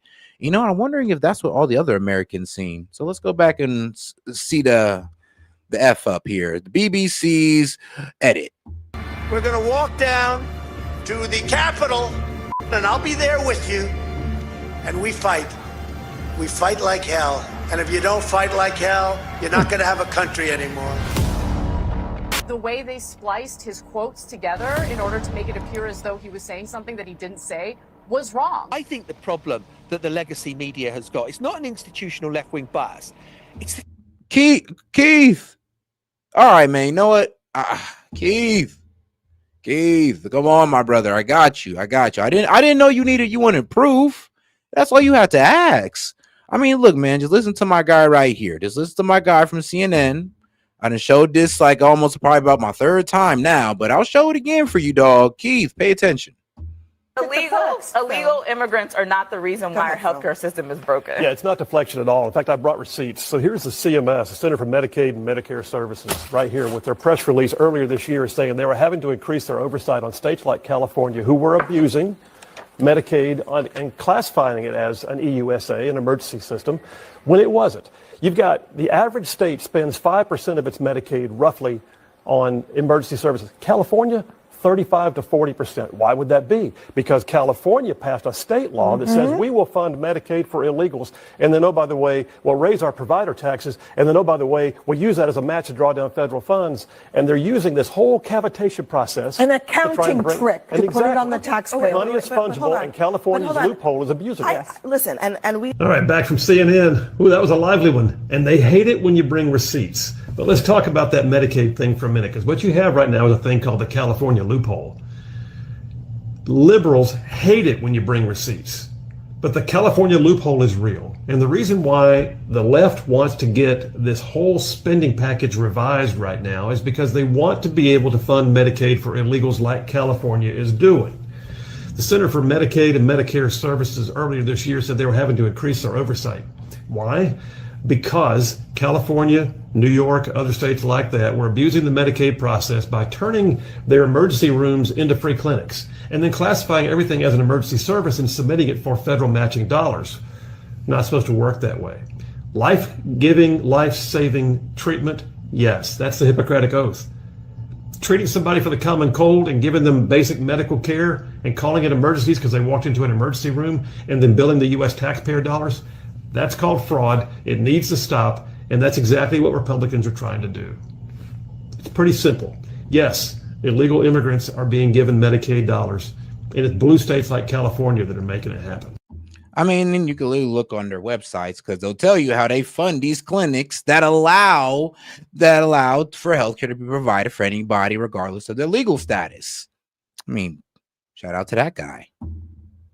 It's a bit boring. It bothers me to no end that someone who is so obviously a chameleon, a charlatan, was somehow able to fool more than And it's a state program funded by Medicaid dollars, federal funding. And I mean, still, I mean, it is kind of effed up to put it, healthcare of illegal immigrants, even if it was on the back of, your state taxpayers, that would still be pretty effed up. million New Yorkers into thinking that his populist agenda will ever succeed. Benjamin As if that makes it Netanyahu is better. a disgusting war criminal. I think Zoran Mamdani standing up and saying that was actually very appealing to New Yorkers. You're a fan of Stalin's. Oh, as an admirer. For me, the line is whether or not the individual spewing the disgusting anti-Semitic, bigoted, racist rhetoric has an audience or influence of his own. I don't think anybody should be criticized for anyone they choose to interview on their own show. Should we, should I have someone like Fuentes on? President Trump wasted no time in celebrating the resignation of the BBC's two top executives after documents leaked to the Telegraph newspaper showed it twisted his words in a major documentary aired just before the presidential election. These are very dishonest people who tried to step on the scales of an election, he wrote. Just to go ahead, and since people want to talk about their AI readouts, I might as well give you my own AI readout right here. So, in 2025, the CMS opened probes into whether California improperly claimed federal Medicaid funds for services provided to people without satisfactory immigrant status. California has already self-reported at least about $500 million in erroneous federal billing, prompting CMS warning letters about possible enforcement and clawbacks. Now let's go ahead to where they got this from. All right, so this came from CaliforniaHealthline.org. Ain't that crazy? So yes, Trump administration investigates Medicaid spending on immigrants in blue states. This part was also picked up by AP as well. So, yeah, when y'all try to sit here and pretend like this wasn't true, there is documentation of it. But hey, man, hey, I'm just showing y'all that. You can go ahead and read this for yourself. But all right, back to the show. Terrible thing for democracy. Well, Trump's critics, of course, are saying the exact same thing about him. In their eyes, it's yet another major media organization bending the knee under pressure from the White House. But this case seems fairly simple. The BBC's most prestigious and long-running documentary show spliced together clips to make it look as though Trump told the January 6th rioters to fight like hell and not to protest peacefully. How on earth can that happen at a taxpayer-funded media group which is sworn to meticulous impartiality? Well, the answer can only be institutionalized bias in the legacy media, a subject on which almost every US conservative agrees. Right now, it feels like they don't agree on much else. There's an almighty split playing out in MAGA media, sparked by Tucker Carlson's interview with the anti-Semite streamer Nick Fuentes. On one side are people like Dave Smith, Candace Owens, and Tucker Carlson, who say platform everyone and let the crowd decide. On the other is Ben Shapiro and those who believe that conservatives have a moral purpose and risk surrendering to extremists in the way that progressives did to the ultra woke. Both have recently appeared, as I have, at Megyn Kelly's live tour. I'll tell you what doesn't change Nick Fuentes' view. Tucker Carlson with his arm around Nick Fuentes, grinning for the camera, while Nick Fuentes tweets out America first, and then triumphantly goes on the air the next day to explain that he has essentially used Tucker Carlson as a vehicle for manipulating other people. That's what Nick Fuentes is saying, not me, Nick Fuentes. I mean, so what do you say to what? Ben, first off, Nick Fuentes, that's, you know what, even if he did say that, because here's the problem. I doubt that Nick Fuentes said that, because to be quite honest with you, nah. That didn't help Nick Fuentes really further his agenda, to be quite honest with you. Nick Fuentes is already getting enough views without Tucker Carlson. Like, trust me, he's doing that enough on his own. So, you know, Tucker Carlson platforming Nick Fuentes did not add really any relevancy to Nick Fuentes, because he was already a growing figure on the right and even a growing figure on the left, because even CNN was playing Nick Fuentes clips because they loved his geopolitical commentary. those people say, why didn't you raise any of that? You know, do your own interview the way that you want to do it. You're not my editor. Buzz off. I mean, I don't know. You want to go yell at Nick Fuentes? I'll give you his cell. Call him. Literally. And go sit and yell at him and feel virtuous or whatever. That's up to you. I got the same thing with Putin. Why aren't you yelling at him? Okay, why? So I can show that I'm a good person? I care about what my wife thinks, my children think, and God thinks, and that's it. I don't need to prove that I'm a good person to you. Ain't that the truth? And while all of this is raging in the backgrounds, Democrats are having their own battle for the soul and the future of their movement. Zohran Mamdani's socialist populism propelled him to victory in the race to be New York City's mayor. Is he the template for Democratic revival, or a radical red herring who's dragging them even further away from national success? Well, plenty to discuss with my panel. But first, I'm joined by John Sopel. He's the host of The News Agents and the former BBC's North America editor, who knows all too well what Trump thinks of his previous employer. John, welcome to Uncensored. Thank you, Piers. Good to be with you. So look, no one knows better than you, I guess, about the complexities of working for the BBC. Oh, and shout out Luna. Sorry, sis, for catching it late. Much love, Set and chat. Hey, shout out to Luna. Appreciate the support, guys. And the call-in line is open, or the call-in link is open. So you can go ahead and go to my main page, go to the post tab. If you donate at least $1 or more to the stream, or if you're a member, I'll be happy to have you on. All right, guys, let's go ahead and get to it. BBC with Donald. You know what? And for fun, I'll even let up the disagreeers. If you disagree with anything that I've said, you can go ahead and come up as well. Trump as president, you had to do that for a number of years. First of all, you know, my kind of overview about this is that the BBC here dropped a massive own goal, right? They basically invited exactly what's come. They said, you know, in the way that they spliced up, or the independent film company October Films appear to have spliced up the Trump speech in a way that...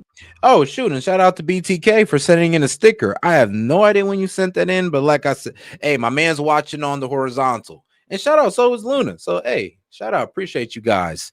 But yeah, shout out BTK for the $3, and shout out Luna for the much love Set in chat. Appreciate the support, guys. Was misleading. They're basically saying to Trump, come and get us. I mean, am I overstretching things when I say that? No, I think it was stupid. I think it was moronic. I think it was the sort of error that someone wouldn't even make having just left journalism college. You cannot misrepresent what... And shout out Vladstein. He says, you guys get any snow in Ohio? Yes, we did. We got a little bit, though. We didn't get a lot. It's not like it didn't cover the streets. It didn't really cover the streets. So, you know, add any inches. It was just like a very light, maybe like a half of inch of snow, maybe.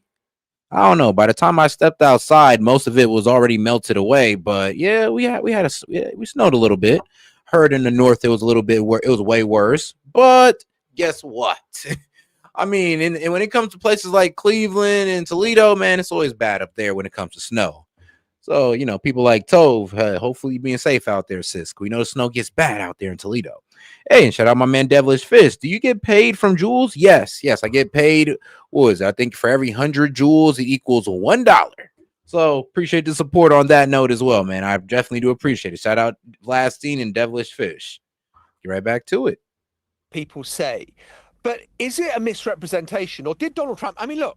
Let's be honest, you know, Donald Trump had tweeted in December, you know, there's going to be a big protest in DC.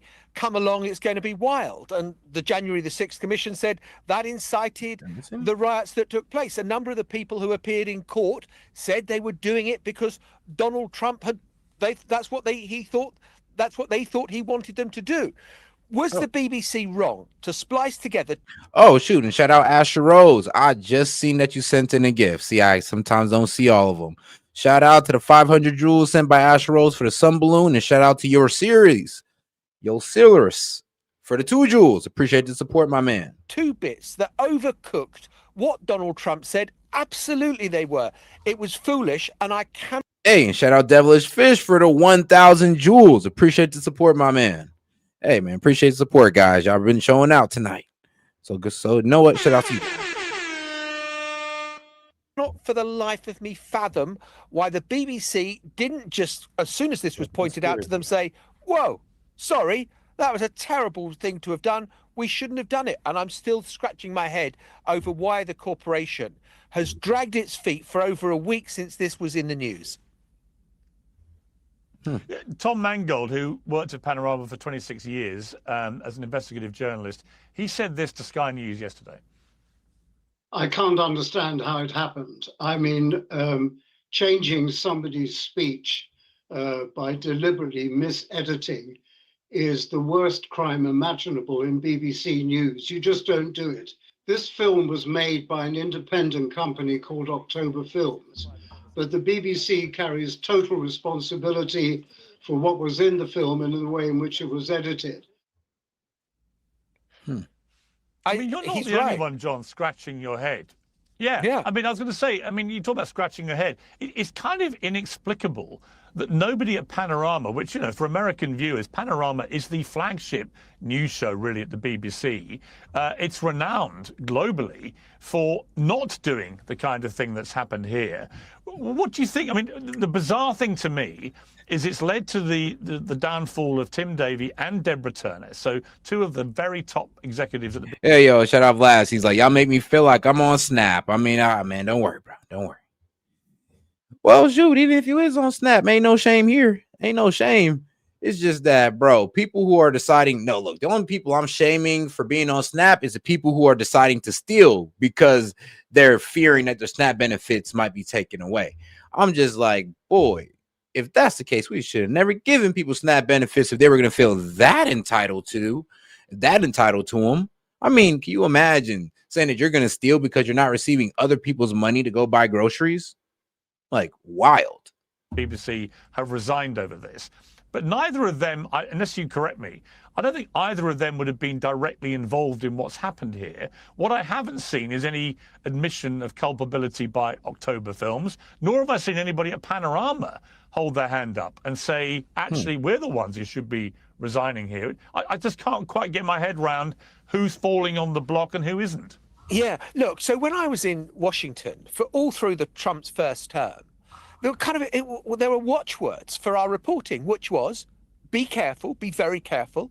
But once you've been very careful and you've got all your facts assembled, be bold. That's what journalism should be like. You don't do things that... All right, now let's get to the more interesting part of this here. Because let's see here, take it back, boom. All right, let's see what we got on this lineup. I'm going to bring in other panel members now. Anna Kasparian, the executive producer and host at The Young Turks. Clay Travis, founder of Outkick. Shabos Kestenbaum, he's the commentator with PragerU. and Michael Blake, he's the former Obama aide, and Mamdani surrogate. I mean, yo, shout out to Anna Kasparian for this clip right here. I mean, bro, this was funny as hell. Going around talking about like, yes, we're going to surveil everybody. Everyone will be on their best behavior. Yes, you're a freak. You're a total creep. Oh, man, shout out Anna.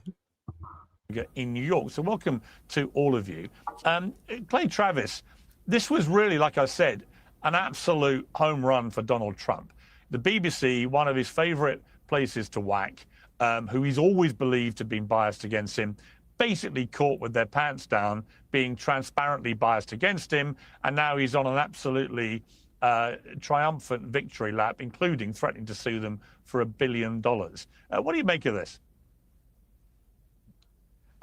Yes, it's a huge win for Trump, and I think there's a couple of different ways to analyze this, Piers. First of all, I've been arguing forever, it feels like, if we just had incompetence in media, wouldn't there be some stories where Donald Trump, I don't know, saved 9 kittens from drowning in the Potomac River? Hey, yo, Cap Hunter, and I should also talk over people while I'm reading out what? While I'm also, shouting out all my supporters as well. I should also be disrespectful to people and condescending while I also, debate people. Should I do that as well? I don't know, man. I decided to take the high road on that. Your boy Johnny doesn't really have good character. I'll be quite honest with you. He's quite the condescending asshole. And here's the thing. I mean, I played the condescending asshole back. But if you actually think that's a good quality to do during a show, then I'm sorry, bro, but you and Johnny don't got really good character. Because I would never sit there, and I'll be real with you. I don't care if I disagree with you. I'm never going to sit there and interrupt you just to read out super chats. I'm going to let you finish your point, and then I'll do it later. I'm not going to do it while you're literally trying to make a point. That's what bro was doing. If you think that's respectful, bro, then you need to grow the fuck up. That ends up not being true, but it goes mega viral. Everything the mainstream legacy media gets wrong about Trump, it always cuts against him. In other words, it always hurts him. That's not negligence. That's what we call bias. And that ties into the second part here. He's already been able to sue ABC. He's been able to sue CBS. He sued every news organization out there. And I do think he's gotten fairly consequential results. Use 60 Minutes for an example. They're now posting the whole part of all interviews as opposed to just editing them. I think that's actually a win for all voters out there. Cap, I'm not sure if I like you or I don't like you, but you know what? I'm neutral about you because you're right. Don't forget about the constant muting when he gets upset. I ain't gonna lie. He does do that as well. You're not lying. I'm not sure if we agree or disagree sometimes, brother. But Piers, to go after a foreign news organization, who's going to stand up for the BBC in America? This is such an epic win for him. But again, it also reiterates all the failures. It's why Trump has won twice. It's why he is, I believe, right now, if you look, and I'm sure we're going to talk about it, the Democrats bending the knee on their 40-day shutdown, why I think he continues to be at the absolute apex of his political power, because not only are his opponents dishonest, they're also, frankly, morons because they do things like this, which are easy to catch and which everybody can determine is 100% biased against him. This is a huge win for Trump. Yeah, Anna Kasparian. I mean, look, I've worked at the BBC, not as an employee, but as a contributor many times. I've got a lot of time for people at the BBC. I think they try very hard to be an impartial news organization. But this is really bad for the BBC because it allows Donald Trump to exploit it in the way that obviously he does better than almost anyone in the history of modern. Yeah, but let's be real, though. They put themselves in this position. So can we really feel bad about people who deliberately put themselves in a position to get sued by Donald Trump? Like, to be beholden to Donald Trump? Like, we can't get really mad at people who literally walked into the lion's den. It's like, come on now. I can't feel bad for people like the BBC who now got to sit there and be beholden to Trump and cough up money because of their actions. Like, nobody told them to do this. They did this on their own. Nobody forced them. They did it on their own. Politics and media. And, only last night, I suspect, realizing the big story is going to be this, has granted sweeping pardons to a number of longtime allies tied to an alleged failed bid to overturn the 2020 election. Rudy Giuliani, Sidney Powell, former Chief of Staff Mark Meadows. He's taken the opportunity to do something that may have got him a lot of criticism, but is kind of being lost in the wash because the narrative around the world at the moment is BBC misled the world about Donald Trump. Well, let me just be clear about BBC and how what they did was just flatly wrong.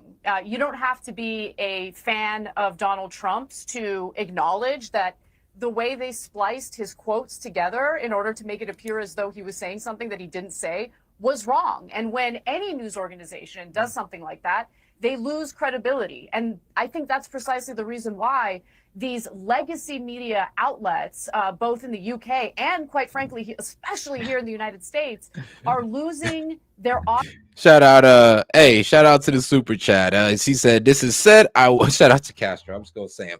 Shout out Castro. He said, "This is S.E.T. I wanted you to know Castro is much better looking. Also, James and Fox Chase are little bitches. I'm weak as hell. Shout out to the beef between you guys, but." Yes, apparently Castro is the best looking among us, Hey, my man definitely looks like a walking anonymous mask. Is actually pretty cool. Pretty cool guy as well. audiences. They're losing their readership if we're talking about print journalism. And independent media is really thriving. But of course, there are also downsides to some forms of independent media because there's oftentimes no editorial review of the work that gets put out. But I think in general, the public, both in the UK and the United States, trust independent sources far more than they do legacy media or corporate media.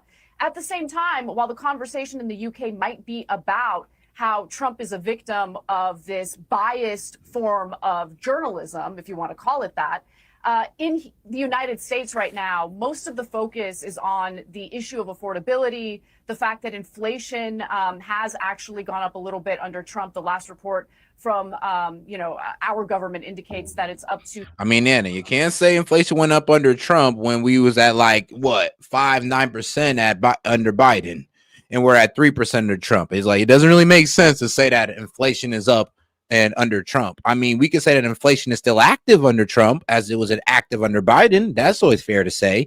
We could also say that Trump has yet to figure it out to solve inflation and is upticking on prices. We could sit there and say that. But come on now, let's not sit there and just take away blame from the last administration here. This is the reason why we're here reason why we're here dealing with this inflation is because of Biden and his reckless spending.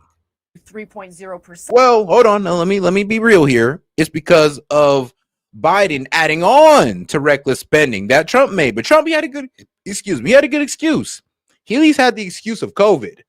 Biden, I mean, he was doing COVID level spending outside of COVID. He's starting to get a little desperate, so he's starting to propose. And shout out to my man Jed. BBC will be known as the broke British company now. I mean, no facts. Oh man, the thing is about the BBC is like, bro, look, they didn't really give too much good news. Wait, aren't they also their whole television station? Man, they don't even give you good TV shows. So, and it is what it is. I mean, I guess our version of the BBC would be ABC. You get news and some television, but ours is better. I mean, American television will always be better than British television, okay? That's just the way it is. That's the way God intended it to be, okay, guys? I mean, even the stuff that you guys originally came out with first, like Shameless, came out first in the UK, but it became a worldwide sensation under who? Us. Yes, the USA. Why? Because we just do TV better than everybody. It is what it is. It's not the best talent, but it's good enough. Tariff dividends to the tune of $2,000. So right now, I'm really happy to see that America. I'm crying. Shout out to De Castro. I just want to clip that, to be honest. Well, shout out Castro. Appreciate the support, brother. Are hyper focused on affordability, which is substantive, which is important. But make no mistake, the media bias issue is not working in the left's favor. So if the BBC thought that they could get away with this, obviously they didn't. They need to report the facts accurately. They do.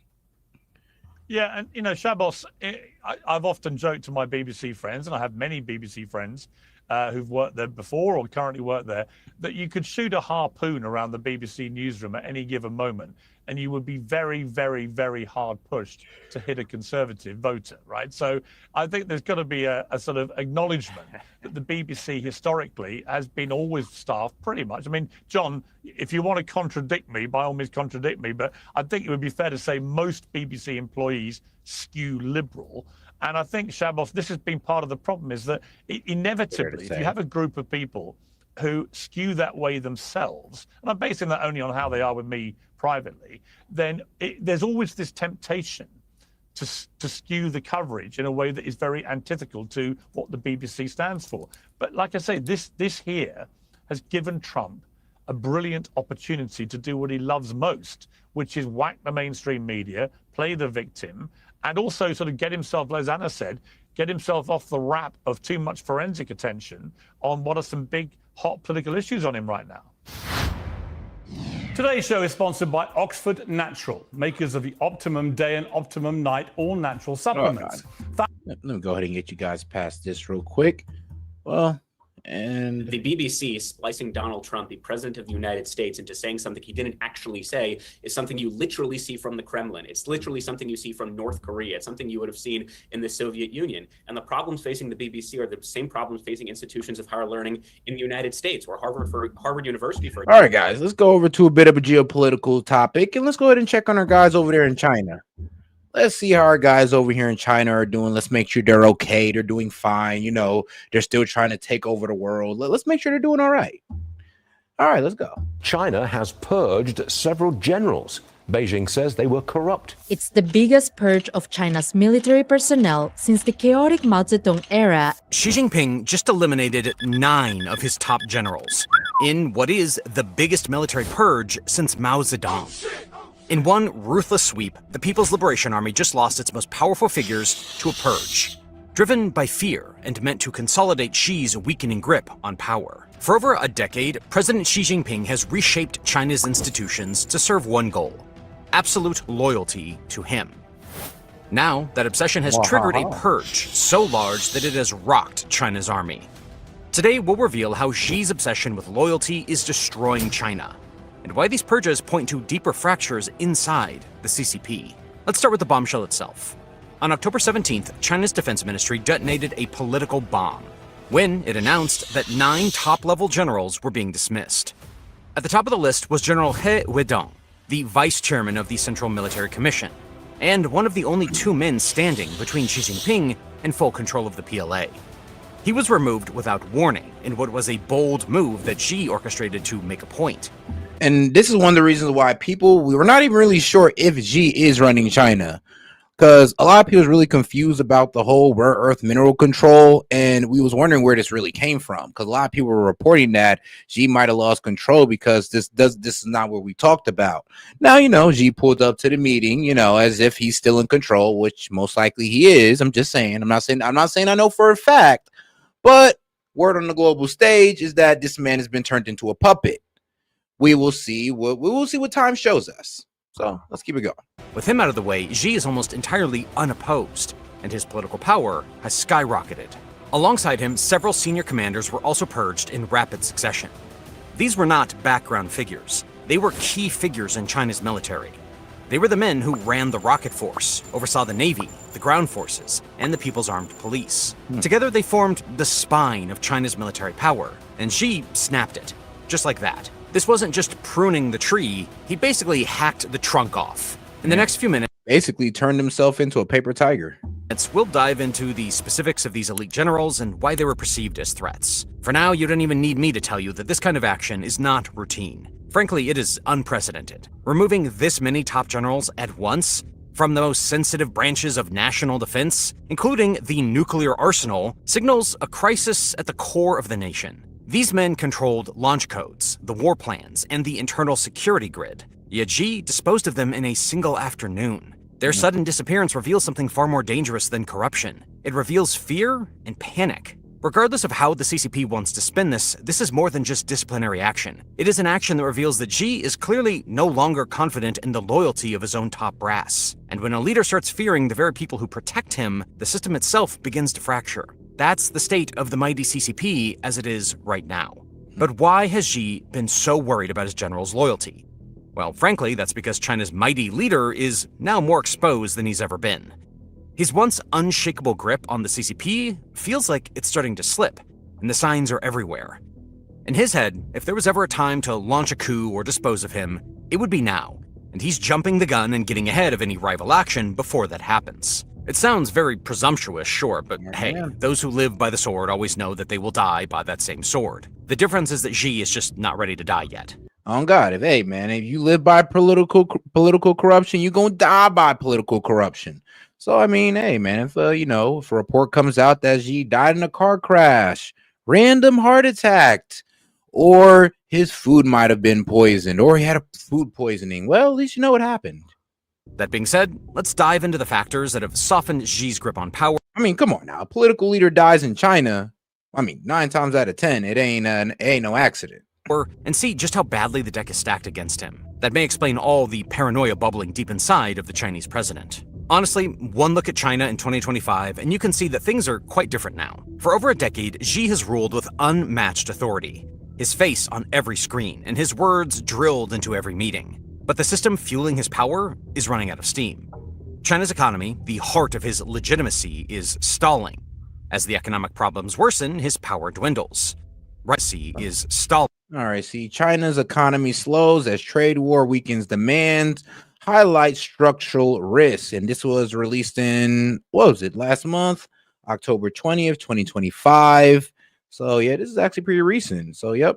And I've been told you that China's economy suffers from tariffs because their suppliers are the ones eating the tariff. And here's the thing, these guys are desperate for business. Some of these guys have taken out loans just to cover the order that the Americans have put in, just to pay for the workers. Really, some of these companies have been sending out products and haven't been making no money and it's being subsidized by the government because they're the ones eating the tariffs, because they're just so desperate to keep Americans consumerism. So yeah, and this is why their economy slows as a trade war persists. And their economy was really about to slow if we hit them with that 100% tariff. As the economic problems worsen, his power dwindles.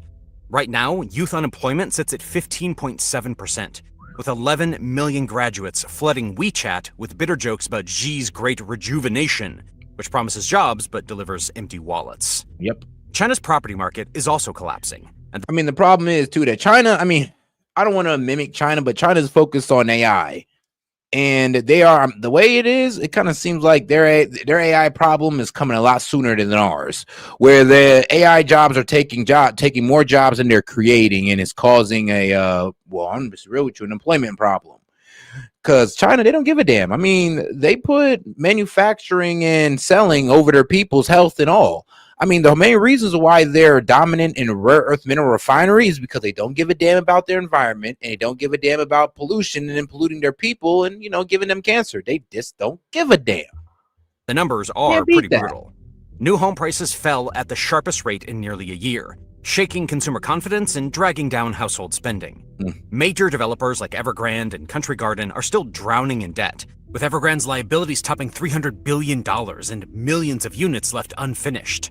Across the country, there are an estimated 70 million empty apartments, many half-built in cities that now resemble ghost towns. Local governments, which rely heavily on land sales for revenue, are facing budget shortfalls, and construction activity has stalled in key regions. For Xi Jinping, who once tied national pride to real estate growth, this collapse is more than economic. It is political. It undermines the promise of stability, exposes the limits of his top-down control, and fuels public frustration at a time when he can least afford it. The property sector was supposed to be a symbol of China's strength. Now it is a glaring reminder of how things quickly can unravel when trust fades and the systems start to buckle.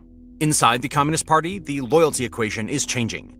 Xi has crushed rivals for years, but new tensions are simmering. In Guangdong, a $2.1 trillion economic powerhouse, officials are quietly sidestepping Beijing's strict directives and cutting local trade deals instead. To add to that, whispers have been spreading about the Shanghai clique, wealthy elites who once backed Xi but now blame him for declining economic growth rates. It isn't an open rebellion, but it's enough to make Xi start sweating. For a man who demands total control, even quiet defiance feels like a knife in the back. The global stage isn't helping the situation, as Xi's strongman image is already fading quickly.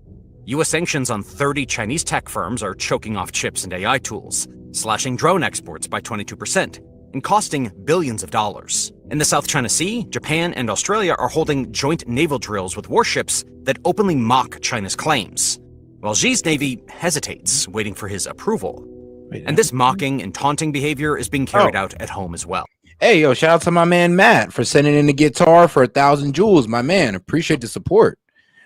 Shout out Castro, because thanks to the flag, I was able to pull back on that. So appreciate the support, my man Matt. The mood on the streets isn't calm anymore. In Hainan, hundreds of thousands of factory workers are facing layoffs as contracts dry up. One worker even set fire to a poster of Xi in a video that spread like wildfire online. On university campuses, students are tuning out of Xi's thought classes, with attendance in Beijing reportedly down by nearly a third. Let's go. And the pressure isn't just coming from the streets. Foreign investment has dropped to its lowest level in 2 decades. Party officials in coastal provinces are quietly stepping down, and military bases in Xinjiang are reporting discipline problems. Xi's usual tools of fear, slogans, and purges aren't landing like they used to. Yeah, and let's be real. If they had everything together like they wanted to, they'd have invaded Taiwan by now. But sadly, they are having these problems economically. So trust me, starting a war with Taiwan right now, I mean, if it drags out, then they're going to pretty much destroy their economy. Sadly, they don't got that strength in their economy like Russia got, to where they can drag out on on an economy standing on 1 foot. No, if China has a drag out war with Taiwan and we give them the same support, well, then yeah, they're going to get the Soviet Union treatment. Economy is going to completely collapse along with the entire country. And then there's going to be multiple new Asian states that pop up out of nowhere. And we'll all talk about the country that was China to our children or grandchildren, depending where you're at in life. The system he built to obey him is now hesitating, questioning, and in some corners, resisting. All of this chaos is new territory, something that not too long ago... Yes, like Chase, yes, we will gladly talk about the old days of China to our children, gladly. ...would have been unthinkable. Just a few years ago, Xi Jinping stood like a colossus over China's political landscape. With no rivals at all, his China dream had captured the national imagination, and the party had rewritten the rules to let him rule indefinitely. In 2017, foreign diplomats whispered about Emperor Xi. At home, officials scrambled to memorize his speeches. Tech platforms raced to censor even the faintest of criticism. It was very different from what's happening now. Fear wasn't just ambient, it was institutional. Back then, the economy was roaring. China's factories were humming. Its tech giants were expanding, and the Belt and Road Initiative was reshaping global trade routes. Xi's grip on power wasn't just about surveillance or slogans, it was about results. Rising incomes, booming cities, and a sense of national pride gave his rule a sheen of inevitability, but now that sheen is cracking. The same centralized control that once projected strength now looks brittle. The youth, the very generation raised under Xi's shadow, are tuning out. They scroll past party propaganda, posting memes mocking state slogans, and dreams of emigrating rather than serving the motherland. These are the signs that Xi is seeing, signs of his weakening reign. And with matters this tense and his power under threat from all sides, Xi has turned his attention to the actual tool that could be used against him if things escalate: the military. It is within the People's Liberation Army that he sees his strongest rivals, his staunchest opponents, and his biggest opposition. Cleaning house here means he can stall any opposition and buy himself precious time to get his house in order. This is the thinking that led to the dismissal of the 9 top generals, including his own second-in-command and loyalist, General He Weidong, and Director Mia Hua, one of the most powerful figures in the PLA. To fully understand why he just rushed to clean up the army, we need to understand his decades-long mission to control the PLA. When you take a step back and look at this from a wider lens, this is just the latest step in a slow, deliberate plan to make the People's Liberation Army and the country answer only to him. When Xi took power in 2012, one of his main goals was to make sure the Communist Party was always in control of China's military. He believed that whoever commanded the army controls the country. He often repeats a saying from Mao Zedong: "The party commands the gun." For Xi, this is not just a quote from history. It is the foundation of his rule. He believes that if the party loses control of the military, it could lose everything. That's why it has always been a priority for him from the beginning. You see, the PLA is not like... I mean, let's be real. Most coups that were successful were military coups. I mean, that's why when people try to call it January 6th an insurrection, I kind of laugh at them. I'm being like, trust me, when they come with weapons, when they come with guns, ready to take the heads of every politician in Congress and in the Senate, then yes, that would be considered a coup. But I mean, trust me, but most coups, yeah, they're performed by the military. I mean, shoot, look at places like Sudan, military coup after military coup. Like your ordinary national army. It does not belong to the people or the state. Every soldier, general, and department ultimately answers to the party, and Xi sat at the very top of this command structure. In theory, that meant the military should obey him completely, but in reality, it was a lot messier than that. Back then, the PLA had become wealthy, powerful, and independent. It had its own networks of influence and ways of operating that made the party leaders uneasy. China's rapid growth and military modernization had given officers more freedom. Because of this, some started building power that did not depend on the party. For a leader focused on centralizing power, that independence from the officers was a threat. It quickly became clear what Xi had inherited from the previous leader, Hu Jintao, was a military that looked strong on paper, but was divided in loyalty. Many senior officers owed their positions to Chu Chaihao and Guo Boxiong. Ah, so they never trained their military not to really care about who the commander-in-chief is. Because, I mean, that's the training our military got. A lot of our military guys will always sit there and say, like, yo, we don't really care who, I mean, especially the Marines. They'll always sit there and be like, bro, we don't care who the president is. That's our commander-in-chief, and we'll follow that guy as we're supposed to, as the commander-in-chief. I mean, I guess the Chinese military didn't receive that same discipline. Who had served as vice chairman of the Central Military Commission before Xi. These men built vast networks where promotions were often bought or earned through favors rather than skill. Xi saw this as a serious problem. Loyalty was going to individuals, not the party. This was a violation of everything he believed. To Xi, that was a ticking bomb. He studied what happened in the Soviet Union and decided that losing control of the army meant losing the state. He wasn't about to let history repeat itself. Armed with this belief, Xi made the military his top priority from day one. He spoke constantly about absolute loyalty and discipline, but his words were not enough. He needed action. Within 2 years, he launched one of the largest anti-corruption campaigns in Chinese history. Under his guidance, in 2014, General Chu Chaihao was arrested for taking huge bribes for promotions. Unfortunately, the general died before his trial. A year later, General Guo Boxiong was sentenced to life in prison. By acting decisively in this manner, Xi sent a strong message that loyalty to the party and to him was more important than personal connections or skill. With some good old fear instilled in the ranks, officers began reciting Xi's speeches in meetings, and his portrait started appearing in the barracks.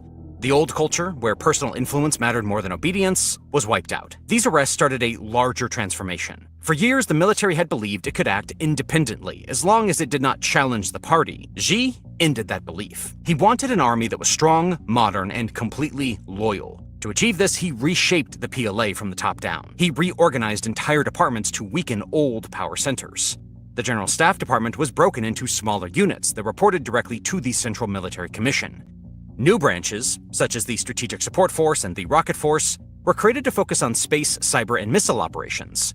And officers with deep ties to old networks were replaced with younger, loyal leaders.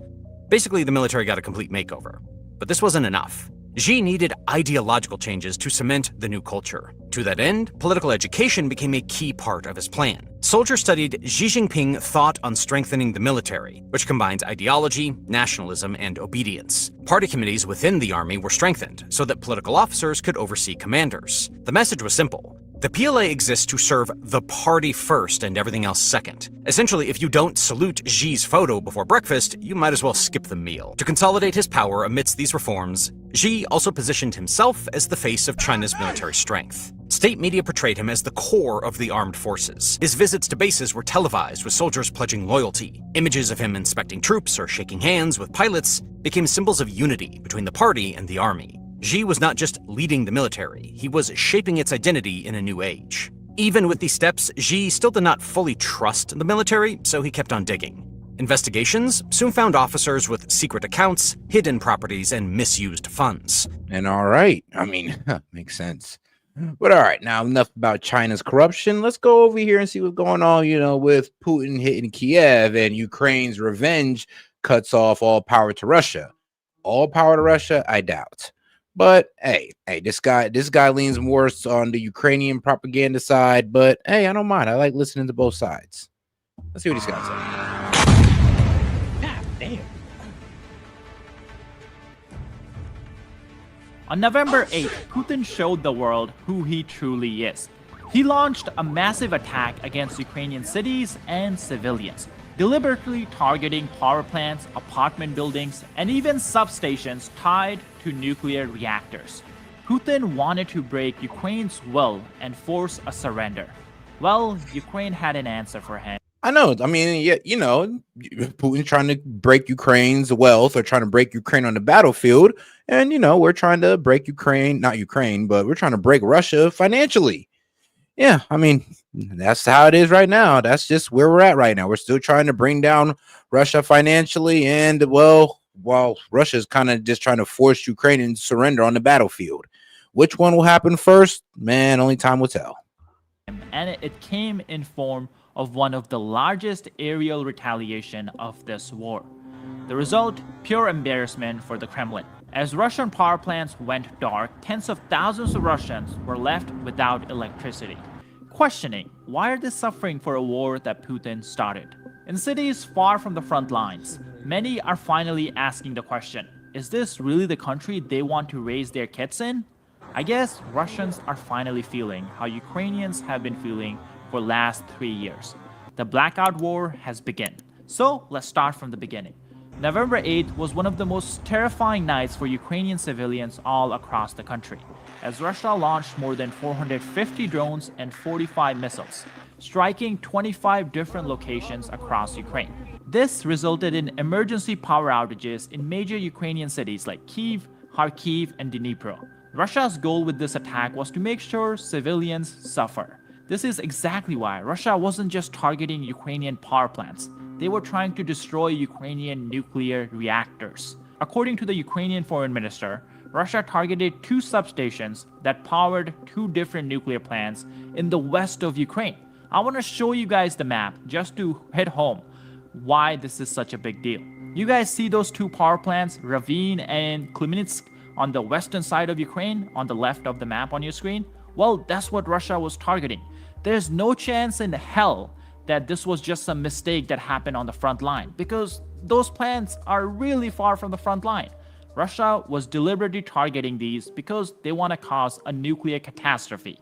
This way, Putin hopes that the Ukrainian civilians will suffer and Ukraine will be forced to surrender. Well, that's not exactly how things went. The Ukrainian response to this was quick and brutal. Take a look at these alerts that Russians started getting as soon as Ukraine started its retaliation.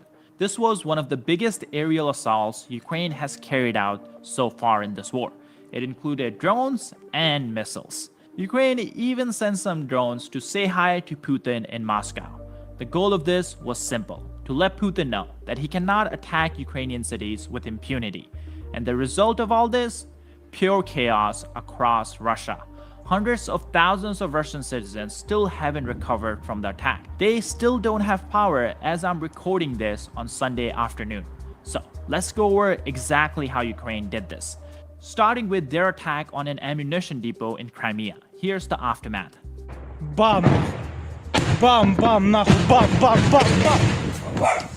Бабах, ебаная! This was impressive, but the true panic hit when Ukraine started striking power plants inside major Russian cities. This is exactly what Zelensky promised just 2 months ago. If Russia hits Ukrainian power plants, Ukraine will hit right back. Well, you can call Zelensky a postman because he delivered on that promise. The first Russian city to lose power was Voronezh. This next clip shows you exactly why Russians are mad at Putin. They're not getting enough sleep because of an invasion that he started sitting in Kremlin. In this next clip, some Russians actually saw this strike take place live, and this was their reaction. I think there were 4 strikes. No, well, I heard 3, but they say there were 4.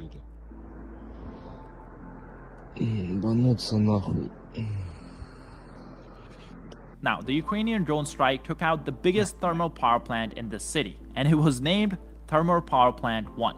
This has been geolocated and verified by videos and pictures that were coming out from the region. The result of the strike was power outages in many different areas of the city. The worst part, the Ukrainian strike is still going on 12 hours after it started. Just take a listen to what Russians are hearing as they wake up in their homes.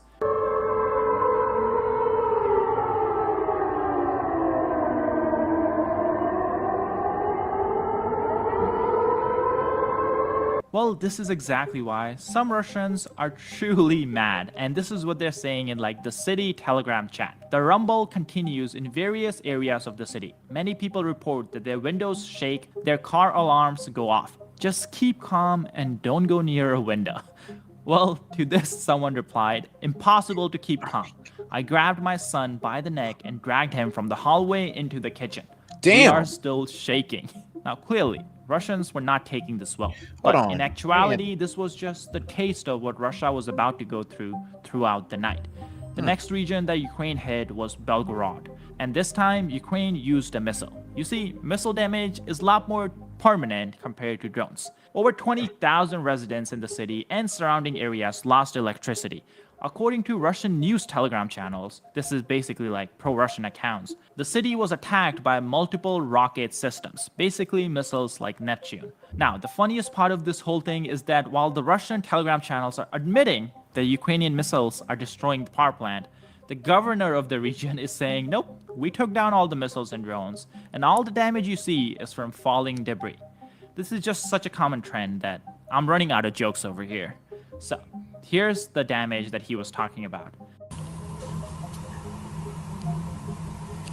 This is how the city looked like after the Ukrainian strikes on the power plant. And Russians in the city could not get much sleep because Ukrainian drones were just roaming the sky without any pushback. Even former generals, Russian generals, were reporting on this blackout. As a result of yesterday evening's missile strike, there is significant damage to power and heating systems in the region. Our power engineers are heroically working to fix the damage. Unfortunately, it's almost 12 hours after that message, and the power in the city is still not back. In a second, we'll talk about why it takes Russians so much longer to fix their power plants than it takes Ukrainians. But before we do that, let's go through all the other cities that Ukraine hit last night. Perm region of Russia. Residents of this city reported a power outage as I'm recording this, so literally minutes ago. And here's what the city looked like.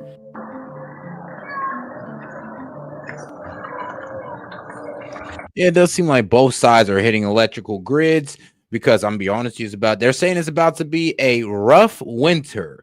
So, I mean, and this sounds completely diabolical, but I mean, it is diabolical. But yeah, they are trying to make sure that the Ukrainians freeze through the winter. They're trying to make sure that they have no heating and that the cold winters will make the Ukrainian people force Zelensky into a surrender. Because, I mean, who want to sit there and freeze while a war is going on? I mean, come on now. But all right, now let's go ahead and get into Conspiracy Hour, guys. Appreciate the support. So let's get right into it. You've been walking blind in this world with propaganda coloring every aspect of your understanding of what is going on in America. The inevitable truth is it gets crazier before it gets simpler. It only takes one crack in that facade. It only takes one lie itching in your mind to realize, wait a minute, maybe these people aren't telling me the truth about other things too. The authority figures in our lives told us one lie. You have to ask the question, was any of the rest of it lies? Does anything I know about history actually add up? For most of us, what starts out as a weird moment watching the TV, a weird article that doesn't make sense, the whole world is subservient to some sort of hidden regime beyond the government organization. Imagine what they've done to shape our children's understanding of the last 5,000 years of history through the textbooks, through the accepted history. But now that everyone's realizing it, that's the opportunity to do something about it. A lie has to be repeated 1,000 times to be believed. The truth need to be heard only once. Because you know truth when you see it, but lies do not hold up in the court of reality. It's the black pill and the clear pill at the same time. And it's just about how you choose to perceive it. You either look at it as the world is being revealed as deeply evil and nothing will ever change, or all lies will be exposed. The world has always been this way, and finally the veil is going to be lifted. We can see the American dollar devaluing to nothing. Are people being addicted to drugs? Families are falling apart. Education is failing. Food is unaffordable. What happens to America if we don't change something? It's worse than what everyone sees, because I don't think anyone alive today realizes how fast an empire can fall when it's rotting in the core. We know that we're sending billions and billions of dollars of our tax money overseas that is turning into bombs that are bombing children in foreign. Hey, shout out to Luna over there on the Horizontal Live. Love Ian Carroll. Hey, same here. This was actually he did really good work on this one. I gotta give it to him. He did really good work. Countries every year. No one's receiving an education about the problems, and no one's calling anyone to account for it. Like, really, what the fuck is going on? And the only people being enriched by this system are the most wealthy, powerful, corrupt people on the planet. So my only question for you is, how the fuck did we get here? The press exists to defend regular people, regular freedoms, and to root out and expose corruption. But that is not the world we live in today. Fewer and fewer of them are journalists every year, and more of them are propaganda artists. So it's the 1920s. Think The Great Gatsby meets Peaky Blinders. And the mob and the mafia have gotten pretty big and pretty rich off of selling liquor, the most popular drink in the country, on the black market. The CIA's very first official operation was to use their buddies in the mafia over in Italy. If you have a government of thousands and thousands of men doing things with a lot of power involved in their various jobs, some of those men are going to be bad dudes, inevitably want to abuse their power. No one is saying it's the whole government. It only takes a few bad apples in the bunch trying to abuse their power to start doing something really dark. The mob and the mafia learned how powerful sexual blackmail is, and they started to use it on all sorts of law enforcement officers, and they started to create a network of essentially spies that sought blackmail over law enforcement. That could be, first it's a bribe because this guy needs money. Then he takes the bribe and he does a favor for you. But then once he's done the favor, that's a second piece of blackmail. So the same technique can be used on a local law enforcement officer, a local sheriff, a deputy, all the way up the chain to the very director of the FBI. They started to hone that craft over the next 100 years until now we have exposed that Jeffrey Epstein was running a global pedophile trafficking ring that was being used to blackmail the most powerful people in the world. And the further they went in, the more impossible it would ever be to get out.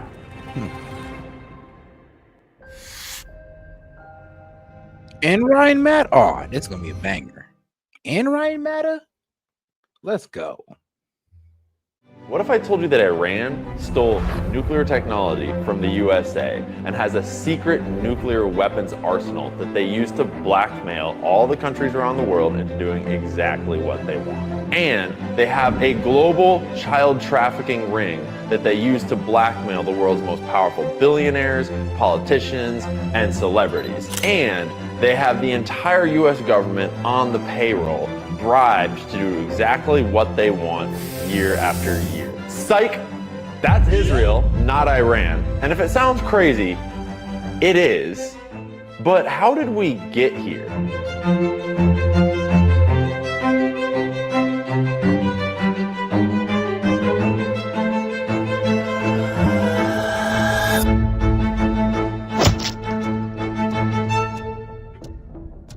The story starts thousands of years ago, but I think a good place for us to start is 1920. So, it's the 1920s. Think The Great Gatsby meets Peaky Blinders. Both of those are set in the 1920s.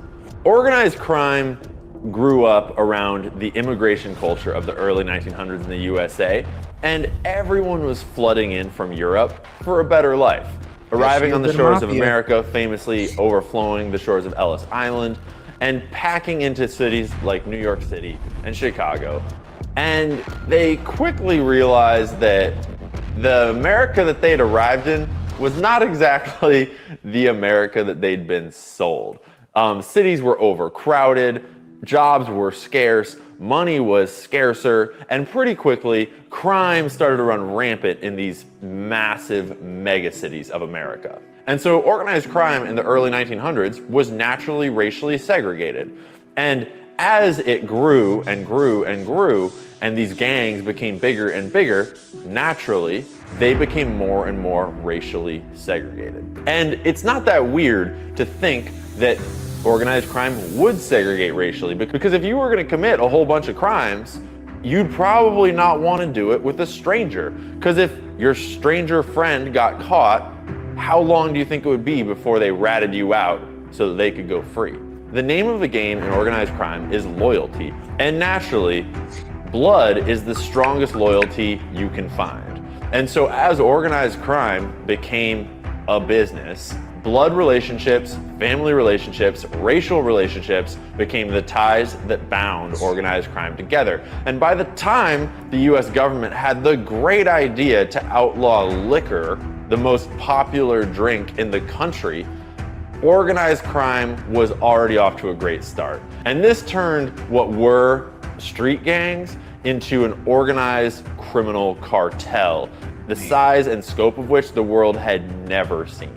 Suddenly, small Italian gangs became the Italian mafia, the Cosa Nostra, and small Jewish street gangs became the Jewish mob. I mean, and let's be real, this was like the prime time of these guys. I mean, we're talking about mobsters that lived and died as mobsters, never got caught before the RICO Act. These guys were literally, honestly, pretty much running our country and running all of our major financial hubs like New York and Chicago, LA. I mean, didn't matter, bro. Wherever money was flowing, the mob was there. I mean, the Jewish mob, I mean, they're the ones who founded Hollywood and Vegas. And of course, like I said, it was the Italian mob that was running all the financial hubs. So it's the 1920s. Think The Great Gatsby meets Peaky Blinders. And the mob and the mafia have gotten pretty big. And yes, and Chase is right. And we were doing great under those times too. You know, 10 years later, then the Great Depression hit. Hey, but the Roaring 20s, hey, it was called Roaring 20s for a reason. It was doing great. And pretty rich off of selling liquor, the most popular drink in the country, on the black market. Because someone had the great idea to outlaw it. And that was what allowed small criminal gangs filled with immigrants to become international crime syndicates that ran the entire country. Eventually, the mob and the mafia got so big that they realized they'd do a lot better if they just worked together. I mean, yeah, bro, they was making so much money. It was ridiculous. Like the Jewish mob and the Italian mafia, they was making so much money that they was rivaling how much the government was taking in taxpayer money. That's how much money these guys are making. Like they were virtually unstoppable. You cannot touch these guys. There wasn't a single politician that there was not a single politician that they did not have under their payroll. And if you weren't under their payroll, you was easily erasable. Or, well, you know, hey man, they got the guns for a reason. I'm telling you. So look, if you didn't get down, you laid down. I mean, that's just how it went back in the day. And famously, oh, and shout out to Misfit Supervisor. How's it going, sis? For the flower with 30 jewels. Appreciate the support. Meyer Lansky, along with some of his friends like Lucky Luciano, had a big meeting and formed what was called the National Crime Syndicate, or, I shit you not, Murder Inc. Yep. They called their mafia mob group Murder Inc. And what Murder Inc. was, is it was an alliance of all the biggest mafia families on the East Coast and all of the mob families. And I mean, it just goes to show their cockiness. I mean, they did it out in the open. That's what I'm saying. That's how unstoppable these guys were. It was like literally the law enforcement couldn't even F with them back in the day. We created the RICO Act because of the mafia. That's why we got RICO, so we can go after organizations like the mafia. Because think about it, they were running crazy so rapidly, and we couldn't lock up the big guys because the small guys would take the hit. So we had to come up with the RICO Acts or the RICO charges to go ahead and take everybody from the top down. And by now they had started to spread all across the country, and all of this dirty liquor money started to fund things like Las Vegas. like a music industry to help them launder all of that money, like the movie industry to help them launder all of that money, like a bunch of political bribes and donations, and other side projects. One of the most important side projects that Murder Inc. took on was blackmailing the director of the FBI. You know, the FBI that should be in charge of putting Murder Inc. in jail. It was run by J. Edgar Hoover, one of the most famous pieces of shit in American history. And J. Edgar Hoover ran the FBI before they were even called the FBI. And in total, he was at the head of that ship for almost 50 years. And for the vast majority of that time, he was being blackmailed by the very people that he was supposed to be putting in jail. Somehow or other, the boss of Murder Inc. got photos of J. Edgar Hoover, shall we say, doing extracurricular. Yeah, they did release the photos actually, but yes, they did release photos of the mob had blackmailing J. Edgar Hoover that he's gay. Yes, that he's gay and he likes to cross-dress apparently. I know the cross-dressing part's a bit wild. I mean, being gay, cool, but the cross-dressing part is what kind of threw me. So yes, and this is back in the day, guys. This is back in the day where, you know, then you getting caught being gay was like a death sentence to your social life, to be quite honest with you. So this, trust me, this was enough to make anybody or make any man do what you want. Because, like I said, being gay back in the day was a kill to your social life. Like, it was over for you. Might as well just go and live on Brokeback Mountain. Activity with his male aide. This is back in a time when homosexuality was super frowned upon. And actually, our boy J. Edgar Hoover was a big part of promoting the fear of gay people in politics and in the agencies because the communists would blackmail them. Wait, what? For half a century, the FBI directed a wage war on... Wow. No, that's wild. It's okay. Let me read out the whole thing. So for half a century, the FBI director would wage war on homosexuals, black people, and communists. Oh, the bastard. That fear, the Lavender Scare, ramped up significantly in the Cold War. It's not entirely clear how these mob bosses first got these compromising photos of the director of the FBI. I have questions. But once they had them, they proceeded to run rampant across the entire country. And once J. Edgar Hoover was blackmailed, he decided, let's have some fun. Let's live a little. And so they started throwing these parties at this place called the Plaza Hotel, where they decked out this whole suite with cameras secretly. And then they would throw giant gay cross-dressing orgies with a bunch of the most famous politicians and celebrities and mobsters just mingling, having a great time. Think a rave, but it's 1920. And J. Edgar Hoover is filming you doing gay shit. Or whatever other kind of stuff you're into. Who knows? This was the birth of modern video-based sexual blackmail, which we're going to see again and again in this story. And it's worth pausing to think just how powerful this is, because we all know that men run the world. And we all know that men are great, but they like to stick their dicks in things without necessarily thinking about it. And if you think about it first and then you film it, sometimes you can catch them doing some dumb shit. And when you do, generally they would rather work with you than have the whole world know what they did last Saturday night. And they found out that this worked really well. It turns I mean, not everybody's gonna Kevin Hart it and just go out there and tell the world like, F it, yes, I was cheating on my wife. Who gives a damn? You're not gonna blackmail me. Yeah, not everybody is in the Kevin Hart. Turns out that once you have blackmail on the boss of the FBI, you don't really have to worry about the FBI. I wonder who else you could get blackmail on. Politicians, regulators, the sky's the limit.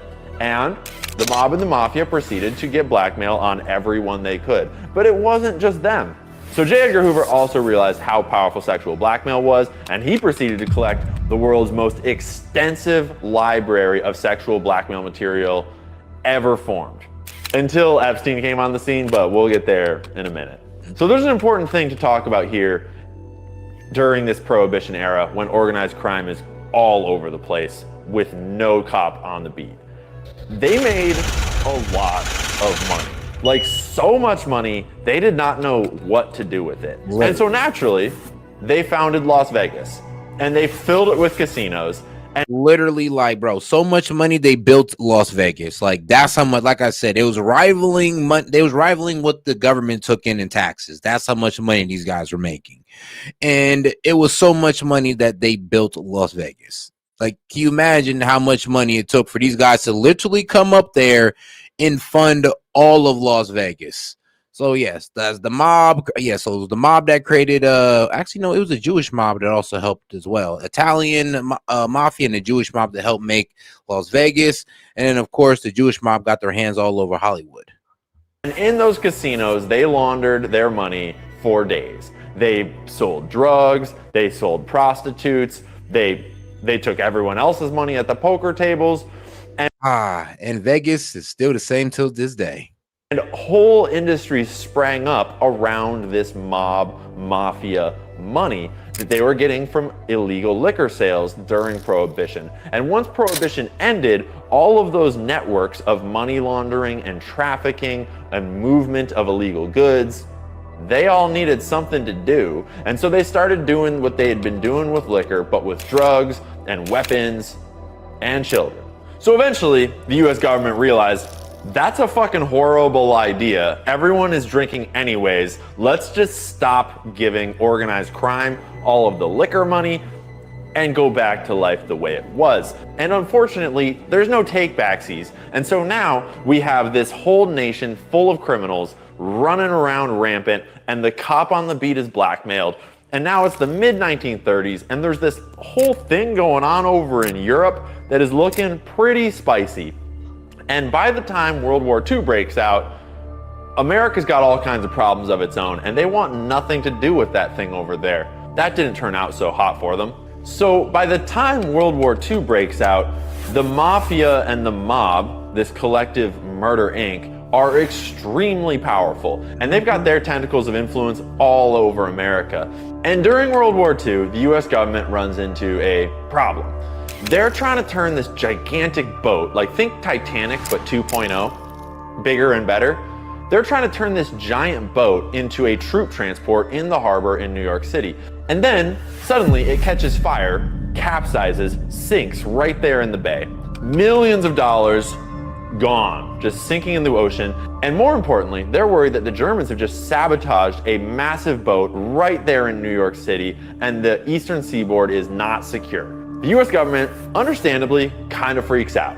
And they realize that they actually have no control over their ports because the mob has control over the ports, because the mob is deeply involved in all of the labor unions at this time.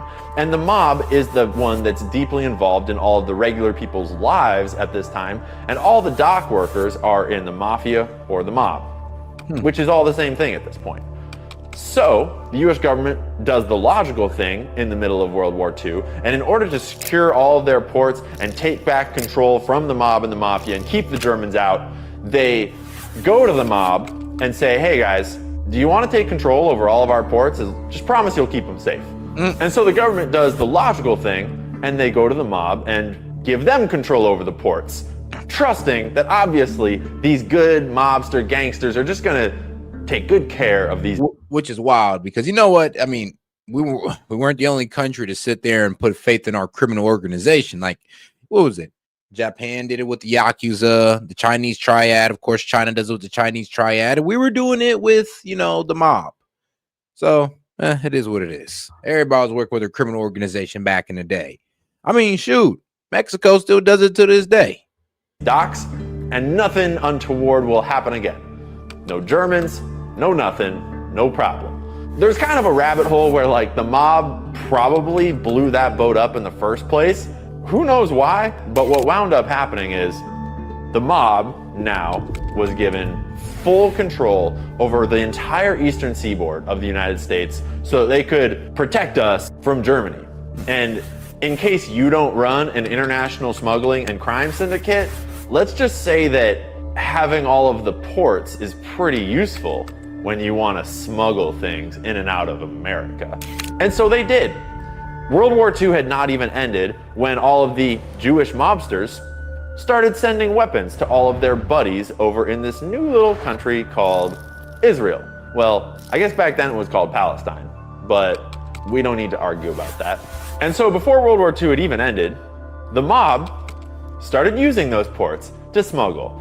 And you might think smuggling drugs into the United States, but actually, one thing that they did a lot of was smuggling guns out of the United States, because the world's Jewish population was busy doing this little project over in this place called Palestine that they'd been working on for a little while. Ever since our boy Rothschild got written this letter that gave him this country, which is so crazy, they had been busy building the country over there in Palestine by moving as many Jewish people as they could. I mean, yeah, the Rothschilds bought Palestine in 1890, which is absolutely insane. Nobody really kind of worked. Let's be real, it was never really kind of shown how they really paid for it, but we know they paid for it and it was given to them.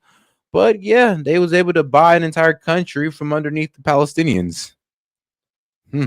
Into what was at the time a British colony. When they say, given to them by God, I mean, sure, why not? But it was also paid for by the Rothschilds. Colony. And by the time World War II rolled around, they had a whole bunch of their buddies all living there in Palestine. And violence was starting to escalate a little bit. And oh boy, did the US have some extra guns that the mob was liberating. I don't know if you've never received a country by mail, but let me tell you, you gotta be pretty rich to be given a country with a letter. As far as I'm aware, that's only ever happened in human history one time. And if that doesn't tell you a lot about the Rothschild family, I don't know what will. But we will revisit the Rothschild family several times in this story because they have a tendency to fund Israel's side projects. I mean, really, if you follow the Rothschilds far back enough, you'll damn near discover that, shit, I think they're the founders of damn near modern banking. More on that later. So anyways. And they have a lot of gold, a whole lot of gold. During World War II, the Zionists over in Palestine that are in the process of forming Israel are in negotiations with the mob in order to get weapons from the USA. And as the war winds down, the flow of weapons only increases because suddenly the USA has all these guns and bombs and munitions that they no longer know what to do with. And fortunately, the Jewish mob knows exactly what to do with them. They're sending them to Palestine. And particularly, they're sending them to 3 Zionist paramilitary groups, which formed what the Israeli movement at the time was. And so at the time, there was no Israeli government and there was no IDF. There was just a loose association of Zionists all fighting to establish their own country called Israel. And there were 3 primary paramilitary organizations: Irgun, Lehi, and Haganah. And let's be clear, all 3, Irgun, yeah, remember those, Lehi, and Haganah. And let's be clear, all 3 of them were in the business of bombing civilians to get them to leave. But Haganah was a little more mellow about it and did not get the official name terrorist organization in the way that Lehi and Irgun did. And Lehi and Irgun were called terrorist organizations by the entire international community as well as the future government. Oh, wow. Let's see. The British considers it a terrorist organization. The dominant labor Zionist movement considers it a radical rival. In 1936, it became an instrument of its revisionist party and an extreme nationalist party. It was responsible for about 60 terrorist attacks targeted both British mandate officials and Palestinian communities. I mean, well, since the beginning, Government of Israel, because that's what they did. They bombed civilians in hotels, in marketplaces, anywhere they could find them in order to make life as unhospitable as possible in order to convince them to leave. And during World War II, they had a moral dilemma because there's this war going on all across Europe that is displacing Jewish people specifically. And the whole point of Zionism is we want those Jewish people here. And so the Irgun and Lehi groups had a little disagreement. Who should we back in this war? Wow. Should we side with the guys that are putting the Jews into camps and killing them and kicking them out of their country? Or should we side with the allies on the side of justice and peace and democracy? And naturally, half of the Jews in Israel decided, you know, those Nazis are kicking out a lot of Jews, and that's super helpful. I really think we should partner with them in order to get all of those Jews, the ones that they aren't killing in those camps, and get them to come on over here to Israel. Yeah, that did not age well, but half of them really thought that was the move. And I shit you not, the Lehi group was pro-fascist Italy and pro-Nazi Germany, and in active talks with the leaders of Nazi Germany and fascist Italy to basically they was hitting up Hitler like, hey, you know, I heard you got some Jews you don't want. You know, instead of killing them, you can just send them over here to Israel, send them over here to Palestine. You know, we'll take care of them.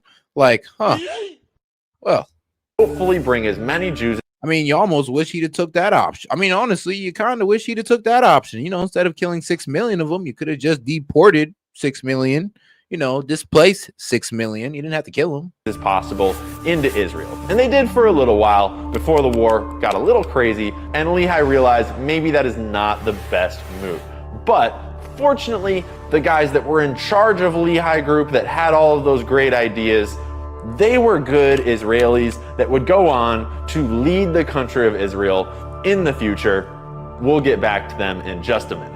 And so, all throughout World War II. And if you want to know the name of this video, it's Creating Israel, Terror in the Middle East by Ian Carroll. Especially after World War II, the Jewish mob is smuggling all of these guns and weapons and bombs over to Israel in order to fight Israel's war and found the country. If you are selling to fight Israel's war and found the country.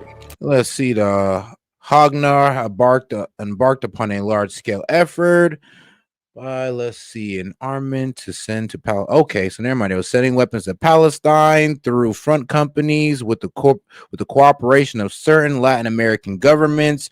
Arms purchased primarily through the War Assets Administrations, which sold surplus U.S. military weapons in the wake of World War II. Well, damn.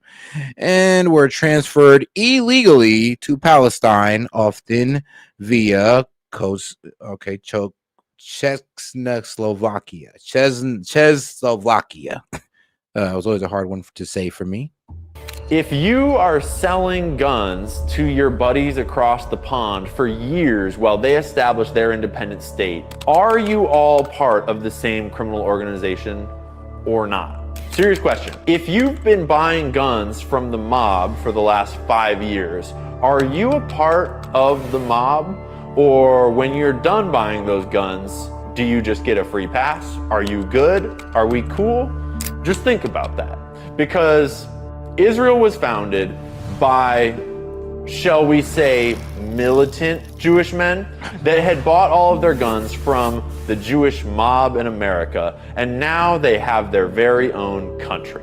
This country was funded by the Rothschilds and other wealthy Jewish financiers around the world, because if you didn't realize, creating a country is pretty expensive, and they were armed by the international Jewish crime syndicates in America, because founding a country where there's already people tends to be a little violent.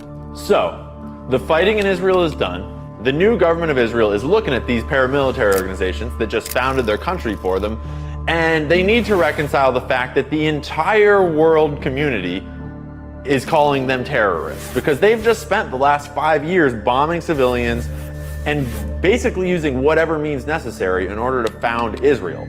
So Israel turned around and realized, like, yeah, that's fair. Y'all are terrorist organizations and you've got to disband. But don't worry, I got a job for you all in my new organization called the IDF, the Israeli Defense Force.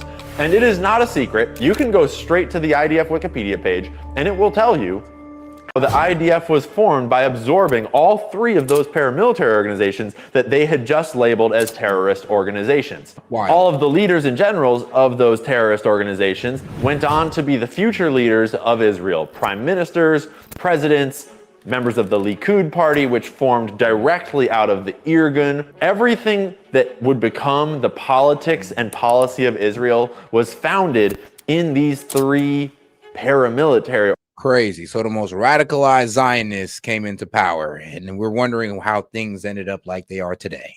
Organizations and the people that made their names and careers killing Palestinians in those terrorist organizations. The country is only like 70 years old. So keep that in mind as we go through this story. So World War II has just ended. Israel has been formed. They have the IDF, and then they found what's called Mossad, the CIA, for Israel. And at this time, after World War II, a lot of intelligence agencies were springing up around the world because after the detonation of the nuclear bombs over Japan and the USSR, the Cold War was not just a thing that started and ended. It was not a conflict between the US. So keep that in mind. Revolution in how wars are fought in the first place. Because once nuclear weapons were invented, no longer does the actual war take place on the battlefield. Now war takes place on the information field. And this coincided with a lot of technological advancements that made it so that it's not even very useful to fight wars on battlefields anymore, other than to get rid of all of the pores and make a lot of money for your rich friends. But the real war, the wars that overthrow countries, the wars that determine the global order, they're fought on financial markets, in information spaces, and in the halls of politics. And everyone was starting to realize that guns no longer win wars, intelligence wins wars. And so in the US, the CIA was founded. In Israel, Mossad was founded. And all around the world, different countries were strengthening their intelligence capabilities. And this became the real story of the Cold War, the war between the Western intelligence agencies and the Soviet intelligence agencies. And you could write a whole book about the history of intelligence agencies. We're not gonna. But there's one really important aspect to intelligence agencies like the CIA that we should touch on. The whole point of an intelligence agency is a phrase called plausible deniability. And it's pretty obvious. If you wanted to overthrow the government of Guatemala, you could just send the military, right? The most important part about intelligence agencies is this phrase called plausible deniability. It's the whole reason intelligence agencies exist. Because imagine that you want to overthrow the government of Italy. You don't like them. You want your buddy in charge. And you know, you could just send the military. But there's one problem with the US military, and it's called the Constitution. And you're not really allowed to just send the military to go and do things without a good reason, especially when y'all have just finished a world war and no one is stoked on sending militaries places anymore. So instead, you send the mafia. The thing about sending the mafia to do the job the military might have done, A, it's a lot cheaper than sending the military, and B, when the mafia gets caught passing bags full of money back and forth in an Italian election to sway the results, if they get caught, it wasn't you, it was just the mafia. And I'm not making this up. The CIA's very first official operation was to use their buddies in the mafia over in Italy, passing thousands and thousands and thousands and thousands of dollars in the night in black duffel bags to various political candidates, different organizations, in order to sway the elections of Italy so that they wouldn't elect a communist. Because this was the start of the Cold War and communism had to be stopped at all costs. And so during the Cold War, the CIA and other intel agencies around the world realized that it was really useful to work with organized crime to do the things that you don't want to get caught doing. Because if organized crime got caught doing it, it was just criminals doing crime shit. And this became the modus operandi for all intelligence agencies all around the world. You don't need the CIA if you're only going to do legal things. You can just send the military to do that. You can send your regular government organizations to do that. The whole point of an intelligence agency is to do things that are kind of illegal and to just not talk about them. And we all know this is true. We all know this is the point of the CIA, but no one really processes what that means. And what that means when you read the history of the CIA is the CIA working with the mob and the mafia. And there's already precedent for this because during World War II, the US government had already found out just how convenient it is to let the mob run your docks and your import and export businesses. And remember, during World War II, we had already given the mob complete control over the ports in America. So why not keep working with them, since it's going so well so far? Speaking of those ports that the mob controlled, they were using them, and now that they were done smuggling their guns over to Israel to help found the whole thing, they had their sights set on a new idea. Nukes. Because after World War II and the nuclear explosions in Japan, everyone looked at that and was like, damn, those are cool, I want some. And Israel was no exception. Because if you think about yourself, if you were this young, new Jewish state, and everyone in the world wanted to destroy you, and you're surrounded by these evil Arabs that hate you now that you've moved into the neighborhood, I can think of no better way for you to get comfortable and not worry than to have a couple nukes. And so during the 50s and 60s, Israel stole nuclear material and nuclear technology from America through a company called NUMEC. It became known as the Apollo Affair. And by the time people in the American government realized that there was a whole bunch of nuclear material missing from the records of this company called NUMEC, and they went to investigate and found a whole bunch of Jewish Zionists running this company, and like, well, I don't know. Weird. It's all gone. Suspicious. And the trail led pretty obviously to Israel. And that was no secret at the time, and it is definitely no secret now. And by the time John F. Kennedy came into office, Israel had already done a deal with the French to help fund this whole nuclear facility hiding out in the Negev desert. The Rothschilds had played a major role in financing that whole project. Because in case you don't have a nuclear arsenal, let me tell you, it's not cheap to make one. And you need some pretty rich friends to help you do it. And so, fortunately, Israel knows some pretty rich friends that happen to all be Jewish all around the world and have an invested interest in supporting Israel and making sure that they survive. And that's fine, that's understandable. If my buddies had a country going on over there, I'd be hyped for them too. And I'd probably do what I could within my humble means to help pay for their nuclear facilities as well, because that's pretty fucking cool, let's be real.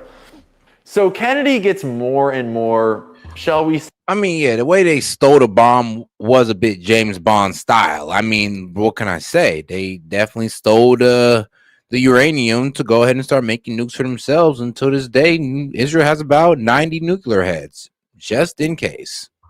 Say nosy about these nuclear test facilities and is pushing for inspections and is really just getting in Israel's grill. And he's pushing not just for inspections of their nuclear facility, but to shut the nuclear programs down before Israel gets nukes. And I think we all know how that story ended. Just saying. We're not going to go down the JFK rabbit hole, but I would invite you to go down the JFK rabbit hole, because Israel was not a fan of JFK. And to this day, Israel has a secret nuclear program and a secret nuclear arsenal that the entire world knows about. And I mean, ironically, neither was the mafia or the mob. No, but none of them liked the Kennedys, because I'm gonna be real with you, I think it was the Kennedys that brought in the RICO Act. I think it was his brother. Israel has not signed the international nuclear treaties that everyone else has signed. It sounds absolutely insane, because it is. But essentially, the Samson option is Israel's kind of looming threat that if we ever get into a war and we're losing, we'll throw a fucking tantrum and nuke everyone. Because the Samson option is not just a declaration that we will be unafraid to use nukes against our enemies, but if our allies let us start to lose any of our wars, we're gonna nuke them too. Because y'all pieces of shit should have had our backs when we were down, and if you don't, fuck you, we're bombing everybody. I mean, they did that to Nixon as well. I mean, that's how they got Nixon to low-key help them what was it during the whole, what was it? It was their little conflict they was having in the 60s under Nixon. I forgot the name of it, but they threatened Nixon pretty much saying like, bro, we're just gonna start nuking people if you don't get involved. And Nixon could not have that. Even they weren't threatening to nuke us. They was threatening to start nuking like Arab countries. And let's be real, that was not gonna be a very good look. I'm kind of I'm kind of embellishing, but that is actually what the Samson option talks about, and you should look it up for yourself because it's fucking psycho. Yeah, the Samson option. I mean, you can look this up. If you're honest, you can. But it's the Samson option is pretty much if anything has ever happened to Israel and Israel looks like it's going to be destroyed, is going to full on attack America. So it's pretty much saying that, well, the Samson object is Israel's nuclear strike program to blackmail America into helping it under a dire situation. Like, we will help you, like you help us no matter what, or we just nuke you guys, which I hope isn't real, to be quite honest. But you can look it up and it does come from valid sources, so it's real. But would it be implemented? I mean, I couldn't even tell you. And I cannot think of anything that is more toddler than if I don't get my way, I'm a fucking nuke. Remember, Creating Israel, Terror in the Middle East by Ian Carroll. So shout out to this guy. Everyone, so you better help me. So Israel's been fighting with the local Arab nations ever since they were founded. Day one. In 1982, something really important changed. And that was that reporters finally captured on video what was really going on. And images and videos of civilians in refugee camps being killed by Israeli offensive forces started to completely change the public perception of Israel around the world. And for the first time, Israel realized that bombing civilians in a refugee camp is not a great look. And it's a pretty effective way to get rid of the people whose homes you would like to repurchase. And although it's a reasonably effective way to decrease the number of Arabs and increase the number of Jews in Israel, it's not the best way to win international support for your cause. And so in the 1980s, following the Sabra and Shatila massacres, Israel founded what was known as Hasbara, which is a word in Hebrew that means to explain. As in, let me explain to you why it's all right that we bombed that refugee camp. Not a big deal. Let me explain to you that our nuclear program is none of your business, and you don't really need to ask any more questions about it. Let me explain to you why it's good for you that we use your tax dollars to lobby your politicians to give us more of your tax dollars. You know, like explaining things. Hasbara is what transformed the war for territory into the war for perception. Famously quoting from one of Hasbara's first documents, "Terror, not territory." Switch the war from focusing on Israel taking land to focusing on Israel saving us from terrorism. And this is where the war turns from a military conflict to an ideological conflict, where the Cold War really comes into a new form. Israel hired several of the most famous propaganda artists from around the world at the time, and over time they have revised their strategies of Hasbara and published new documents to teach Israeli military officers, politicians, and civilians how to advocate for Israel the best. In fact, there was actually a TV show about it called The Ambassador. You remember back when Donald Trump was just a reality TV star and he had the TV show called The Apprentice, where Americans would compete for who could sell lemonade the best, and then whoever could sell lemonade the best would get the thumbs up from the big man and get a job or something like that. He would help them start their business or something. I forget what the show was. Anyways, think The Apprentice, but instead of selling lemonade, you're convincing people that bombing kids in refugee camps is not so bad. That is what The Ambassador is all about. And this is real. The Ambassador. I mean, yeah, well, you can just say, oh, you know, bombing kids in refugee camp. They're all Hezbollah. You do not understand. They were, each and every one of them was Hezbollah. Because I believe they did it in Lebanon. But yeah, I mean, I think that's what they mean by to explain. Just like, you know, they're kind of doing with the Palestinians. They're all Hamas. So it's okay to level Gaza and bomb all of them because they're all Hamas. even though, you know, Hamas was voted in 06, and well, that means half the Palestinians had nothing to do with Hamas being elected, considering that most of them are 18 and below. Is a TV show that aired across Israel for many years where Israeli civilians would compete for who could provide the best Hasbara, who could explain the Israeli situation the best. And whoever won the TV show, instead of getting funding for their next capitalistic venture, they would get a position in Israeli government explaining to the rest of the world just how great Israel is and why all that bad stuff you see on TV is really not such a big deal. And it's mostly Iranian propaganda anyway. And the fun thing about Hasbara is they publish documents about how to do it. And in those documents, there are some pretty wild quotes. Inside of the Israel Project's 2009 Global Language Dictionary, they have a specific list talking about what are the most important things to know in order to conduct Hasbara. What are the most important talking points to have a handle on if you're going to explain Israel's situation? Number 3, the wealth, power, and success of Israel actually hurts you in the eyes of the left, while the poverty and failure of the Palestinians work to their benefit. The feeling among the liberal elite is that Israel uses all of its advancements and advantages unfairly or immorally against the Palestinians. Israel is so rich unfairly or yeah, I mean, Al Jazeera, Israel subjugating Palestinians, the detainees to torture and abuse. This was reported back in July 2024. I mean, damn, even them. Israel acknowledges Palestinian civilians harmed at Gaza aid sites, says lessons learned. Oh, wow. Oh, okay, well. Yeah, I mean, they've always had a harsh language towards the Palestinians, let's be honest.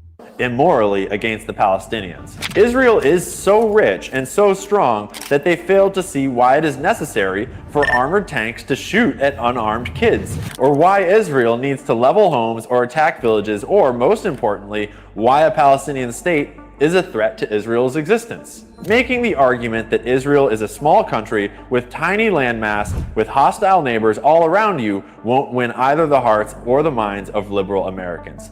They think Israel can survive. They have a whole section on how to talk to college students about Israel, because those damn college students have some pretty anti-Semitic ideas. And then one of my favorite sections, the toughest questions, as in, what are the hardest parts of Israel's whole deal to explain, and what are the best ways to explain them without getting yourself into a little bit of a pickle on national TV? They have a section for when people ask, why did Israel use disproportionate force in Gaza? And they give you several examples of how to divert that question into a different answer, because let me guess one of them. Bring up World War II, right? Because that's awkward. They have a whole section here, remember, published in 2009. Will Israel bomb Iran? You know, let's talk about something else, shall we? Will Israel dismantle its settlements? No comment. Here's some other talking points to distract you with. I mean, yeah, like dismantle their settlements in the West Bank and stop terrorizing those Palestinians who aren't under Hamas control, instead of trying to tell people that Hamas is also in Gaza and in the West Bank. So that's why you're annexing the West Bank as well. It's like, yeah, when you guys can kind of just use Hamas for the excuse of all atrocities, that's a problem. I mean, even when there's no Hamas in the West Bank. But hey, it is what it is. If they ask you, why are you guys electing racist people to the government of Israel, in this case, Lieberman as their example, how do you divert attention away from the racist people in the Israeli government? They give you several examples about how you can divert attention to the not racist people in the Israeli government, because it's kind of awkward to talk about the racist ones. And then they have a whole excerpt from the old Hamas charter that is very important to read to everybody, and a bunch. Yeah, the old Hamas charter, because I mean they updated their charter. That's what a lot of people don't know.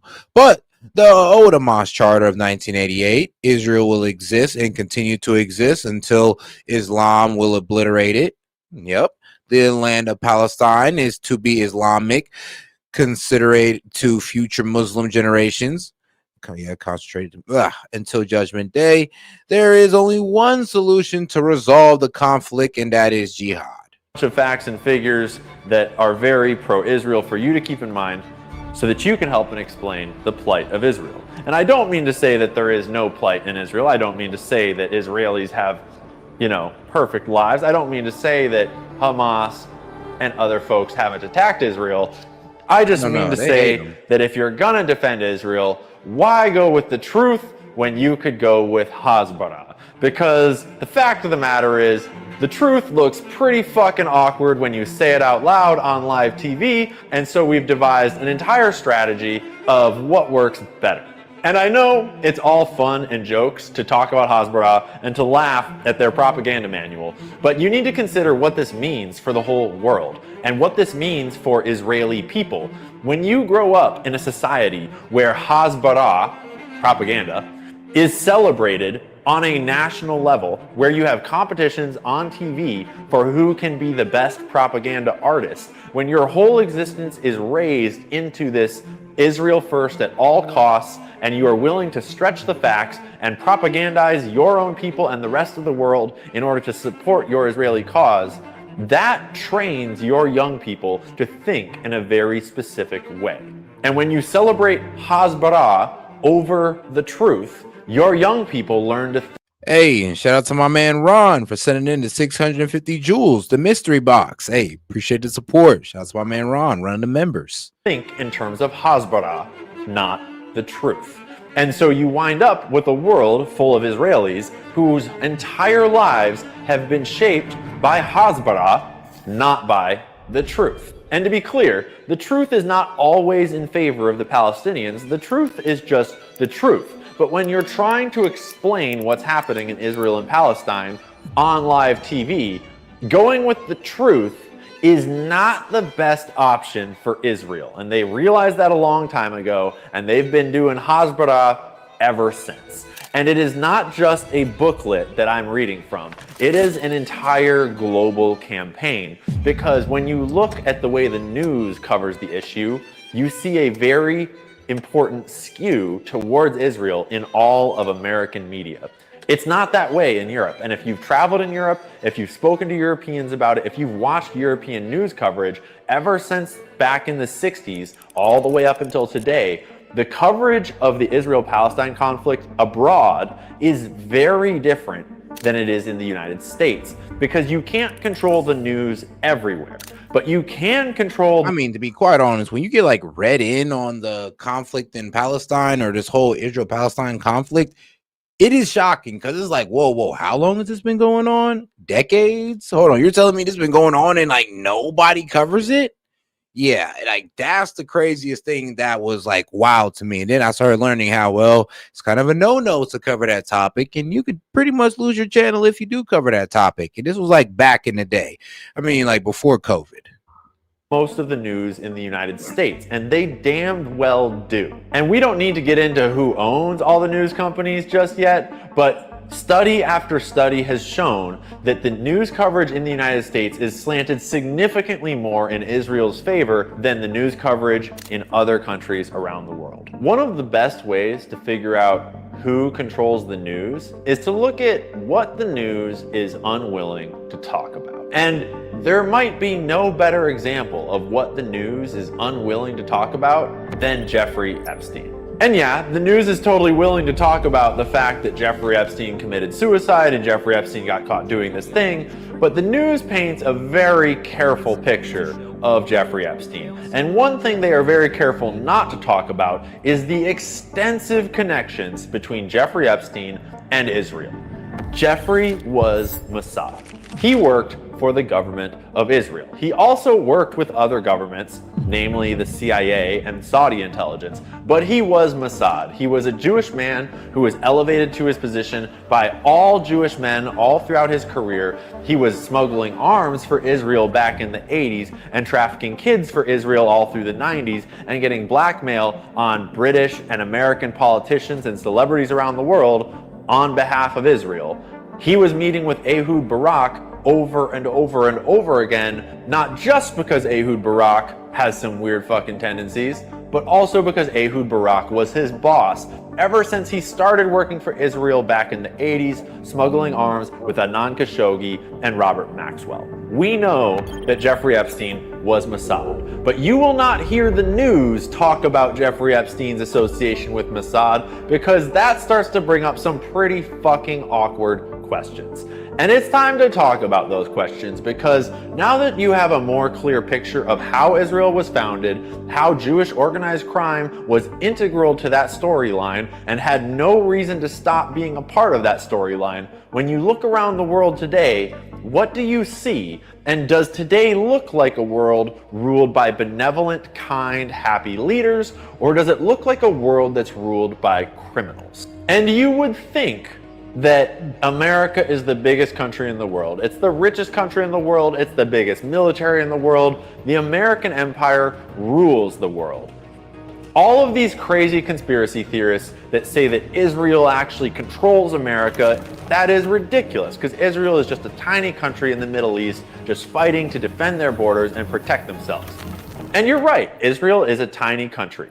And no, Israel does not control the world, but organized crime is not bound by borders, and organized crime is not just a country. Organized crime is international, and the US government has been working with organized crime ever since the 40s and before. And the more you look at the history of a group like the CIA, the more you realize that the CIA used to work for the president. But ever since John F. Kennedy was killed, the president has kind of worked for the CIA. I'm no expert on internal Israeli politics, but I can only imagine. Well, the CIA manipulates the president with the information that they get and gets the presidents to make certain orders that's favorable to what the CIA agenda is because they use information to manipulate the president. So, yes, that's how they control the president, through manipulation of information. The types of politics that are going on behind closed doors in a nation founded so recently on so much violence like Israel. So let's talk about Epstein. Obviously, you could make a whole lifetime supply of crime documentaries about Jeffrey Epstein, and you could write a whole lifetime supply of books about Jeffrey Epstein. And lots of great people have, and you should read them and you should watch them. But let's just follow a specific trail through Jeffrey Epstein's network into the upper echelons of the US government and think really carefully about what this means about the world that you live in today. One of Jeffrey Epstein's favorite buddies was Bill Clinton. Bill Clinton flew on Epstein's plane more than almost anyone else. He visited Epstein's island more than almost anyone else.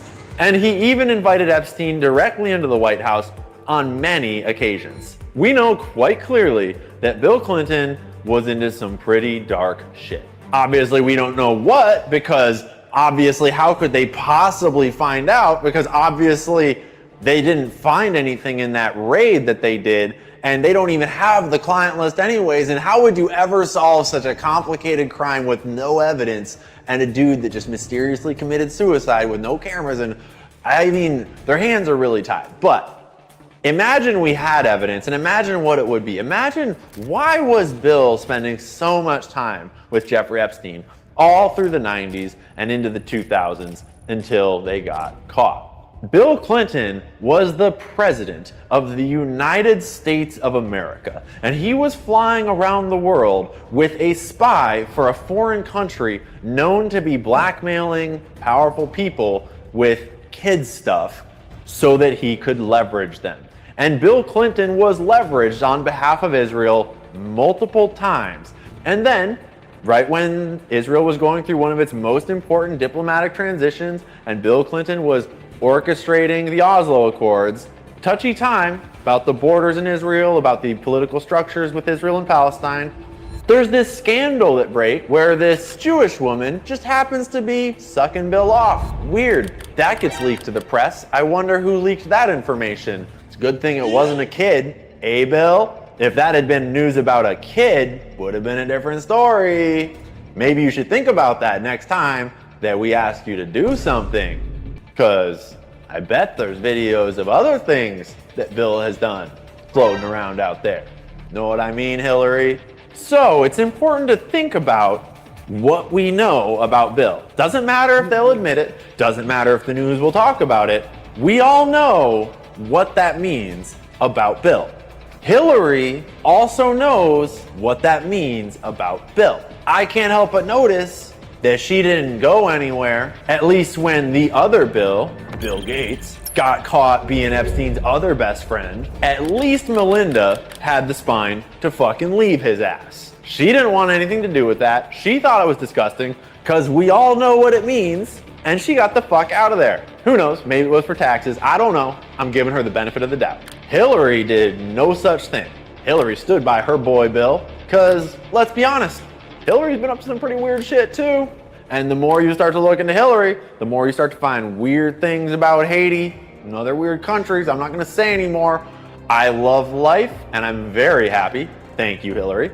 But not only did Hillary not leave her boy Bill, she ran for president. And then all of their buddies, deeply entrenched in politics, supported her run for president and championed her as the next president of the United States of America. And if you don't think that all of them know what was going on Epstein's Island and what Bill was up to, I got a vaccine to sell you because it's a big club and you're not in it. And they are running cover for each other and they all know. And the reason why we have not prosecuted the Epstein client list is because they are the Epstein client list. And even the ones that aren't engaged in those things know what those things are. And they're not about to rat on their buddies because they're all getting rich together. And everything is going just fine for them. Thank you very much. Have a nice day. So anyways, we could talk about the Clintons forever, but let's rewind and finish our story because Bill Clinton capped off a very eventful time in the history of Israel and the history of the world. And that time was before 9/11. And ever since 9/11, you have lived in a very different world. Before 9/11, we lived in the Cold War. But we no longer had the USSR to fight against. But we no longer had a Soviet Union to make you scared of. We no longer had this boogeyman all around the world to fight proxy wars over. We no longer had an excuse for nuclear and military proliferation. And it was about time for a new one. Cue the war on terror. There might be no day in history with more conspiracy theories than September 11, 2001. And if you have not done your own research into those conspiracy theories, I highly recommend it. JFK and 9/11 are two of the most interesting events to do your own research about because they are two of the events in human history with the most overt lies and cover-ups ever conceived. And the number of lies to unpack around 9/11 is staggering. But the most relevant to do with the Israeli art students and the dancing Israelis.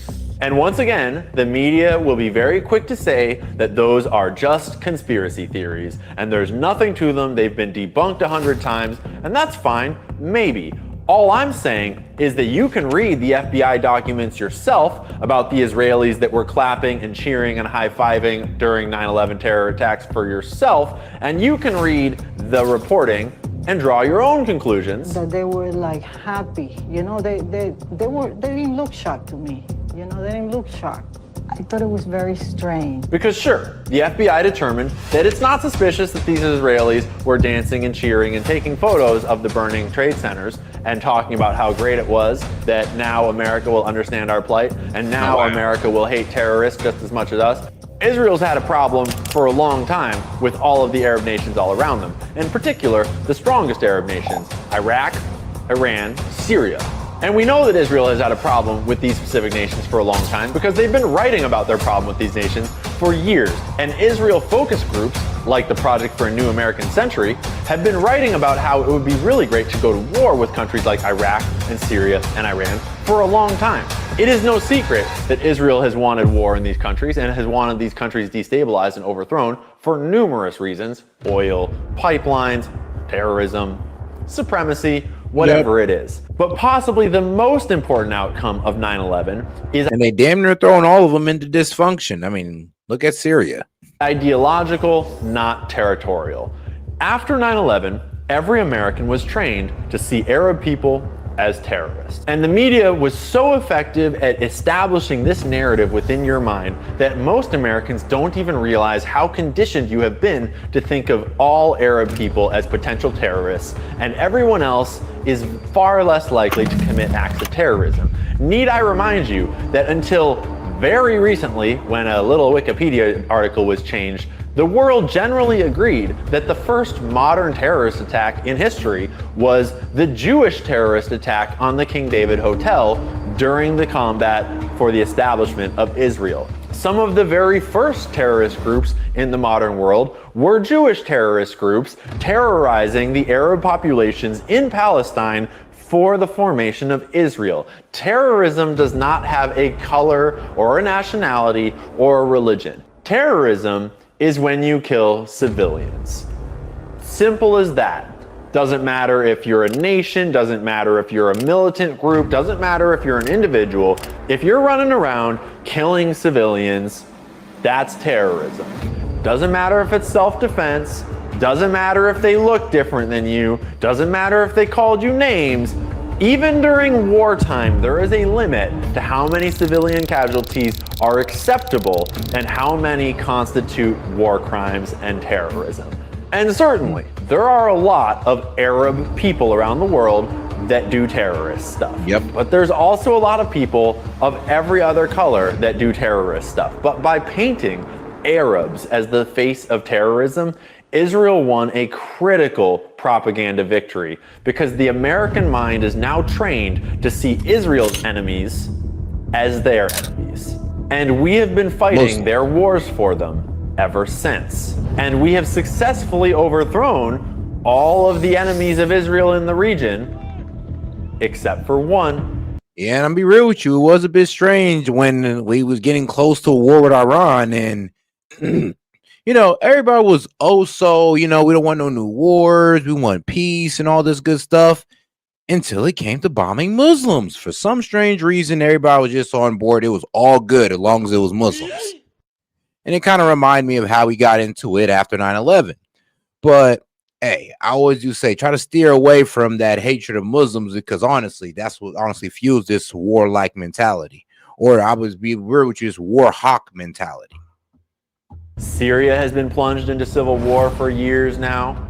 Iraq, don't need to tell you what happened there. Egypt got taken care of way back in the day during the Suez Crisis. And the only one left is Iran. And who's talking about Iran an awful lot these days? The objective of Israel's military operation is to remove this threat. So you do the math on what comes next in that storyline. And that pretty much catches us up to today. What is the world like today, and why is it like that? So now we've looked at how the Jewish mob was instrumental in the founding of Israel. We've looked at how the Jewish mob was partnered from a very early day with the American government and the Israeli government in pursuit of, shall we say, somewhat unpopular ends. And we've looked at how the Jewish mob worked with both the US government and the Israeli government to accomplish somewhat clandestine objectives. And over the last 40 or 50 years, we've been told that organized crime just kind of faded away. It's not what it used to be. All the old mobsters, they died out, they were arrested, it's over, case closed. But when I look at that whole story, what I see is the Jewish mob helping to found a country that went on to do mob shit all the way until today. And when you look at the state of the world today, ask yourself, does it feel like you're being ruled by nice, benevolent rulers? Or does it feel like you're being ruled by criminals? And if we are being ruled by criminals, what kind of evidence would we see to justify that? What kind of evidence would we see to support that theory? If you were running a global organized crime syndicate, what would your objectives be, and what things would you need to control in order to maintain your power? You probably want a certain amount of control over the banks and the monetary system. You'd want to have global military supremacy and control over global warfare, right? And you would definitely want control over global culture, media, and celebrity, because you wouldn't want anyone to look too closely at what you were up to and start having too many ideas about, I don't know, maybe not being ruled by criminals. And so when we look around, what do we see? Well, we see an anti-Semitic conspiracy theory that Jews control all the banks, which is obviously not true. They don't control all the banks, they control a lot of them. And an awful lot of the directors of the Federal Reserve have been Jewish, like way more than 2% of them. And Paul Warburg, who was instrumental in the founding of the Fed, did represent the Rothschild and Jewish banking interests in Europe. I'll let you make your own decision about the banking system, because once you move on to the global military system, oh, case closed. America rules the global military world. America is the dominant military force, not Israel. And so obviously there is no organized Jewish mob that's ruling the world because America is in charge of the global military. Well, not so fast. Who's in charge of America, right? There's 3 branches of government, the judicial, legislative, and executive. The judicial is the courts, the judges. It's very complicated. They're appointed by the other 2 branches, right? But who controls the legislative branch? The Congress? I think we all know by now who controls Congress. It's whoever pays Congress. And unless you've been living under a rock throughout 2024, I think you know by now that Israel buys all of Congress. They famously brag openly on the internet about how they win 98% of their campaigns in America. When you look at the US Senate, there are 100 US senators, 2 per state. And 93 out of 100 current senators today in 2024 have taken Israeli AIPAC money in their campaigns to get themselves elected. Israel owns Congress. They brag about it. We all know about it. And if you're going to defend it, that's cool. That is your right. But it's important that you defend the facts about it, not some fantasy about it, as though Israel and Israeli money was not paying for everyone in Congress to be pro-Israel. That is why when Bibi Netanyahu comes to America and gives a mediocre speech about the next war that they're going to sell us, he gets over 50 standing ovations in a single hour and a half. That's not because he's such a great orator. It's not because he's such a great guy. It's because he's got a lot of money and all of them want it and they are willing to do anything to get it. That's how they got their job in the first place. And lastly, who controls culture and media and celebrity? Well, ask our boy Jeffrey. A lot of people know about Jeffrey's blackmail operations in big tech and in government with Prince Andrew, but not a lot of people know just how deep his connections ran through Hollywood. And that's because the moment that the Jeffrey Epstein story started to break, they started to burn some bridges and push some people out of the limelight as quickly as possible. And there might be no better example of this than Peggy Segal. That's right, Peggy. We didn't forget about you. Peggy is famous for being one of the most connected women in Hollywood over the last 60 years. Peggy's the kind of woman that brags about her list of 30,000 high-profile friends in every industry that she uses to get your movie to the Oscars, your movie into the Academy Awards, because the way that Hollywood works is a game of influence, and you need people to connect powerful people to support your movie, to go to your premiere. It's all a game of influence peddling, and Peggy Segal is one of the greatest masters of this art form that Hollywood has ever known. And up until the Jeffrey Epstein story broke, she was one of the most popular people in all of Hollywood because there was no place more powerful than a Peggy Segal party. And Jeffrey knew this. He was great friends with Peggy. Such great friends, in fact, that when he got out of jail back in 2009, Peggy organized a little get-together for him. He specifically requested that Peggy organize his get-together, his get out of jail free party. Famously, Prince Andrew attended, later got himself into a bit of a pickle on live TV trying to explain what that was all about. This is also where George Stephanopoulos and several other media personalities were at that party. Peggy Segal is indicative of Jeffrey Epstein's deep connections into Hollywood. His deep access not just to politicians, not just to wealthy financiers, but to all manner of celebrities and stars. But there is one group of celebrities that Epstein couldn't really vibe with, and that is rappers. And that's black people. I'm just speculating, but I can't imagine that Epstein would have blended in very well at a P. Diddy party. But fortunately, he didn't have to, because P. Diddy had his mansions all wired up with cameras and was handling that whole scene all on his own. And it's just an awfully weird coincidence that all of politics and celebrity and Hollywood is all sexually blackmailed with these secret video files that Jeffrey Epstein's been collecting. And then you turn around and look at the music industry and everyone that he might not be able to blackmail, and there's someone else doing sexual video blackmail on all of them for the last 20 years. And I know what you're saying. P. Diddy isn't Israeli. P. Diddy's not Jewish. P. Diddy has nothing to do with it. Who wired those houses up for him? Who gave him a record label? Who funded all the parties that P. Diddy was throwing? And I'm just saying, do your own research, draw your own conclusions. Nothing is certain in this crazy world. It's just kind of a weird coincidence. Running a sexual blackmail ring is not a simple task, and I just can't help but wonder who taught Diddy how to do it. And so now we come to 2024, a world where up is down and left is right and 2 + 2 = 5. Shut up, you anti-Semitic racist. We all know that the world is completely fucked right now. But what most of us don't realize is that the world is not inherently fucked. The world is being ruled by criminals. The world feels like it's ruled by criminals because it is. And those criminals have a very clear history dating straight back to the streets of New York, to Prohibition and beyond. And it's all there for you to know if you just look and do the research and draw the connections for yourself. Sure, the story is complicated and this explanation has been simplified. But when you actually look at the world you live in today and you think about who has power and what do they do with that power, why do these people make these decisions? Why is this the way it is?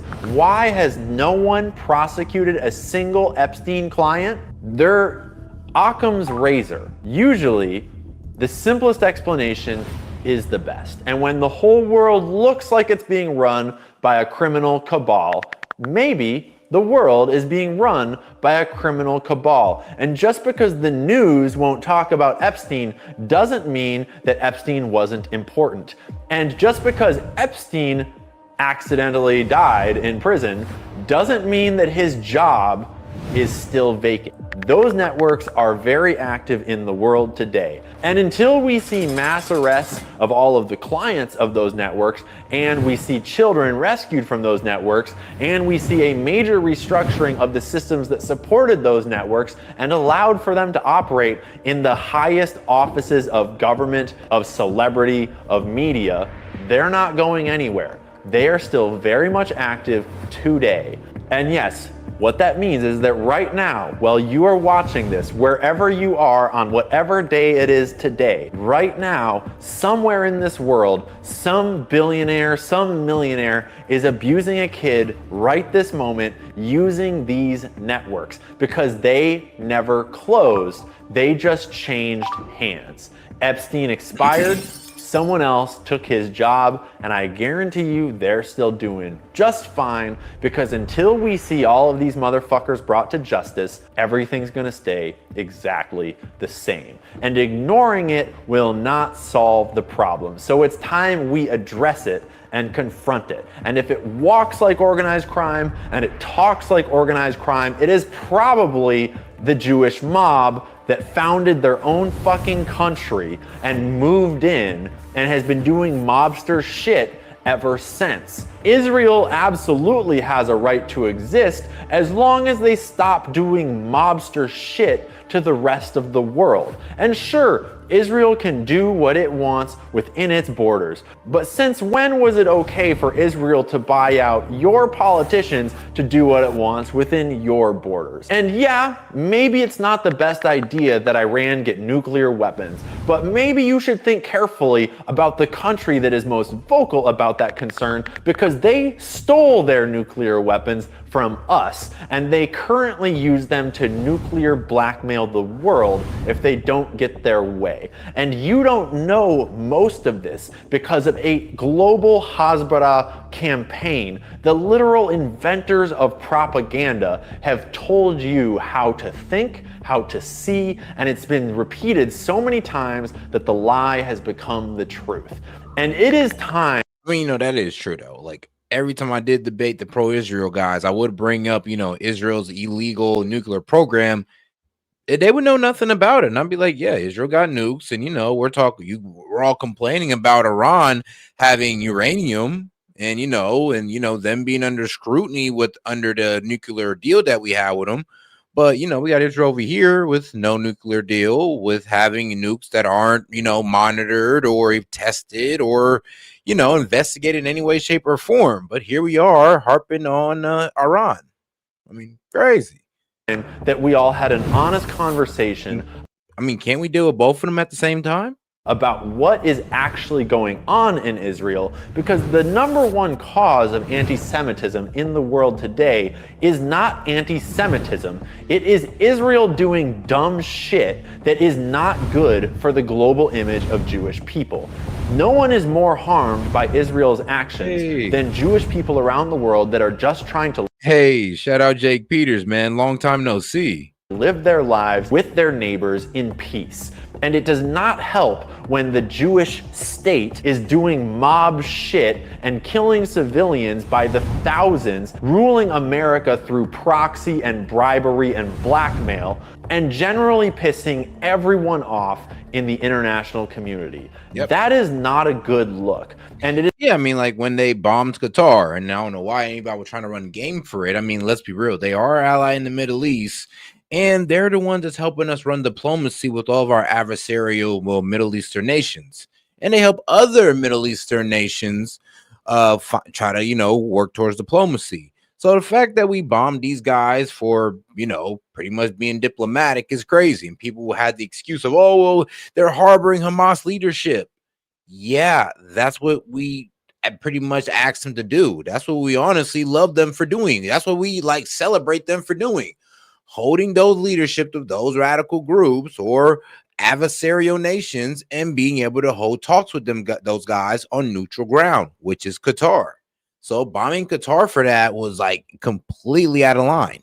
It's time for everyone to address it with nuance and care. And the answer is not to blame all Jewish people, because that just leads to the ongoing cycle of violence and victimization that got us to the state of Israel in the first place.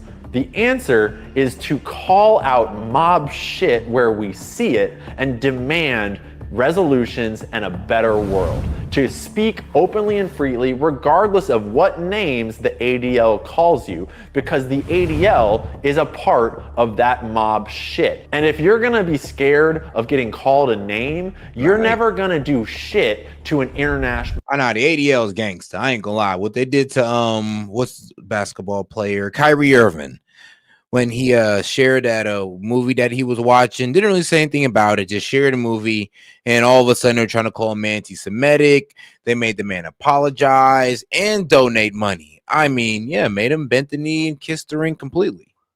Crime ring. And he learned his lesson. You don't ever question them boys. You don't question these guys over here, okay? You don't question them. You don't talk about them, especially if you play basketball. That controls the media, the money, and the means. 2024 has been a crazy year so far, and so much has come to light and come to the forefront of our collective consciousness that was hidden deep beneath a mountain of propaganda for so long. But the job is not done. And until civilians are done being bombed, until children in Gaza and Palestine can live in peace, until the US government cleans house, until the Jeffrey Epstein client list is prosecuted and brought to justice, until then, the job is not done. And the world is still ruled by the same pedophile pieces of shit that have been ruling it your entire life. And ignoring that fact is not gonna help anyone. So it's time we talk about it, it's time you learn about it, and it's time that we change our expectations from letting the world be the same way it's always been and letting the same pieces of shit that have always ruled it continue to rule it, and we demand more. Because in the famous words of the great George W. Bush, fool me once, shame on you, but a fooled man can't get fooled again. All We would know virtually nothing about what's going on at our southern border were it not for independent journalists and grassroots filmmakers. Brian Mata, he's the investigative journalist behind ThisIsTreason.com. Ryan Mata and his team, his editing team, created what I believe is a unicorn, never to be seen, has never been seen, and will never be seen again. But he released it. It's called What is Treason? Trafficked. It is the most powerful piece of filmmaking I have ever seen. By the way, was yeah, I played it last night. So I'm gonna go ahead and play, what was it? I think it was actually part 2 of that documentary I was watching last night. I'll go ahead and I'll play that tomorrow night. Why not? Really well done. If everybody were to watch your documentary, What is Treason? #trafficked. If everybody watched that, all 300+ million Americans, Trump would win like this. I don't know why it's not the #1 issue. Every time I come back from an operation, I'm just like incensed when I read the news, like what made the headlines. The headlines every day should be, millions of kids are enslaved and the United States is driving the market with their policies. My work revolves around rescuing trafficked children. The only way to combat this evil is sunlight. We must expose the system that allows these monsters to stay hidden in the shadows. America is the #1 consumer of child and we have more agents working in the PR department at every FBI field office than we do hunting down these predators who are selling child porn on the internet. I wonder why America is the #1 consumer of child. It is as sinister as it gets. People buying or selling children for an awful situation now. To really drive this fact home, last year Alex Rosen, one man, was able to expose 248 pedophiles. The entire FBI only arrested 1,408, meaning one man with the right resources could take down more pedophiles than the entire FBI. This is why I need your support. I've dedicated the last 3 years of my life to exposing this evil. Over the past 8 months, I've released 6 full-length Netflix-quality documentaries showing how the United States government is running the world's largest government-sponsored, taxpayer-funded child trafficking syndicate. I cashed out $100,000 of my 401k to undertake this mission, turning me into the most censored filmmaker in America. I am permanently banned on LinkedIn, demonetized on 3 YouTube channels, had 3 Instagram accounts deleted, lost 2 Twitter accounts, and I'm on my 12th TikTok account. The censorship industrial complex has cut off every source of funding that I could use to generate income. I placed my first film behind a paywall. We made over $125,000 in sales, but the film didn't reach the masses. I need to give these films away for free to wake up the masses and save these children. It was God. Yeah, I'll go ahead and I'll play part 2 tomorrow for you guys. God who sent me on this mission. Now I'm asking you for help to continue God's mission. Please visit givesendgo.com/Ryan Meta Films and support this cause. For $100,000, we can continue to operate for an entire year producing 4 more documentaries. For $1 million, my voice would become so loud that I could force this administration to undertake radical reform and bring home over 50% of the kidnapped children in America. We know that there was upwards to over 300,000 children that were lost. During the Biden administration, HHS became a collaborator in child trafficking and for sex and for slavery. Ooh, man, that's always tough to hear. But all right, guys, we're gonna go ahead and end it on that note. Appreciate the support, guys. Man, this has been Set with Set Media, guys. Make sure you guys double tap that screen and make sure to subscribe to the channel if you haven't already. And if you got any donations you guys want to send within the next 2 minutes while I close out, I'll go ahead and I'll read those out. But man, hey guys, it's been a good one.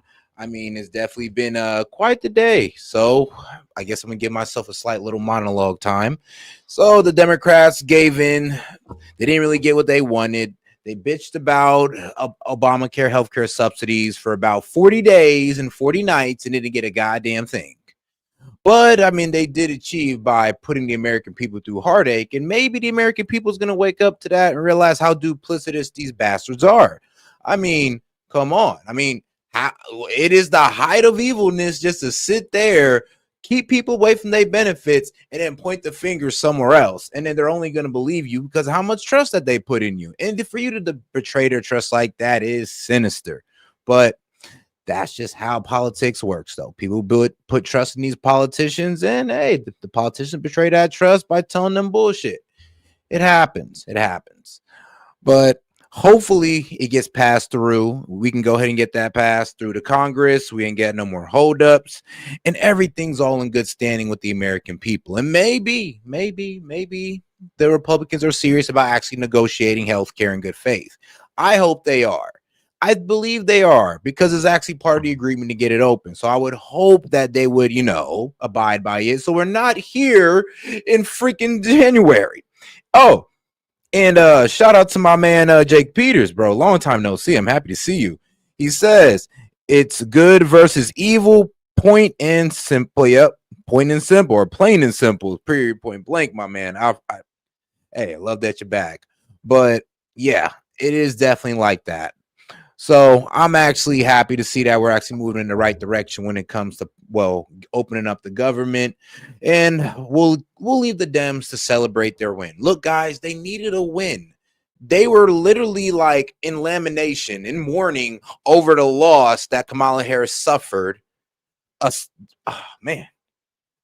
I'll be real with you, kind of one of the biggest losses you can take in a presidential election. I mean, lost all the swing states, lost the popular vote, of course, lost the electoral vote, and now we're here. They get a day, they win. Come on, guys, let's just let them have it. Now, I know it's a bit annoying when they get delusional and they think that, oh, this is going to take us to the midterms. Okay, keep believing that. I mean, sure. Hopefully you guys tackled that affordability in those states, so you will be right back, or they'll be right back with the conservatives. I'm telling you that. But all right, guys, I'm going to go ahead and close it down on this one, man. I appreciate y'all for tuning in. I'm going to go ahead and leave y'all with some funny clips. Appreciate the support, guys. Peace. It must suck to be that dumb. Goat's milk latte drinking, avocado toast eating. Life is hard, but it's harder when you're stupid. I don't know why we have to give money to countries that hate us. They should be able to hate us for free. They can kiss my ass. Somebody at the White House has been smoking the devil's lettuce, okay? The spending porn on pet projects, it's just chock full of spending porn. There's an enormous amount of spending porn. You hate cops just because of the cops? The next time you get in trouble, call a crackhead. Next time you get in trouble, call a crackhead. Call a criminal. Call a meth head. As I've said about her before, I think she's the reason there are directions on a shampoo bottle. Clowns to the left of me, jokers to the right. Republicans aren't perfect, but the other side is crazy. These people are about 10 exits past normal. My Democratic friends, Brian, seem determined to find out what it's like to be a Jets fan.